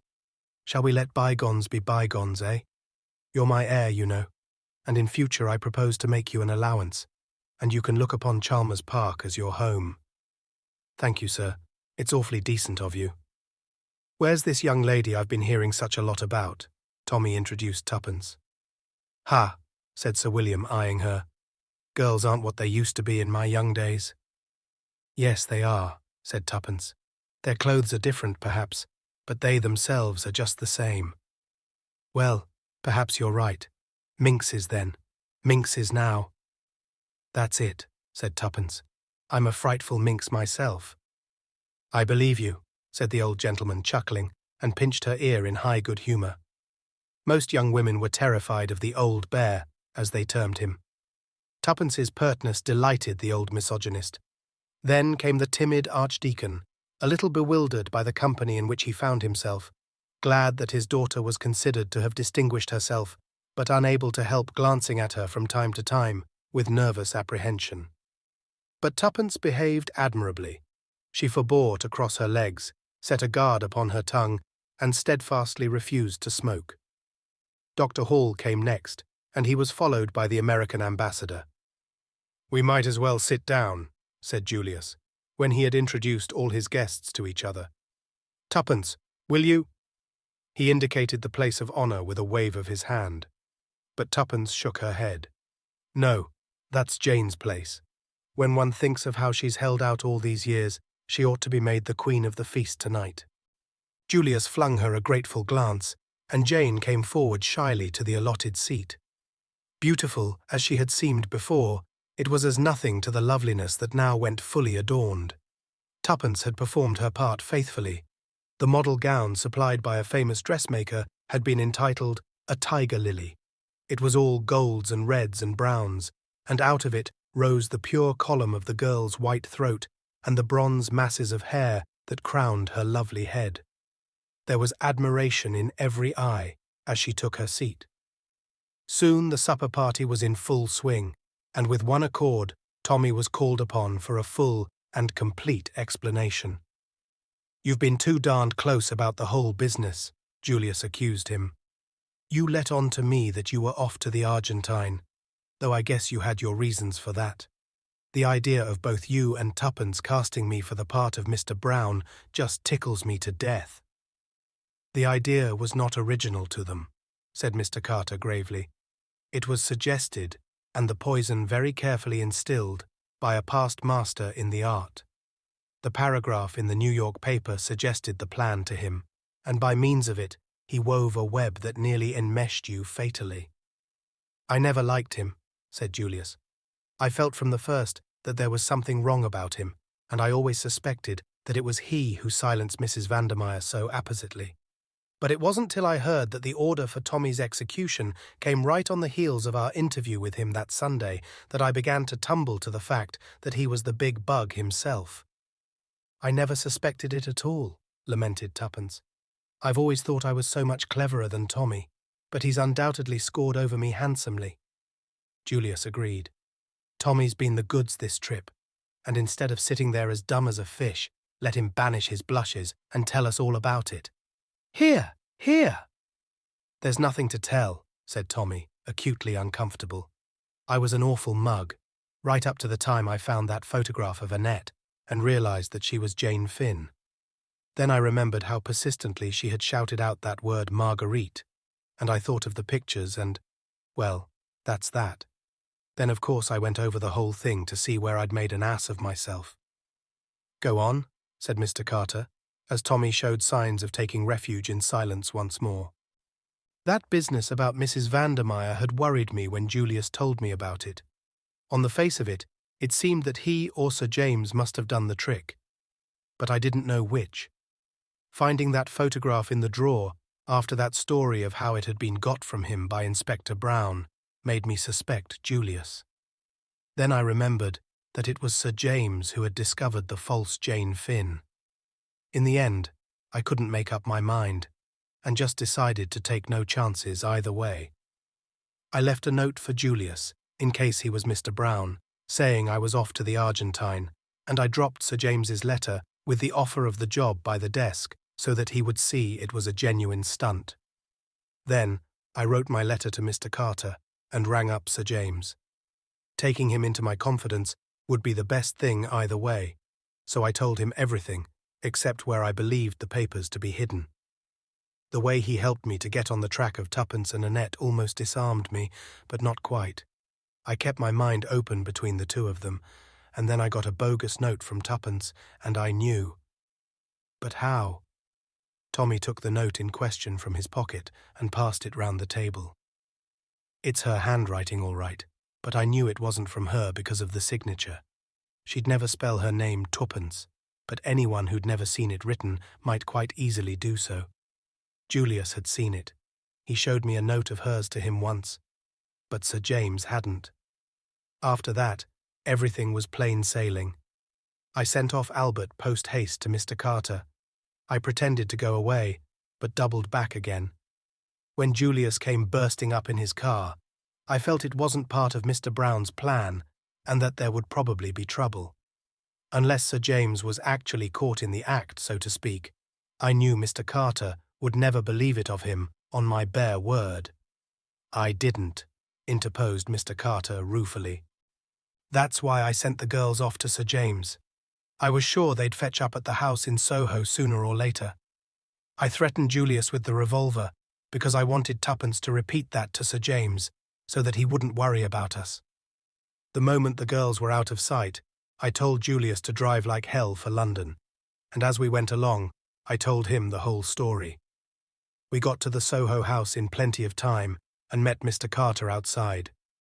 After arranging things with him, we went in and hid behind the curtain in the recess. The policeman had orders to say, if they were asked, that no one had gone into the house. That's all. And Tommy came to an abrupt halt. There was silence for a moment. By the way, said Julius suddenly, you're all wrong about that photograph of Jane. It was taken from me, but I found it again. Where? Cried Tuppence. In that little safe on the wall in Mrs. Vandermeyer's bedroom. I knew you found something, said Tuppence reproachfully. To tell you the truth, that's what started me off suspecting you. Why didn't you say? I guess I was a mite suspicious too. It had been got away from me once, and I determined I wouldn't let on I'd got it until a photographer had made a dozen copies of it. We all kept back something or other, said Tuppence thoughtfully. I suppose Secret Service work makes you like that. In the pause that ensued, Mr. Carter took from his pocket a small, shabby brown book. Beresford has just said that I would not have believed Sir James Peel Egerton to be guilty unless, so to speak, he was caught in the act. That is so. Indeed, not until I read the entries in this little book could I bring myself fully to credit the amazing truth. This book will pass into the possession of Scotland Yard, but it will never be publicly exhibited. Sir James's long association with the law would make it undesirable. But to you, who know the truth, I propose to read certain passages which will throw some light on the extraordinary mentality of this great man. He opened the book and turned the thin pages. It is madness to keep this book. I know that. It is documentary evidence against me. But I have never shrunk from taking risks, and I feel an urgent need for self-expression. The book will only be taken from my dead body. From an early age I realized that I had exceptional abilities. Only a fool underestimates his capabilities. My brain power was greatly above the average. I know that I was born to succeed. My appearance was the only thing against me. I was quiet and insignificant, utterly nondescript. When I was a boy, I heard a famous murder trial. I was deeply impressed by the power and eloquence of the counsel for the defense.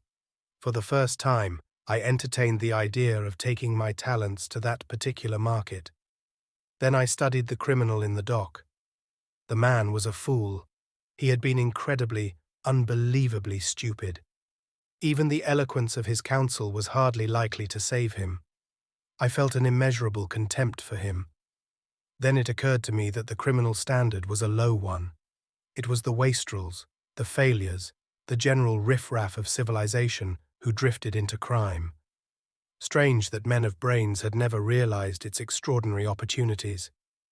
I played with the idea. What a magnificent field! What unlimited possibilities! It made my brain reel. I read standard works on crime and criminals. They all confirmed my opinion. Degeneracy, disease, never the deliberate embracing of a career by a far-seeing man. Then, I considered. Supposing my utmost ambitions were realized, that I was called to the bar and rose to the height of my profession, that I entered politics, say even, that I became Prime Minister of England. What then? Was that power? Hampered at every turn by my colleagues, fettered by the democratic system of which I should be the mere figurehead. No, the power I dreamed of was absolute, an autocrat, a dictator, and such power could only be obtained by working outside the law, to play on the weaknesses of human nature, then on the weaknesses of nations, to get together and control a vast organization, and finally to overthrow the existing order and rule. The thought intoxicated me. I saw that I must lead two lives. A man like myself is bound to attract notice. I must have a successful career which would mask my true activities. Also, I must cultivate a personality. I modelled myself upon famous KCs. I reproduced their mannerisms, their magnetism. If I had chosen to be an actor, I should have been the greatest actor living. No disguises, no grease paint, no false beards, personality. I put it on like a glove. When I shed it, I was myself, quiet, unobtrusive, a man like every other man. I called myself Mr. Brown. There are hundreds of men called Brown. There are hundreds of men looking just like me. I succeeded in my false career. I was bound to succeed. I shall succeed in the other. A man like me cannot fail. I have been reading a life of Napoleon. He and I have much in common. I make a practice of defending criminals. A man should look after his own people. Once or twice I have felt afraid. The first time was in Italy. There was a dinner given. Professor D, the great alienist, was present. The talk fell on insanity. He said, "A great many men are mad, and no one knows it. They do not know it themselves." I do not understand why he looked at me when he said that. His glance was strange. I did not like it. The war has disturbed me. I thought it would further my plans. The Germans are so efficient. Their spy system, too, was excellent. The streets are full of these boys in khaki, all empty-headed young fools. Yet I do not know. They won the war. It disturbs me. My plans are going well. A girl butted in. I do not think she really knew anything. But we must give up the Estonia. No risks now. All goes well. The loss of memory is vexing. It cannot be a fake. No girl could deceive me. The 29th. That is very soon. Mr. Carter paused. I will not read the details of the coup that was planned, but there are just two small entries that refer to the three of you. In the light of what happened, they are interesting. By inducing the girl to come to me of her own accord, I have succeeded in disarming her. But she has intuitive flashes that might be dangerous. She must be got out of the way. I can do nothing with the American. He suspects and dislikes me, but he cannot know. I fancy my armor is impregnable. Sometimes I fear I have underestimated the other boy. He is not clever, but it is hard to blind his eyes to facts. Mr. Carter shut the book. A great man, he said. Genius or insanity, who can say? There was silence. Then Mr. Carter rose to his feet. I will give you a toast. The joint venture, which has so amply justified itself by success. It was drunk with acclamation. There's something more we want to hear, continued Mr. Carter. He looked at the American ambassador. I speak for you also, I know. We'll ask Miss Jane Finn to tell us the story that only Miss Tuppence has heard so far, but before we do so, we'll drink her health. The health of one of the bravest of America's daughters, to whom is due the thanks and gratitude of two great countries. Chapter 28. And After. That was a mighty good toast, Jane, said Mr. Hersheimer, as he and his cousin were being driven back in the Rolls-Royce to the Ritz. The one to the joint venture? No, the one to you. There isn't another girl in the world who could have carried it through as you did. You were just wonderful. Jane shook her head. I don't feel wonderful. At heart, I'm just tired and lonesome, and longing for my own country. That brings me to something I wanted to say. I heard the ambassador telling you his wife hoped you would come to them at the embassy right away. That's good enough, but I've got another plan. Jane, I want you to marry me. Don't get scared and say no at once. You can't love me right away, of course, that's impossible. But I've loved you from the very moment I set eyes on your photo, and now I've seen you, I'm simply crazy about you. If you'll only marry me, I won't worry you any. You shall take your own time. Maybe you'll never come to love me, and if that's the case, I'll manage to set you free. But I want the right to look after you and take care of you. That's what I want, said the girl wistfully. Someone who'll be good to me. Oh, you don't know how lonesome I feel. Sure thing I do. Then I guess that's all fixed up, and I'll see the Archbishop about a special license tomorrow morning. Oh, Julius.